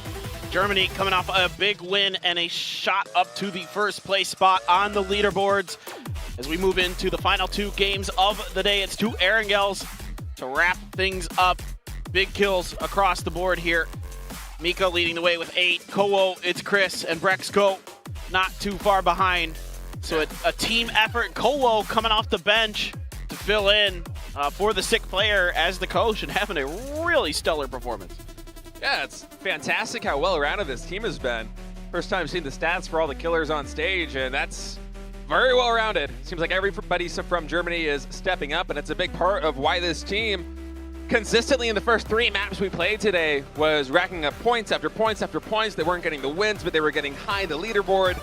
And then finally in game 4, get so much, and let's get to it. Let's go to Erangel for the next one.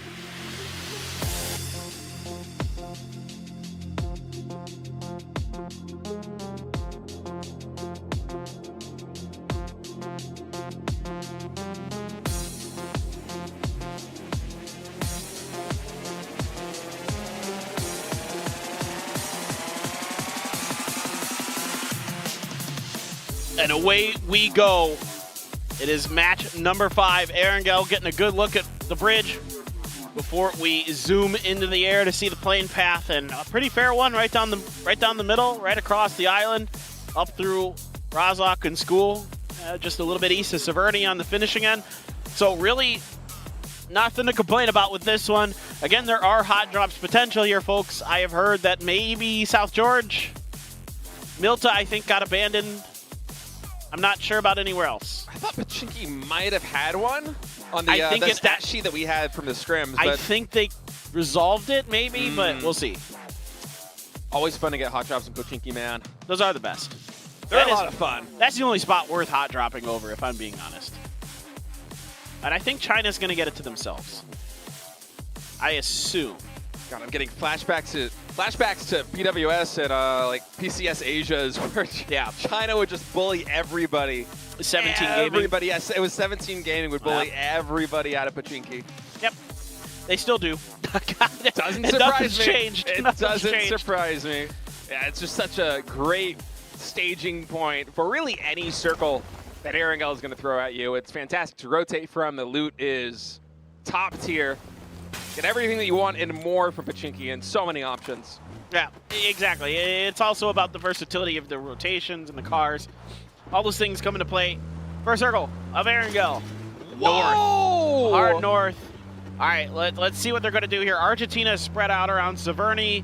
India in prime position to maybe take those warehouses to the east of Severny. Yeah. Or the warehouse. It's only one. There's not more than one there. I should. Yeah, there's some little tiny compounds with some houses, but that's about it. Evan playing parachute simulator here, just going through the trees, and he's okay. Oh, this is Yesnaya, okay. Yep, the Danawa drop spots. And for a second, I was all turned around and thought he was going someplace else, but all right. Yeah, nice spread. I mean, this circle is so far north, I'm kind of wondering exactly what the game plan is going to be. I'm looking at the map feed right now in Brazil. It looked like they were planning on landing in Novo. In fact, they might have landed in Novo or already crossing the bridge. And we're only 2 minutes into this one. Driving right through the UK squad. I wonder if we're going to get a shot of that in a moment here from the Observer. But some early rotations coming through.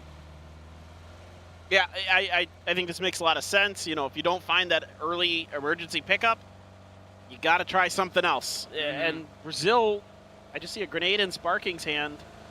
I don't assume they're going to try to fight the UK for Milta. Yeah, I don't think they have weapons, really. No. I think they just peace out. Even if they were to fight into Milta and potentially win, it would bog them down so much on the eventual rotation and in this circle. I think that probably if you're Brazil, you go maybe all the way to the edge, go to Milta Power or Lipovka, pick up some hot loot, and then just send it back into the circle. Yep. That would be my game plan, at least. These guys are smarter than me, so. I think they're going to go spread out around this, the Milta Power, Milta Mini area, and then just make a run for it up that East Coast road would be my best guess. Denmark's got some work to do out of the military base, but I already see them kind of fanning out. I think really trying to cover ground with loot to see if they can find an emergency pickup would be my guess with Denmark. I wonder if they already have one, considering how hard they're sticking on to the military island.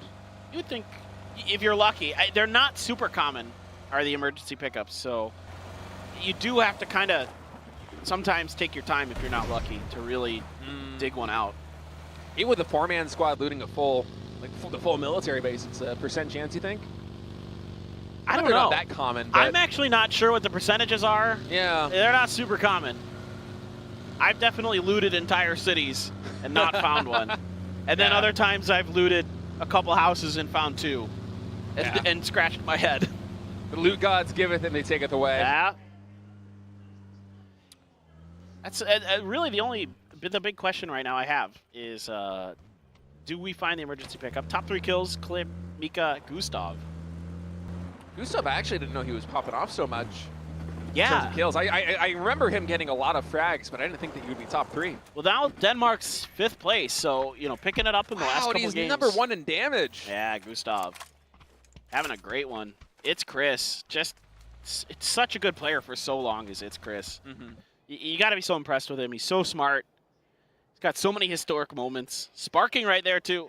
Just, hasn't been at an international event for a little while. And making up for it big time here on day 1.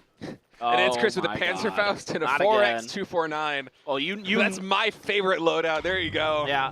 Well, with and big again, guns only. Yeah, you can drop the Panzerfaust into the car, so that's clearly a good idea, as we saw in the previous game, to have those Panzerfausts. Very versatile. Even on him for now. But yeah, love to see it. Japan now making their long drive in. I believe this is actually just south of Severny, so getting closer and closer to the center of the circle. Japan's...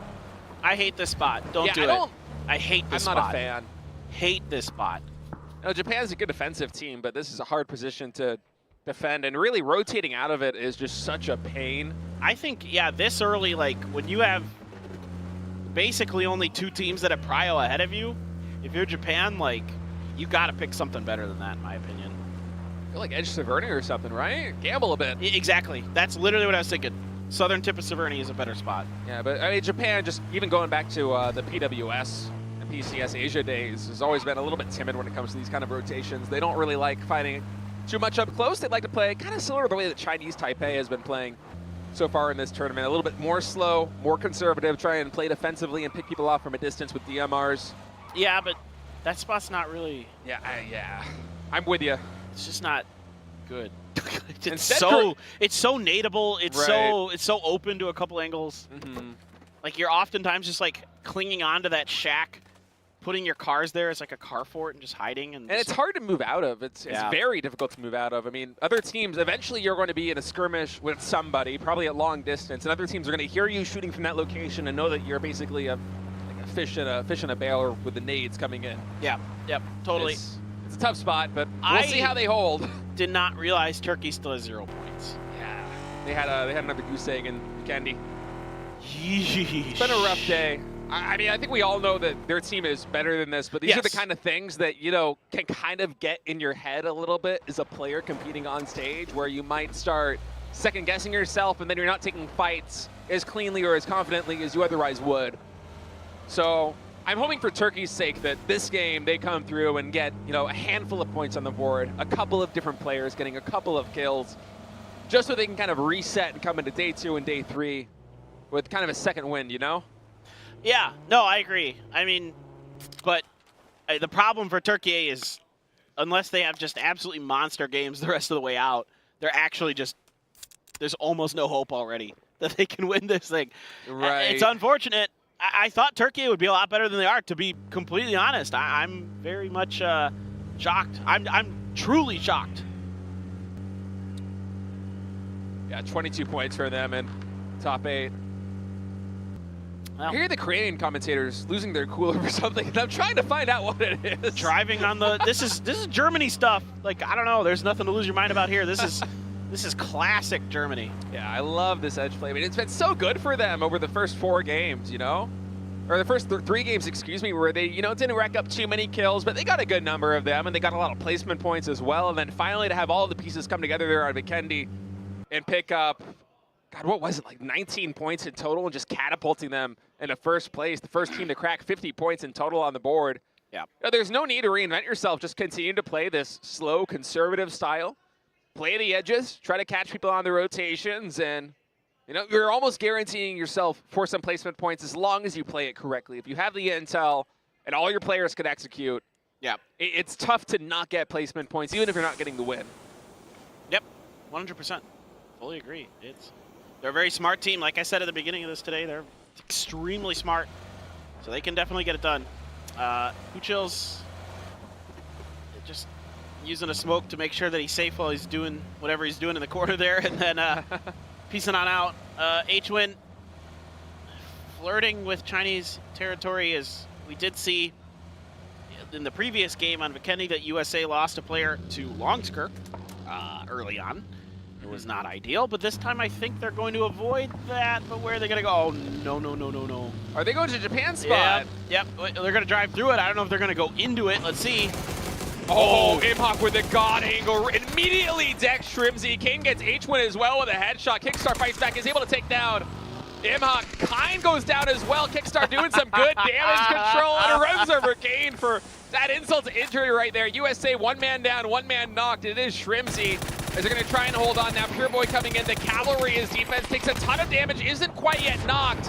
And USA is going to eliminate Japan, losing only 1 man. They were caught by surprise, but still, immaculate recovery there, despite that fantastic angle that I think Imhawk had in on the entry.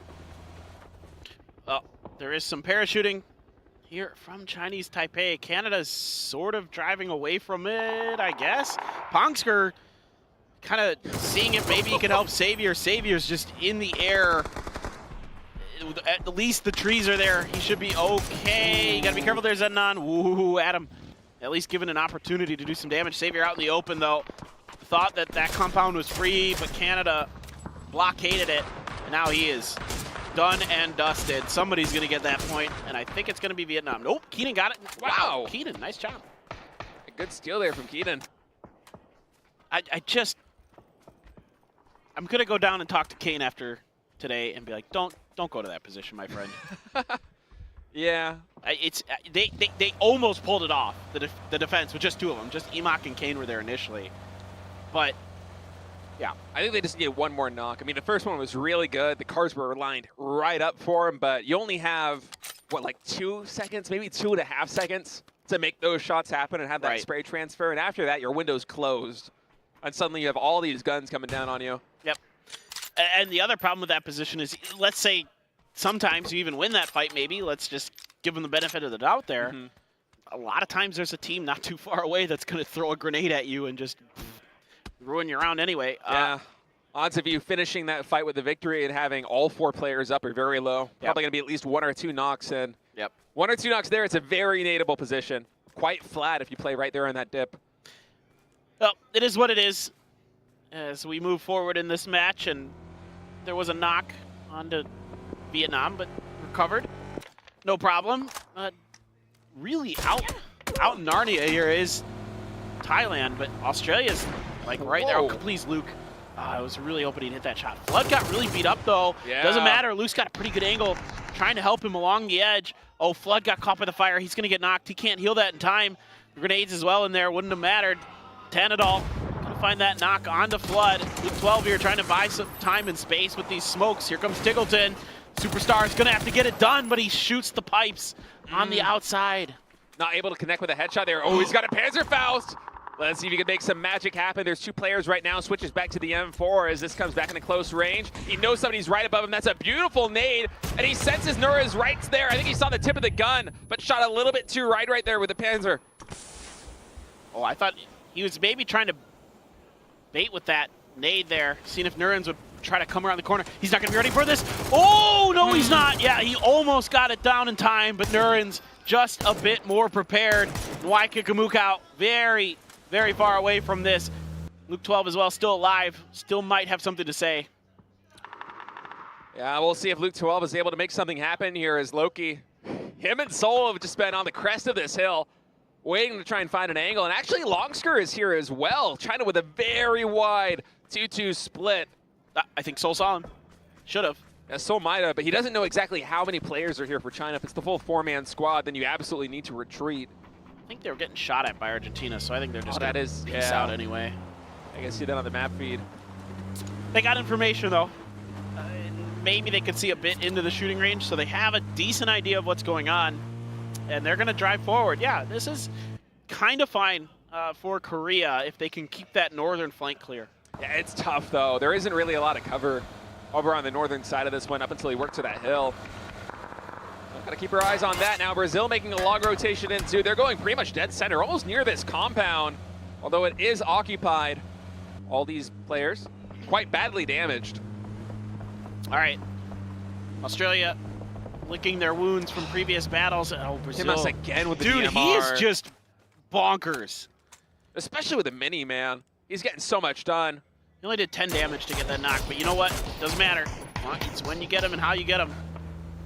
That's all that. It's like horseshoes and hand grenades. Close enough. Well, Brazil kind of in a very tough spot right now. I don't think they were able to make the full rotation that they were gunning for, but there's players on pretty much all sides, so they're going to try and make a fort with the vehicles that they have and hold on for dear life here. Hopefully eliminating angles from these other teams on the sides. Hamas, he knows that somebody's right over by that rock, just cannot quite find the angle. He is going to make Brazil earn it. Probably force out a couple more smokes potentially too. UK, are we looking to pick up Vard? Are we going to leave Vard here? What's the plan? I'm curious. I don't know. Thailand. Oh. Uh-oh. Yeah, Nonix, he's driving away from this. It's just on Heaven.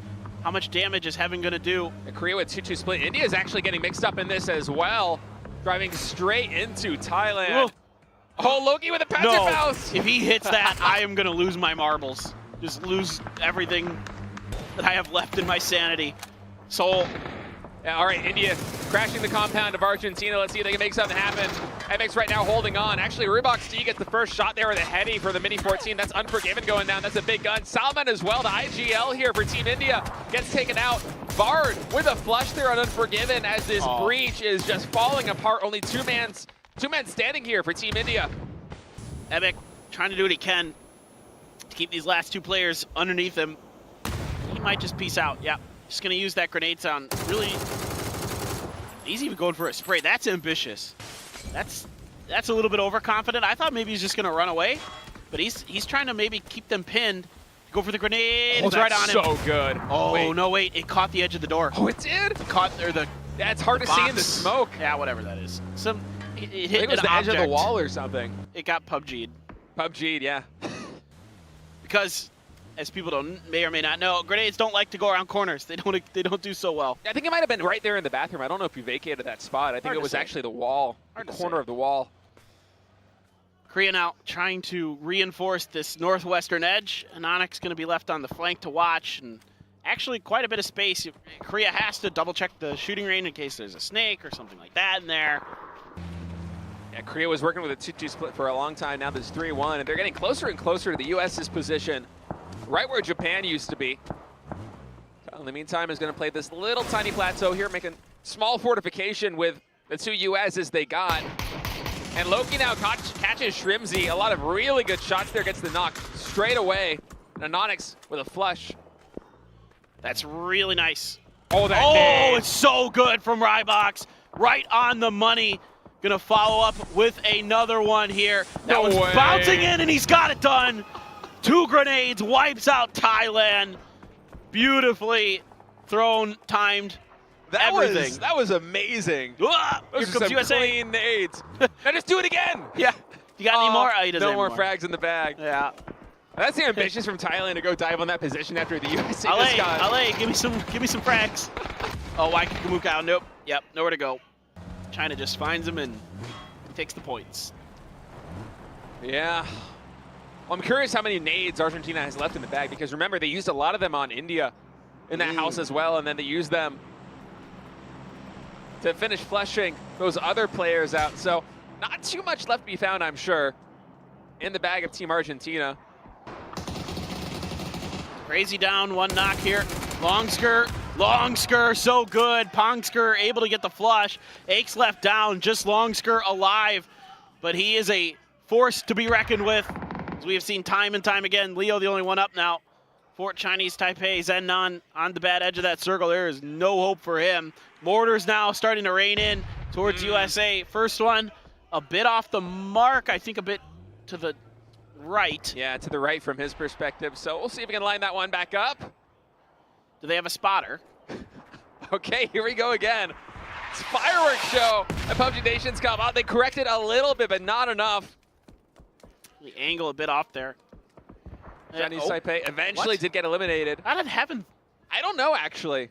Oh, was that the blue? Korea's like pushing towards that fight. They came out of shooting range. I didn't expect them to get this far out. This is ambitious. Yeah, I was so focused on the mortars. Yeah, I know. But this is not what I would say is usual for South Korea. Especially for this team. Like, Dono is generally pretty cautious in the early games. Well, I guess not always. I take it back. Sometimes they can be a little bit aggressive, but they really want to take a fight. So did Canada, and Canada, flirting with disaster. Circle hard shifts over there at the east now. Heaven from South Korea going to be throwing a nade. He does go wide on these Canadian players. Want to keep in mind, by the way, that Longsker off screen, deep in the blue, over to the west, just taking it hardcore right now. We'll see if he's able to survive from that and work his way back in. It's going to take a lot of meds if he wants to make that happen. If all of his dead teammates had fresh jammer packs, he's fine. Yeah. For like another minute, maybe. It starts to chunk a little bit, though. He might be able to find a backstab onto Anonix. Anonix, though, is watching that edge very closely. So I think Anonix has done a good job kill feed tracking. Duck juice. If this Vietnam team can start really kind of working together as a unit, hitting these shots as well as they have, they are going to start putting up some big points. Doesn't matter. It's Chris with the M249. Oh, let's go. M249 gets the knock right there and the flush. Love to see it. Cloris gets knocked by Clib with a bolt from range, and this has opened up a lot of space for Germany to potentially just wipe Vietnam out. Oh! Duck Juice, though, hits some banger SLR shots.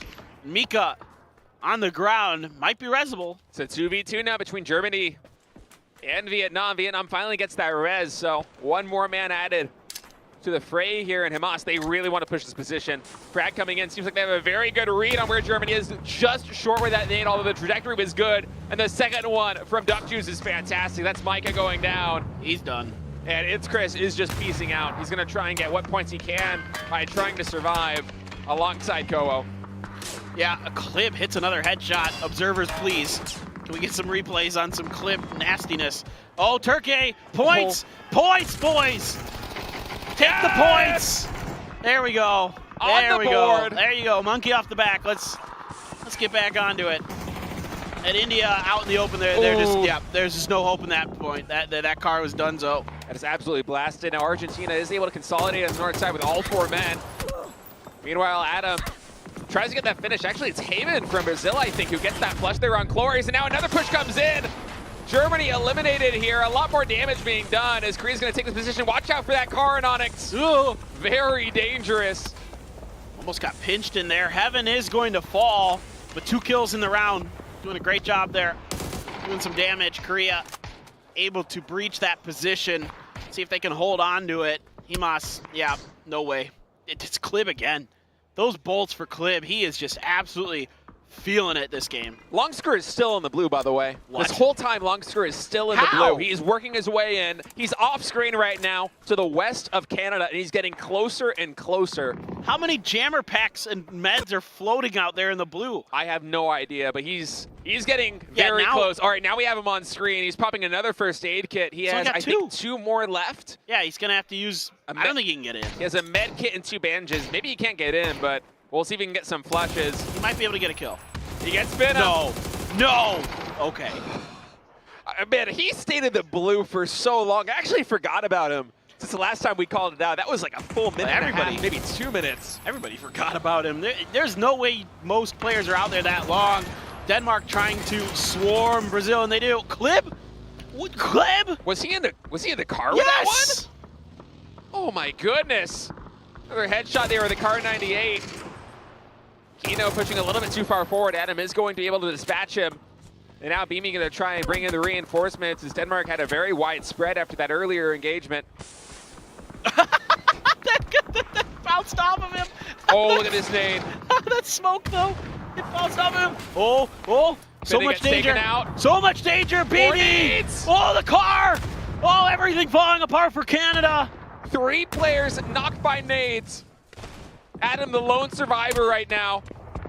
And the UK, coming in from downtown, hundreds of meters away, are the lifeblood of Canada. Just shooting down Mimi's position as he tries to break through. Again, it's happening. He's going to try and use the flip buggy for cover. Instead, he's going for it. He wants that flush, but Adam, he's already healed. He gets the headshot there on Mimi. Oh, Clip, please. If you headshot Adam. I don't know if he can get there. T-Bone is raining fire on him. Yeah, he might be stuck. You're right. Turkey, though, getting pushed by the UK. Like sharks, they smell blood in the water here. And oh my God, just Honey Badger just spraying across the ridgeline. Really smart stuff. Know that there's not a lot of positions that they can hide.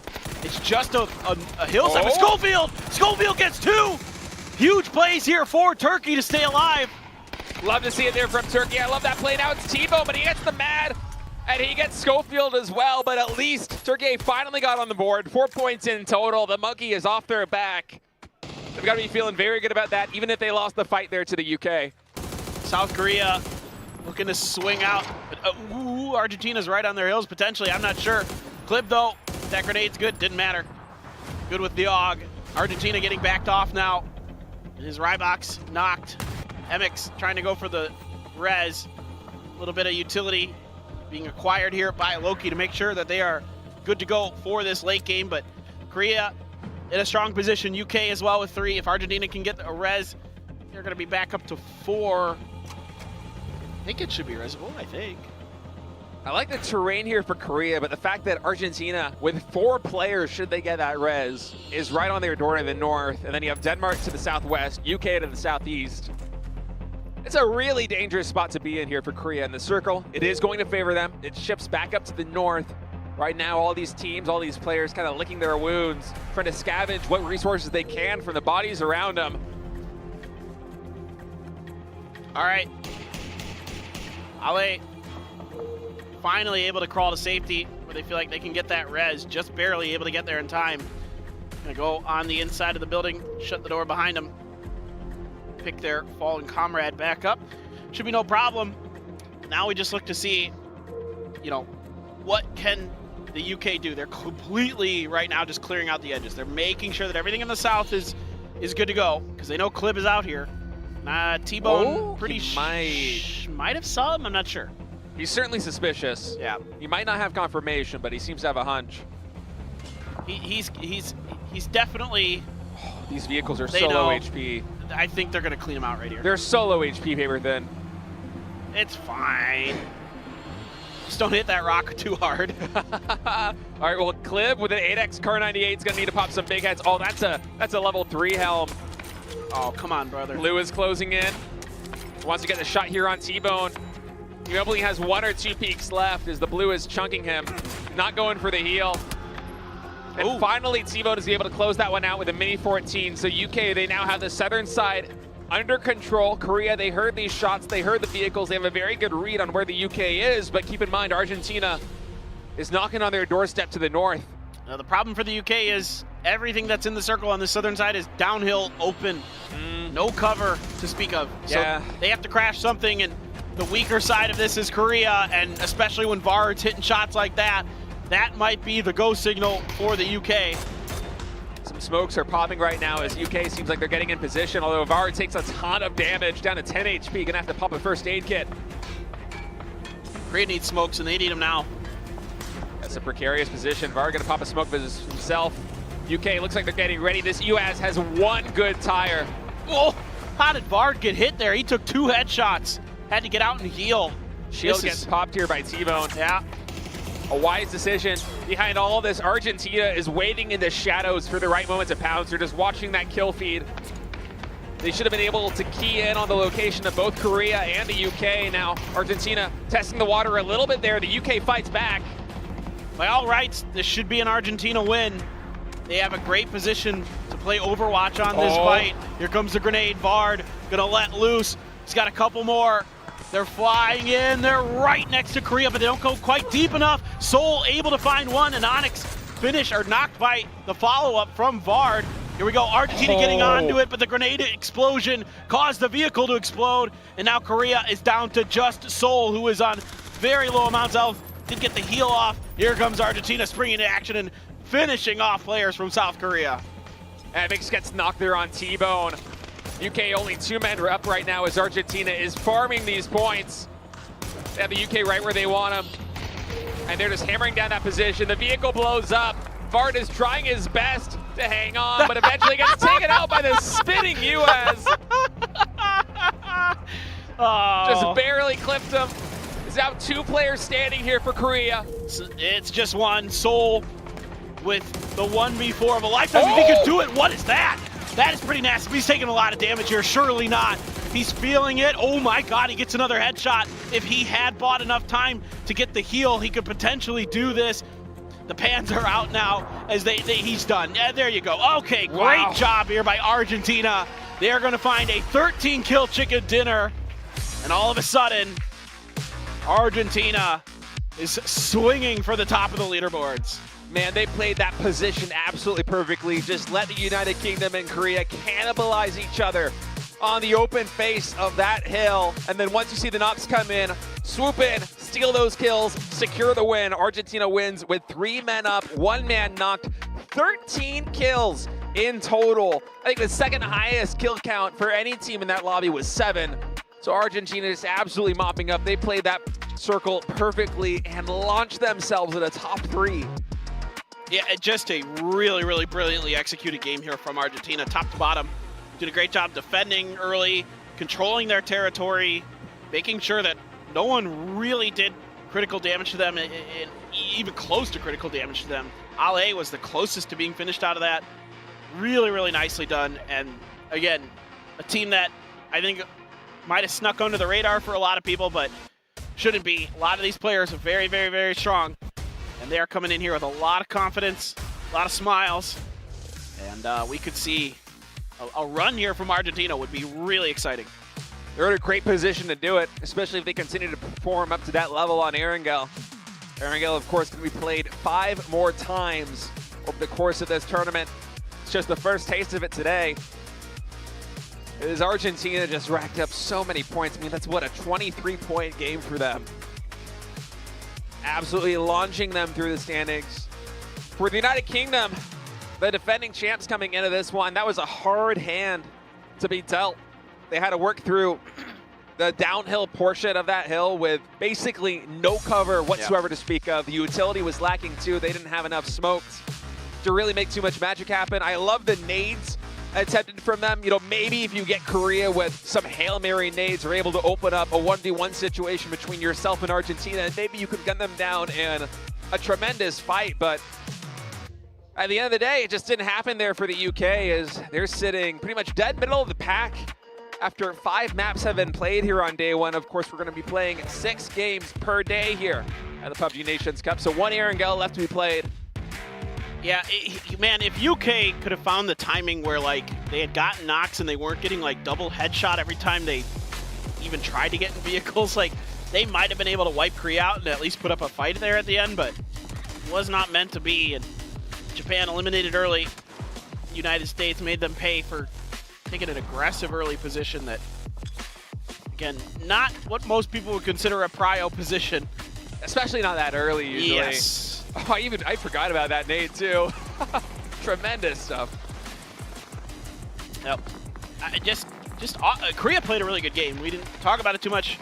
It's just solid, good kills, kind of maneuvering around the edge of the map pretty nicely.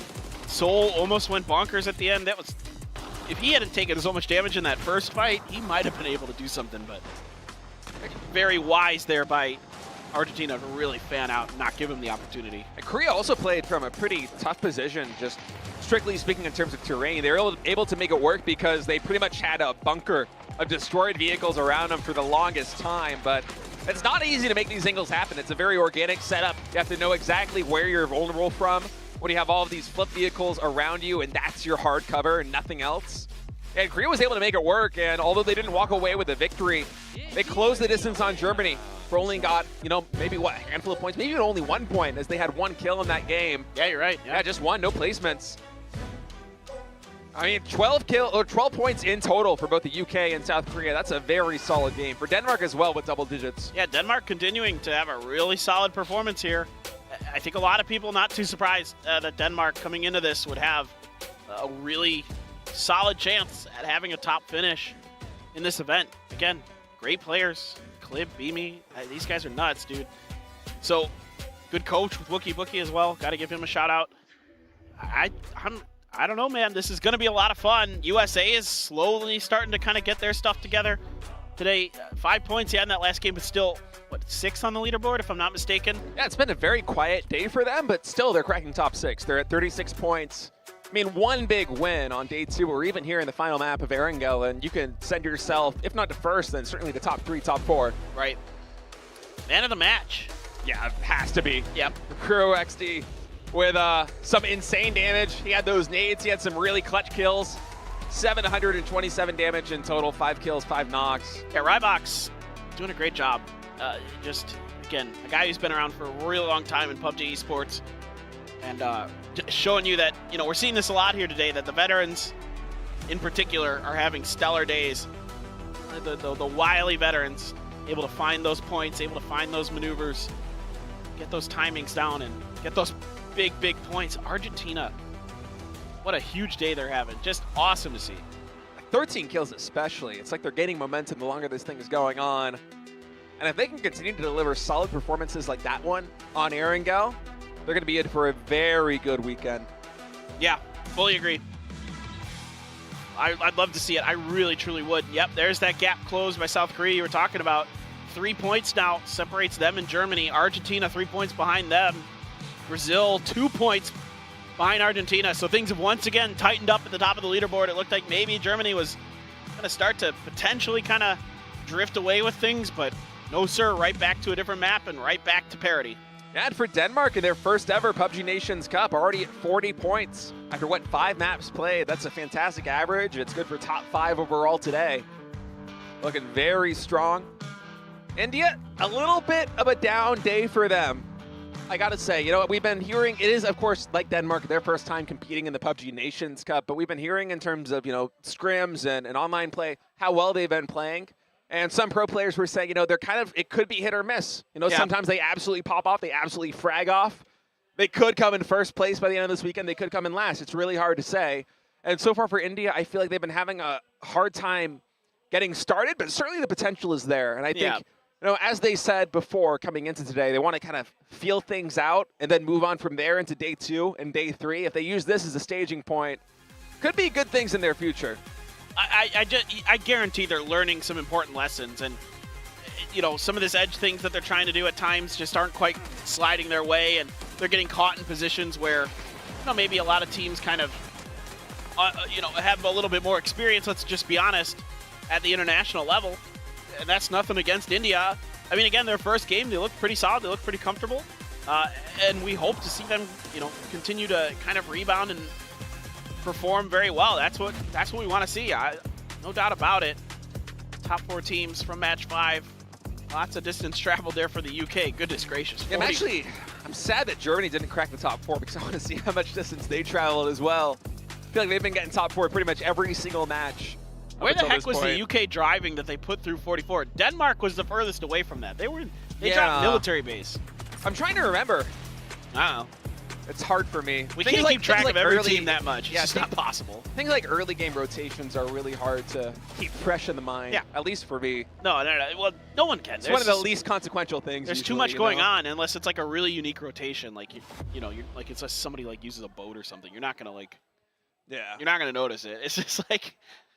But anyway, regardless, interesting stuff. UK though, kind of starting to get their feet underneath them a little bit, kind of starting to maybe look like that team that won BNC last year potentially. We'll see. Right. Still some work to do. I don't know, man. You know, Germany looks good. South Korea looks good. I'm not too surprised by that. Brazil looks good. Not too surprised by that. Honestly, Argentina looks good. Not surprised by that. No one should be surprised by that. But it's been a fun day. I just wish Japan had picked it up a little bit, done a little bit differently in that game. Yeah, I saw it coming from a mile away. I mean, it's just, and that's what's kind of. We knew to go to shooting range. Yeah, why not just go to shooting range instead? I don't know. Or Severny. Or, yeah, Severny was South wide Severny open, tip is, yes. And then we saw South Korea use that position to eventually get to where they got to, right? They used that South Severny tip, so yeah, I mean, if you're going to go there, at least don't be the first one there. Yes. Do what like the U.S. did. You can be the last one in that spot, it's fine. Can't be the first one. Yeah, but I mean, that's kind of Japan's play style. Even going back to PWS, Japan usually kind of likes to play this slow, conservative style, and sometimes it works. But we weren't seeing that earlier, though. That's what I'm frustrated about. Yeah, it's tough to say. I mean, hopefully they'll come back and do something a little bit different here on the final Erangel of the day. Hopefully. Turkey got points. We're very happy about that. Very, very happy about that. I did not want to see them struggle any longer. That is not enjoyable by any stretch, because that team is, like you were saying, too good. That's too good. The most exciting thing that we can all hope for here is for a very strong midfield where everyone's competing, maybe not for the top spots, but for top 8, for example, where there's a lot on the line every single game. And so hopefully India and Turkey are going to step up here coming into the final map of the day. Looking forward to it. Korea on a pretty strong run. Got their first ever chicken dinner at a PNC. First place in kills overall in the day as well. Korea's playing very well. Yeah, they got fraggers. All right, let's get it under the way. It's the last match of the day. Erangel, one more time to wrap things up here at PNC 2023. Let's get into it.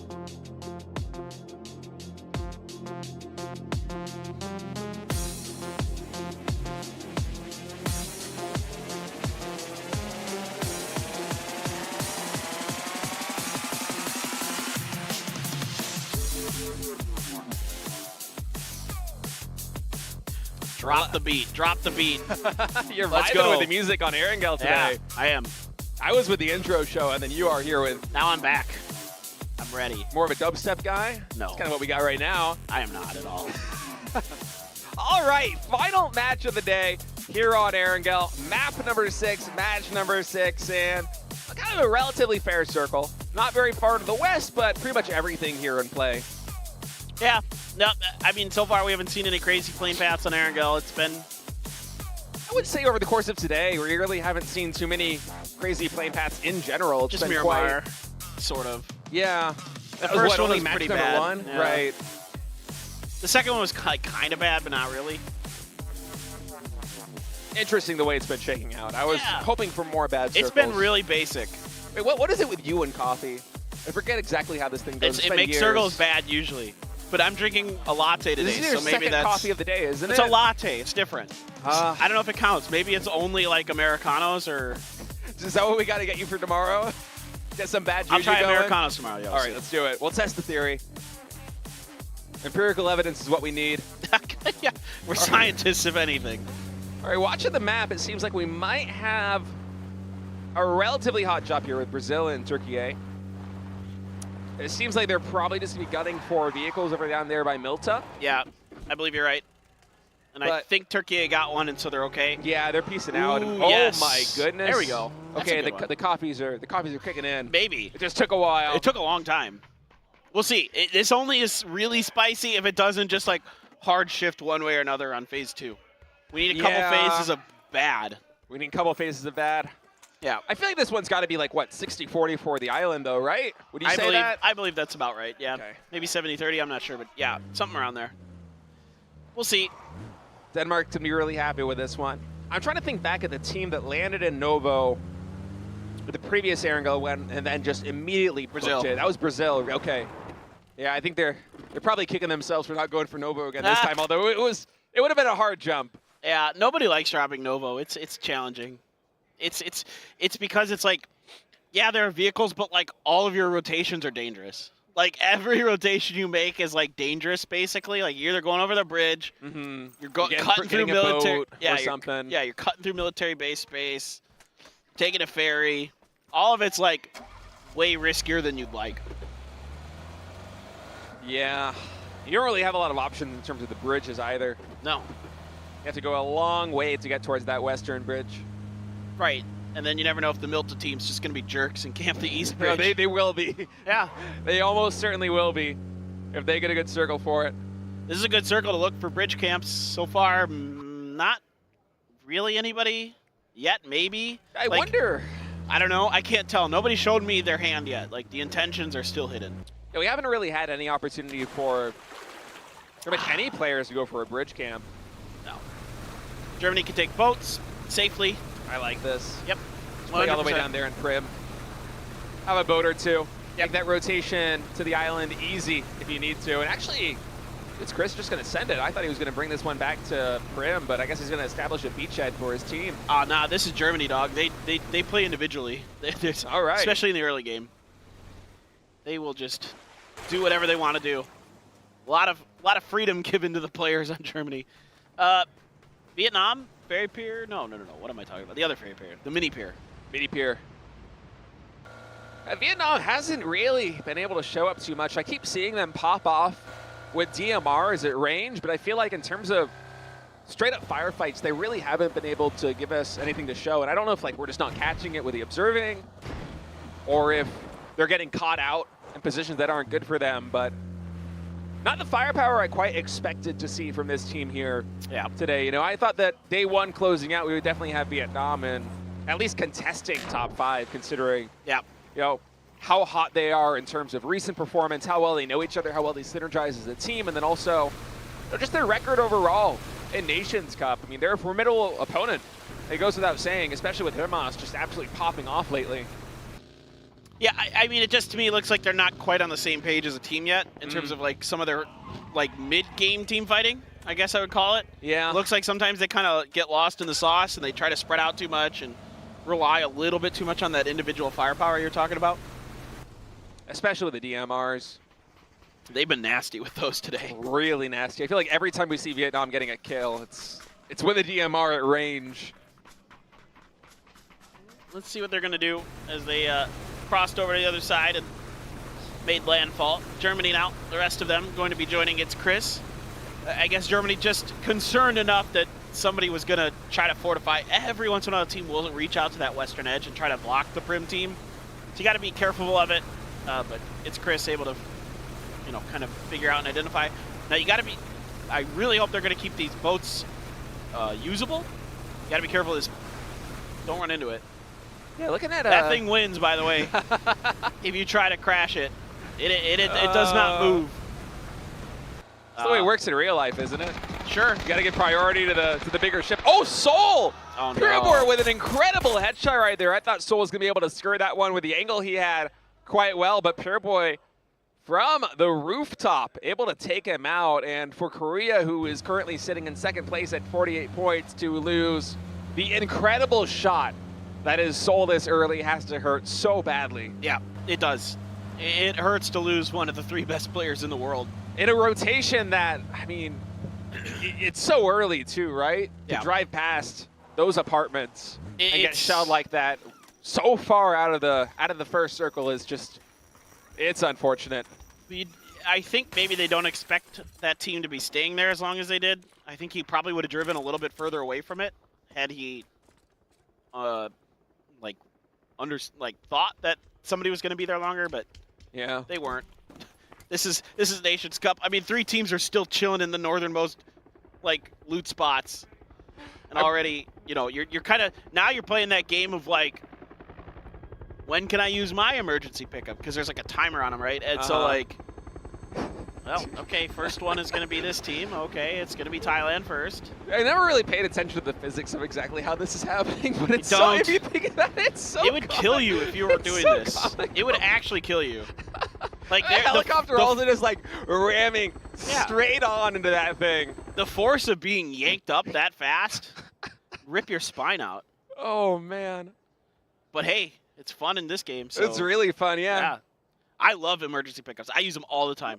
They're great. I love them in this game. I love them in esports. But I feel like you never really get to appreciate them when you're using them in game. It's only when you have an observing client like this that's actually catching all the different elements coming into the play, with the helicopter coming in and snatching up that rope and then just the tether yeeting you off the floor. That's actually true. It is. You don't really appreciate how ridiculous it looks until you see it happen like close It's up. stupendous. I love it. Yeah.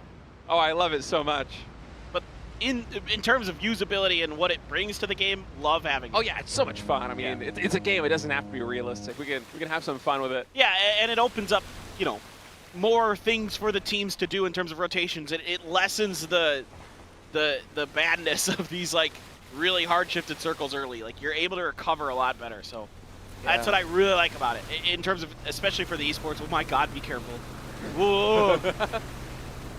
I have been there where I have thought I could turn the boat far enough or fast enough, and then I don't. Yeah. And then I'm very sad. Oh, Snickers are gonna make it, buddy. Oh, you got your ticket? The timing? The timing? Oh, it's perfect! Go! Oh my God! Calculated! Nuh-uh! Calculated. That's unreal. Oh man. We're getting some treats in terms of transport today. That was amazing. Yeah. Excellent observing job to catch that too, right? That's so good.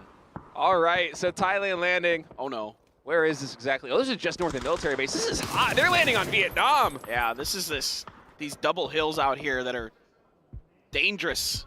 They're wide open a bit. You're gonna have to win this fight, Nurins. Oh, he's out of ammo. Switches to the mini 14, but not quick enough. And so with 1H, Nurin's able to flush him out. Glory eventually gets the finishing blow there on Norins, and Duckies will be able to clear him out, but oh, that's a painful loss there for Vietnam. I mean, just one more bullet in the chamber and you probably win that fight. Right. APAC on APAC violence here as the grenades are out. Puchil's thought about sticking the res, had to pull off, but those grenades are dangerously close, and Puchil's probably done. That's right next to him. It's gone. Pounce it off his back. Now, Thailand, who had been so good with those emergency pickups at PGS2, not really able to find value with it here in match 6. And Vietnam picking up 4 points right there. It's a good start here in the final map of the day. Well, what do you think? What's your bet? I think it's going to go hard at the island. Maybe a little bit of bridge in it. All right. Let's see. Yep. All right. Nailed it. You're buying dinner now, right? No. No. I don't remember what the initial bet was. I don't remember either. We have to go back and watch the VOD. I think I predicted teams, and I certainly did not predict Germany, Argentina, and Brazil. So I'm losing that one. I think it was a fantasy thing. Was it a fantasy thing? I think it's like for the entire event, if I remember. So we're nowhere near having to worry about that. I'm already worried. No, not like this. Not like this. Oh, they're all rotating on foot. Oh no. That's a tough angle there for Brazil, but still. This isn't even like. You wouldn't expect Brazil to be sitting out here like this. This is actually just. Unfortunate. Disrespectful. No. I know. It really isn't. But I certainly, if they open fire, it's going to feel like it for India. Yeah, no. They absolutely should. Oh. Yep, they just waited for someone to start healing and then just cut them down to size. I feel bad for India on this one. This is just it's painful. You don't expect that.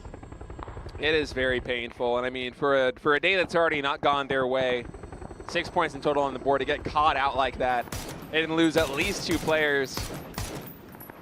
Just dreadful. Now China coming in. They are dropping in a very safe location, actually, all the way down here in the south. Due south. If I'm not mistaken, there's nobody around this area. Yeah, no. I can't believe there's nobody in that 4 square yet. Yeah, that is an incredible read. That's awesome for China. I mean, that's a really good find. Haven, let's loose. The throw, is it good? That was so it good. It is. Constantly impressed by the nading capability of these guys. Yeah. Just feels like top to bottom in the pro level. They're everyone nasty. is so good. Yep. They're nasty. On the boat is Canada. Now they're going to Novo too. When are they going to be able to, like, this is interesting. Will Brazil still be there when they make it through to Novo? They have to do the same kind of run. I don't know if there's any vehicles in any of the garages. I have to assume not. I have to assume that India checked the garages in Novo and that they were empty. And that's why they went on foot. Yeah. I have to hope. Well, Brazil finally finished cleaning up India, so you got to think that it's going to be off their radar, looking for another team. Maybe if India bogged them down for another minute, they would catch wind of Canada coming in on the ferry. Candia It's been a long day. Yeah. It's been a long day, paper thin. But yeah, Brazil's just booking it in. You gonna pull that lever, State? Remember that? Traumatized. Oh, they brought vehicles. They're smart. Okay. Yeah. I should have realized they're on the ferry and that you can put put cars on it. You could probably put a boat on the ferry if you tried really hard. You probably could, yeah. Find a I launching kind of want pad to of some try it. sort. I kind of want to try it. I think there's got to be some angle on some dock where you can make it happen. I bet. As it is right now, kind of a quiet mid-game as we have some teams rotating in. Now Korea and Australia down by the ferry pier off screen. Okay, finally we get a shot of this. This might be a bit of a skirmish. I don't know if Australia actually has any. I don't know if Korea knows they're there. Yeah, I don't know if that's because they're. This is dangerous for Korea. Like, once they open up some angles to Australia, they might lose a player if Australia's not really in a position to punish it. Never mind. Okay, they're okay. Okay, they're going to be all right. But what does Australia do? Are there any boats out here left? I don't think so. It's kind of hard to see in the picture-in-picture. Yeah. Going full screen. Oh, there's this one right here. Looks like somebody maybe hit that one. What a spawn. Does that move? I think you can work that way out there. Okay, it's fine. No, Yeah. I thought maybe it was like wedged in there and couldn't move. Nah. Oh, he's fine. I trust Waikikamuka. I trust the cow. Why are you taking this little boat when you got that big boat right there in dock? That's my question. Yeah. All right, so Brazil, let's see what LFP1 was able to pick out from that. Took some damage for it, got the 3 helm. What is the gun? Did we actually get to see? We didn't. But maybe it was something they didn't want. Sometimes a lot of players don't like the MG3. Yeah. Because it is kind of situational in esports because of the windup. Korea's going to make massively long rotation, but Canada's kind of angling in that same direction. Oh. Yeah, and USA is okay. also in the houses. They turned. They're going to maybe try to make a play for the 4 square that China's in. Yeah, I like that move a little bit more, but regardless of the way that Korea decides to go, it's going to be an uphill battle trying to get into these compounds. It is not quite forgiving. Something side of these maps, man. They're braver than me. The rocks are slippery. Yeah. It's tough to get up there sometimes. You can do it. They're sharp, too. You can take damage on them. Well, not really, but if they're dangerous. If you fall I guess funny, you can. Yeah, you totally can. All right, so Canada making landfall. It's a little bit of damage, I think, from USA trying to shell them there from the houses. We'll see where this next circle goes. I kind of feel for all the teams on the edge right now, Canada, Korea, and Australia, because one of those teams is going to have a very hard time, if not multiple teams, going to have a very hard time rotating in past the entrenched lines of Germany, of China, of the USA, of Brazil. Australia, well, this is maybe not going to be fun for them. And by maybe, I mean most likely. Oh no, oh no, oh no. Cow's lucky that was an headshot, but he prones. I think he, ooh, okay, just barely can get behind that hill. It's Chris thinks maybe I'll get lucky with the bullet drop and it'll clip him. I think in a perfect world, you can't actually land one bullet on him healing, but India finally eliminated there by Argentina.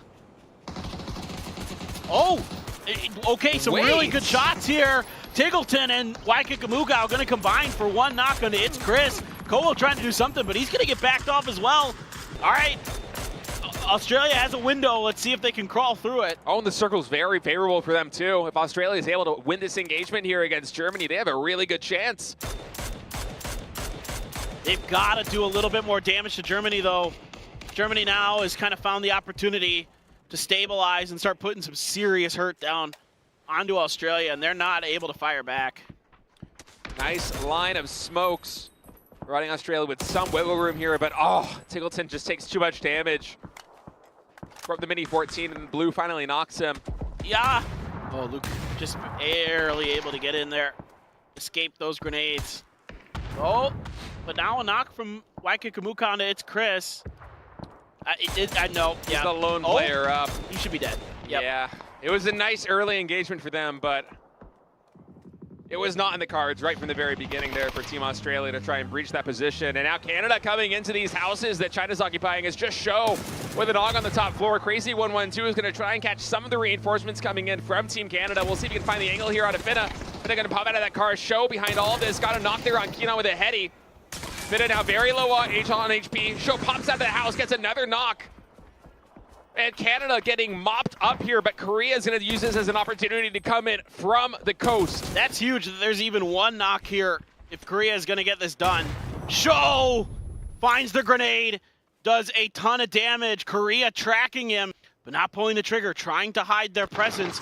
I'm not too sure. Well, they spring the life. Loki gets the first knock. Heaven takes a bunch of damage, has to get back inside to safety. Show, who's been absolutely magic right now, has an Onyx out in the open. Aches left actually gonna find the knock. Heaven trying to press space, trying to push forward, gonna spray up and over. Got the knock in front of him, thought about going for the flush, instead hits a heady. This looking pretty decent for Korea. Haven't got the heady, but not knocked there on Show, as Show, I think, has a level 3. Helm was able to take that one. Long score very low. It's all up to Show. Will he be able to make magic happen here? Korea's trying to close in. Show, 9 bullets in the AUG, is going to reload. He switches to the shotgun as well. Turkey got a mortar knock off screen. Here it is. Whee! We got a couple of them. Yeah, right on top of Chinese Taipei. They've got the distance decently dialed in. And Rybox actually is going to steal that knock. Well, I think that one might have actually done some damage there. Whoa, dude, Rybox is just clicking. Oh my God, Argentina's just wrecking them. Not good right now for Chinese Taipei. Show behind all of this was able to get a finish there onto an Onyx. And Korea actually trying to piece out of that position. We just get the tail end here of Heaven trying to escape, and Show somehow miraculously able to hold on, the last man standing for Team China. But he racked up so many kills, I think 3, 4, maybe even 5 there for Show when all is said and done. He's still alive. Yeah. He's stuck though in the blue, Yeah. and the USA is keenly aware of it. Kickstart tagged him. Vard though, gonna set Hemos down. Now the other players from Vietnam, I don't know what you're doing on that angle. Oh my God, how did you win that? Clories, that is unreal. I thought you were dead to rights. Clories has had some really good sprays so far today. Now we have Kowo from Germany trying to find the angle through soft cover onto Japan. He's on this rooftop. Teammates from Japan, Pureboy and Kane, are trying to close the distance here and find some angle on Kowo to give their partner some company, but not working out. Japan's got to clear this right now, Yeah. while Germany's a little bit distracted. Heaven just praying for some safety somewhere. Well, that Wizard's open. Oh, he's setting it. Car's on fire, though. He's got to get out right now. Yeah, he's got to bail. Oh, that car. Nope. Mexico with a headshot there from the Mini 14, able to get the heady and finish him off. South Korea eliminated. They'll have 49 points in total on the day. Not bad at all. But Germany's still in first place with all 4 players alive. Yeah, but on the bad side of the circle, at a nearly impossible rotation to make after this. So, you know, if they can clean up Japan here, Japan is just flanking too far. They gave Germany too much time. And, okay, they might still win it. It's a 2v4, by the way. Germany's working with a 2-2 split right now. Breakthrough and Mika are all the way in. What a nade from It's Chris. Is able to catch Runox on the tree. Going to go in for another one. He's just fishing for him. So smart with the way he angles it. Oh, nasty. He should have him dead to rights here. Yeah, what a flick on a Kane. Yeah. Goes for the flush. Finally able to get him. And It's Chris just manning down the fort, giving time for Mika to come in. Eventually he does get knocked there, but no, he got more than enough done. And Imhak, the only one left for Japan, scrambling to try to find some semblance of safety. There is none, my friend. There are a bunch of teams out ahead of you, and there is little to no cover as you get closer to the bottom of this hill. There's a few trees and a few rocks, but yep. He had the angle. Yep. So Germany's going to lose the left side of their 2-2 split. It's just going to be Breako and Mika for him.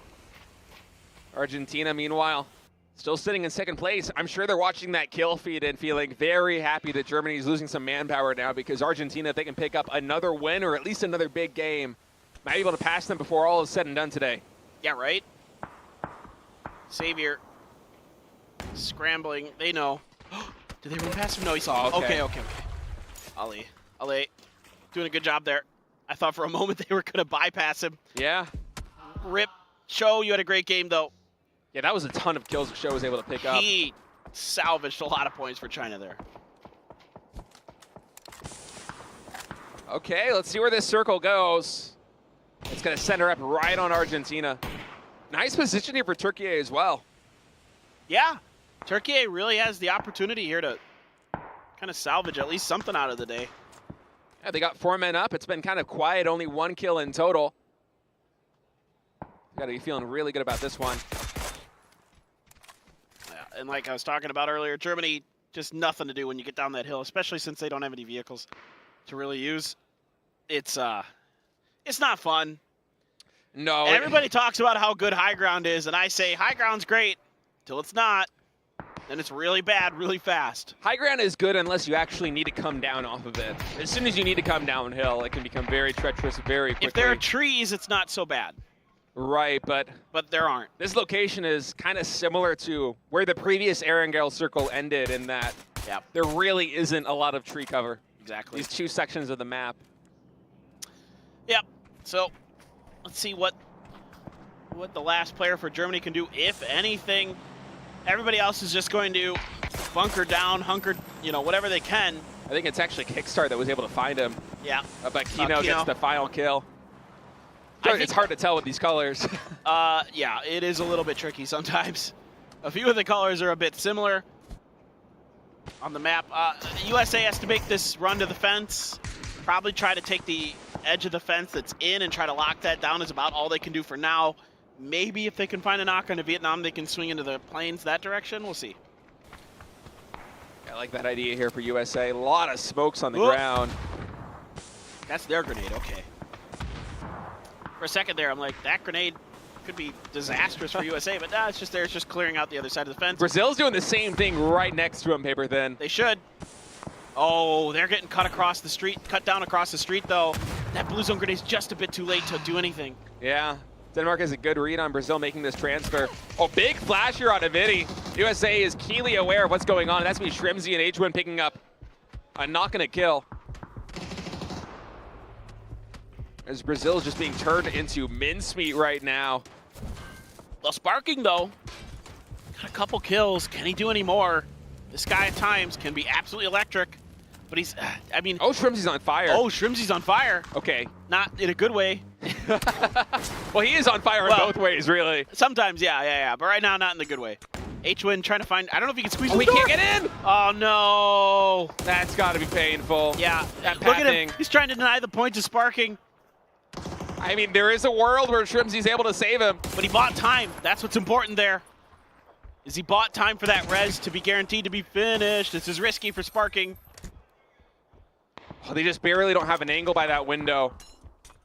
You have 3 frags, Shrims.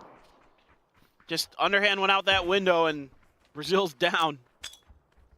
I'm surprised he didn't go for it. Instead, it's going to be Sparking throwing a frag. Does make it through the window. Not able to find anybody, though. Oh, that's smart. Using that folding shield to prevent grenade angles, that's really smart. All right, Brazil coming in once again from the side. Kickstart with a perfect angle through the window of the U.S. is able to get one. Sparking, they know exactly where he is. Kickstart's going to push that position, catches them throwing the nade. It gets cleaned up. Brazil eliminated here. Yeah, good job by America. Really making sure that they don't give Brazil too much hope. A little bit from Sparking, but not quite enough. Grenade there, I don't think is going to catch much damage, but the shots from Beamy get Emic. Now, LA and DraftKings trying to do what they can. Klib pushed so far forward on this one. He's been going with another frag grenade here in Argentina. Ooh. Actually from Turkey. Schofield gets the knock. Oh my God, these grenades just not quite bouncing in Denmark's favor. They're getting ripped apart by Vietnam now. Yeah, all eyes are on them. DraftKings, the lone player alive. Trying to make his way in. Does get knocked there by Clories. As Vietnam just seems to have the perfect sightline from the airplanes on this. Even Dukju with the car rotating forward. Yeah, well, Clories watching this fight gleefully. Absolutely happy to just lay damage down.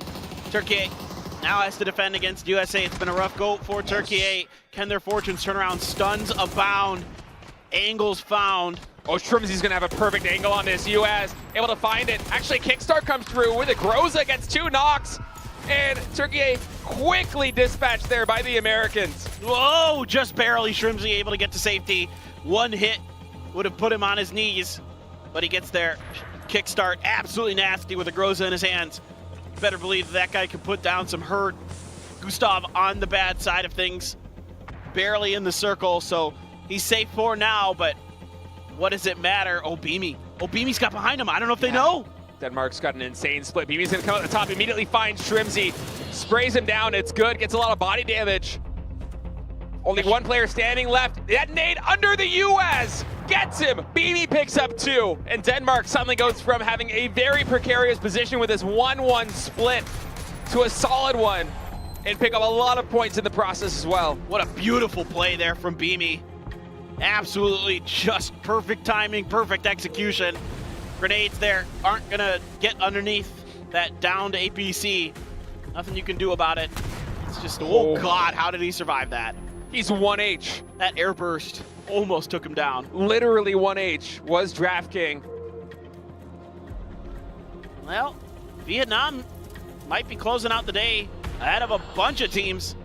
They already have 14 kills on the day, looking to make it more. Look at how much this leaderboard is going to change after this game. Teams like Korea, crazy. who are up at the top all day, Brazil sliding down quite a bit because of these strong finishes that these other teams are having.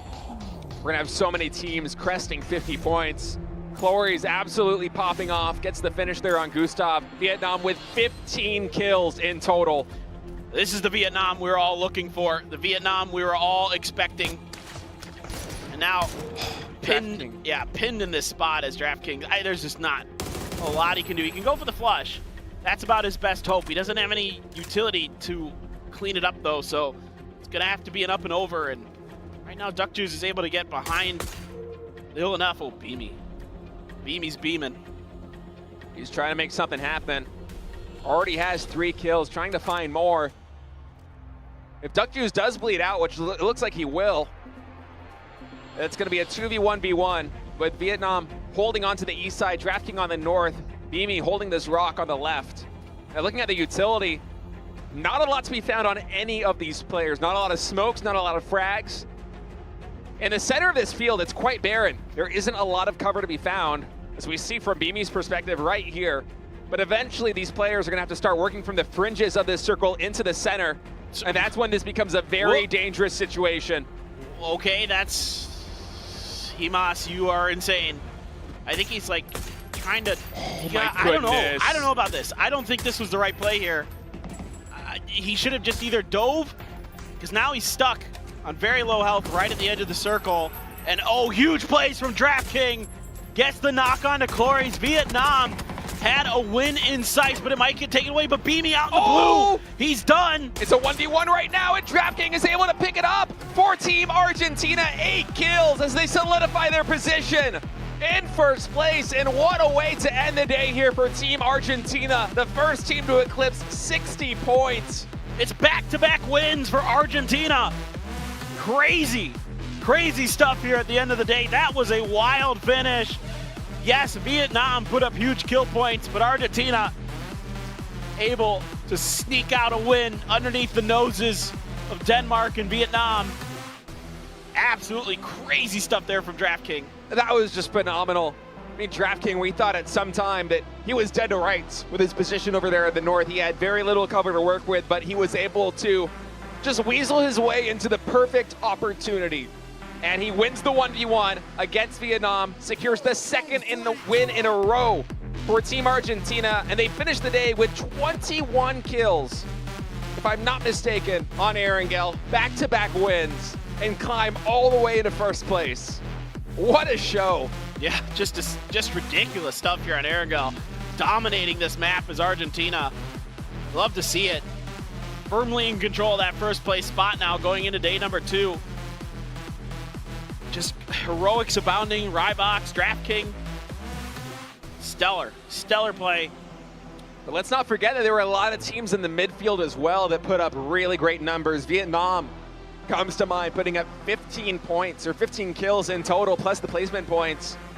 Catapulting themselves up into the standings, back into contention, back into the form that everyone came into today expecting Vietnam to be at. They finally brought it here at map number 6.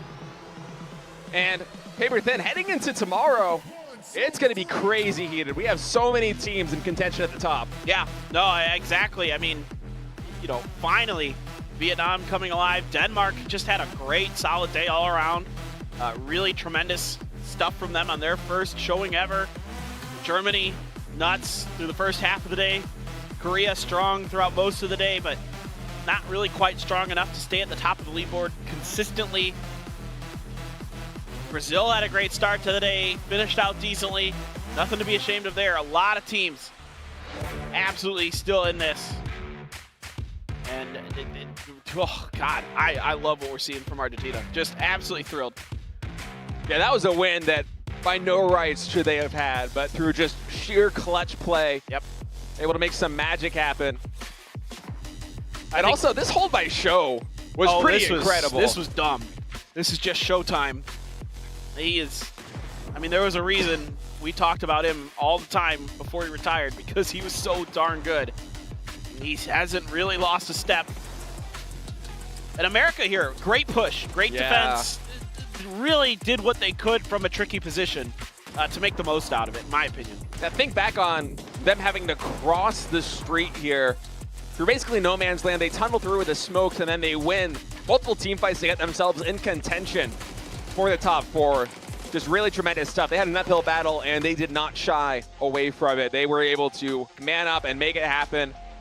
Unfortunately for them, some clutch nades from Beamy spelled the end of their day, but and what a show all around, and what a fantastic map to close things out on here, match number 6. I mean, that was just a stellar performance from so many different teams, so many players, and Argentina going back-to-back at Erangel in heroic fashion. A great show. Yeah, exactly. Even though Vietnam comes out with the most total points, still, I mean, Argentina, the big story of Erangel was that team for sure. USA having a really, really strong finish to the day. A little bit of a rough start, but they picked it up very, very quickly. 1 point game for a couple of those teams. It's 4 teams with 0 points there. Australia really just struggling to find their footing again here at PNC, and I thought maybe this time this would be their year. I really had high hopes, so hoping that Australia can bounce back, but they had a rough go of it. I mean, they got blockaded by Korea on the one end and then Germany on the other end. There's not much space for them to work with. There's a lot of PUBG left to be played. Yeah. We're only 1/3 of the way through this tournament, but man of the match, the Draft King for his heroic performance, able to clutch that one out at the very end. Only 289 damage, but he got the kills when it mattered the most. Was able to deliver the 2nd victory in a row on Erangel for his team. I love the way he played that. I mean, just so patient. Knew he had a little bit of extra cover compared to Vietnam in some ways, but I'm not trying to think about what Vietnam maybe could have done better. I mean, maybe you could go for 2 in that Dacia. Maybe you can swing it in front of that terrain to block yourself. I think there's better options. I think they just panicked a little bit. But still, a good finish overall for Vietnam. Shoots up to 6th place. Brazil all the way down to 7th now. A little bit of a rough go of it at the end of the day, but still look at how close these points are, State. Yeah, they're in striking distance for sure. Top 7 is all so close. Argentina only leading by 6 points over Germany, and then USA, South Korea, Denmark, Vietnam, and Brazil right behind them. And it only takes a couple of big games for teams like the reigning champs, the UK, to come back tomorrow and start to make this really a show heading into the final day number 3.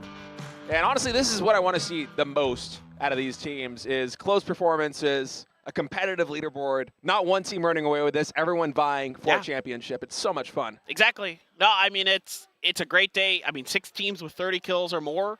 Really, just everybody's giving it their all, playing mostly really good PUBG, so you can't complain at all about what you saw today. It was really, really good stuff. Really exciting to see a couple of our regions who maybe don't always finish the best at PNC having a really good run.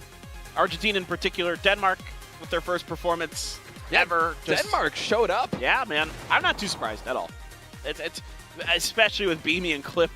Yeah. Those guys are really good. Beamy absolutely put himself in a position to win this game, too. He came so close with those clutch nades on the U.S. and then nearly winning a lot of 1v1 battles like that. You know, maybe if he doesn't get hit by that final shot before he goes back and turns to the blue, he can come through and clutch it out. But at the end of the day, Argentina going to pick up their 2nd victory in a row. And a fun game. That was one of my favorites of the day for sure. Yeah, it was. Vietnam picking up 15 kills in total. And I'm really glad that they're going to at least end the day this way, because You know, it wasn't the best showing for them. At least, you know, it was pretty mid. But then coming here into the final day, they really met the expectations that I think a lot of fans and ourselves included had set for them, and they showed that they absolutely do have the potential to come back and potentially win PUBG Nations Cup 2023. Yeah, absolutely. They should be a favorite in this event. Period. End of story. They should be a team that everybody's looking at saying, yep, they have the firepower to do it. They have the skill to do it. They have the macro usually to do it. And I think in that last game, we finally saw all the pieces coming together. If they can continue that momentum tomorrow, definitely. Vietnam going to be in the mix. But I'm really excited to see where tomorrow's going to shake out. I think we had a lot of fun today. You know, we got to see a lot of new things. You know, we got the new Miramar. We got Vikendi for the first time ever. Hopefully we get a little bit of a different circle on Vikendi. Hopefully somebody decides to poke the bears. Yeah, poke the bears. I want to see some bears get poked. Dude, get those IR scopes. I don't know. Let's talk to the players. Let's tell them to poke the bear. I know. Yeah, I was really looking forward to some bears getting poked and some bear caves getting explored and get those IR scopes. The loot's good. You know, we got 2 more Vikendi maps left to go in this tournament. Yeah, maybe they'll figure it out. The meta. Just wait until we get a circle ending on a bear. Oh, the bear wins. Imagine the bear winning the map. Yeah, nobody's messing with them. The bear wins the map. We have another team coming in. It's not possible. I don't think. Theoretically. Okay, Theoretically speaking. It's funny. It is funny. Maybe they swipe 2 players from 2 different teams at the same time. Who knows? That would be interesting. Maybe the grenade. Maybe it like evolves opposable thumbs. You can pick up a grenade and throw it at somebody. Possibilities are endless. This is the first time seeing Vikendi. We don't know what's possible. Yeah, right. We don't know what's possible. We're into uncharted territory for sure. One of those ski lifts, it falls off. The cable car falls off and hits somebody in the head. Yeah. What if you could like shoot the ski lift? With a Panzerfaust. Oh my God, of course. That Panzerfaust kill, by the way, from Kowo, one of the dumber things I've seen, and I mean that in a brilliant way. It was endearing. Yeah. I love Kowo. Yeah, just fun day. Yeah, really good day. Really a lot of fun here. There's a lot to go to, but anyway, guys, we are going to be sending it down to the interview on the stage. It is going to be Bella with an interview here coming up, so don't go anywhere, guys, and we'll be back tomorrow for more PNC. 안녕하세요. 여기 메인 스테이지에 나와 있는 호스트 벨라 아나운서 동수왕입니다. Welcome back to the main stage here with me, your host Bella, and what a day we had, right? 각 지역의 펍지 스타들을 모두 만나볼 수 있는 펍지 올스타전, 바로 PNC 2023인데요. 그 명성에 걸맞게 기대를 모은 선수들이 한자리에 모인 만큼 오늘 정말 명경기가 펼쳐졌습니다. PNC is the all-star tournament of PUBG, and we saw some amazing matches that live up to the title. 바로 근데 오늘 개막전에 한 팀이 바로 빛났죠. 오늘 종합 1위를 차지한 이 치킨을 차지한 아르헨티나였습니다. But only one team made it top to the leaderboard, and it was Argentina with their 2 chickens. 오늘 아르헨티나 리복스 선수부터 만나봐서 이야기 나눠볼게요. Please welcome Argentina's Reeboks onto the stage. Hello, hola. Hola. All right. Okay, how does it feel coming day 1, ranked number 1 with 2 chickens? Felicitaciones, ganaste 2 pollos de hoy. ¿Y cuáles son tus sentimientos? Estamos tranquilos, confiados y contentos, sobre todo. We are content and we have enough confidence and we are chilling. 오늘 1위 이 치킨으로 이렇게 성공한 그 소감을 물어봤는데 아주 만족스럽고 이렇게 자신감을 얻어서 남은 경기도 임할 수 있다고 하네요. 그럼 이제 이게 사실 6매치 동안 이 치킨을 이렇게 연달아 획득하기가 되게 어려워요. 그 성공 비결이 뭘까요? So I want to ask, what is the top secret behind just collecting, sweeping up those chickens throughout the 6 matches today? ¿Hay alguna estrategia especial del equipo argentino? No, solamente jugamos la partida y hacemos lo que sentimos que hay que hacer en el momento y fluimos.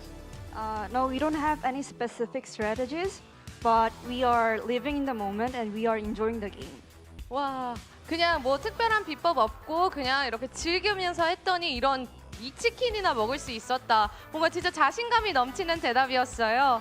이제 또 이 치킨에 이어서 매치 5에서 MOM까지 차지한 리복스 선수인데 또 MOM까지 성공한 그런 비결 뭔가 있을 것 같은데 한번 물어보도록 하겠습니다. So it's not even the 2 chicken dinners. You even made it to the MOM of match 5. I'm sure there's like a secret somewhere, no? So you are the... Lo siento. Y fuiste el hombre de la partida 5 y hay una estrategia especial y tus sentimientos. No. No, o sea, fui, tiré una buena granada, mis compañeros hicieron lo que tenían que hacer y solo matamos. Oh, I'm with my team and I am playing really well. 또 비결도 뭐 딱히 없고 그냥 팀원들과 함께 이런 시너지를 얻어서 좋은 결과 MOM까지 획득할 수 있었다. 뭔가 가슴이 따뜻해지는 이런 답변을 들었네요. 그럼 우리 아르헨티나에서 보고 계시는 팬분들한테도 이제 인사 한번 드려야 되겠죠? What about a shout out to the fans at home in Argentina? Thank you. ¿Quieres compartir algo a tus fans? Un saludo a todos los chicos del Discord y gracias por el apoyo. 보고 계신 모든 thank you for the every fans that are watching our games. 우리 보고 계시는 아르헨티나 팬분들 봐주셔서 너무 감사하다고 하네요. Thank you so much for the interview. Good game today and congratulations. Thank you. 네, 방금까지 아르헨티나의 리벅스 선수 만나봤습니다. 이렇게 2023 PNC 데이 1 경기가 끝났습니다. 이제 정말 재밌고 뭔가 박진감 넘치는 경기들로 가득했던 만큼 현장을 찾아주신 관객분들 그리고 지켜봐주신 우리 PUBG 전 세계 팬분들 너무 즐거운 하루 보내셨길 바랍니다. That was a wrap for day 1 of PNC 2023, and these matches 1 through 6 were filled with edge of the seat matches, and I'm sure you guys all had your fun. 긴장감 가득한 PNC 2023 경기 바로 내일 연속해서 이어집니다. 오후 6시 토요일 PNC 2023 데이 2 경기가 시작되는데요. 남은 경기도 저와 함께 끝까지 많은 관심과 응원 가득히 지켜봐 주시길 바랍니다. 지금까지 저는 여러분의 호스트 벨라였습니다. We'll be back same time, same place tomorrow. It's Korean Standard Time, 6 p.m. So I'll see you guys soon. Same time, same place. Mark your calendars. Bye-bye. Thank you for watching. See you tomorrow. We're immortal.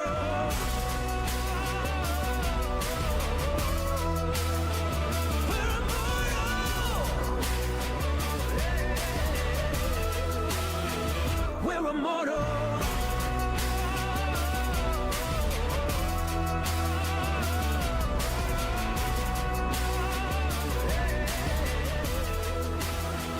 We're the ground. 이번 전력을 두고 우승에 대해서도 많은 기대를 하고 있는데 오늘부터 3일간 대결이 펼칩니다. 충분히 가능성이 있습니다. 시작하겠습니다.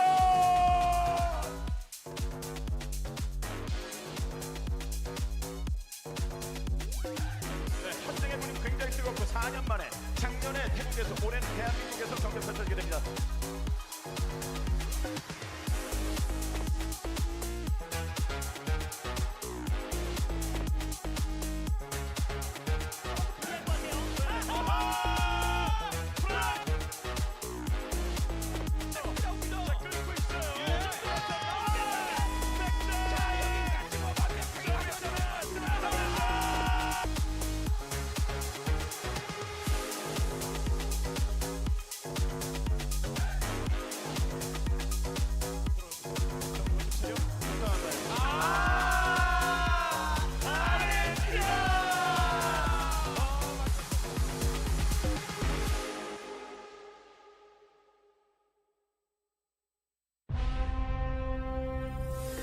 We'll be right back.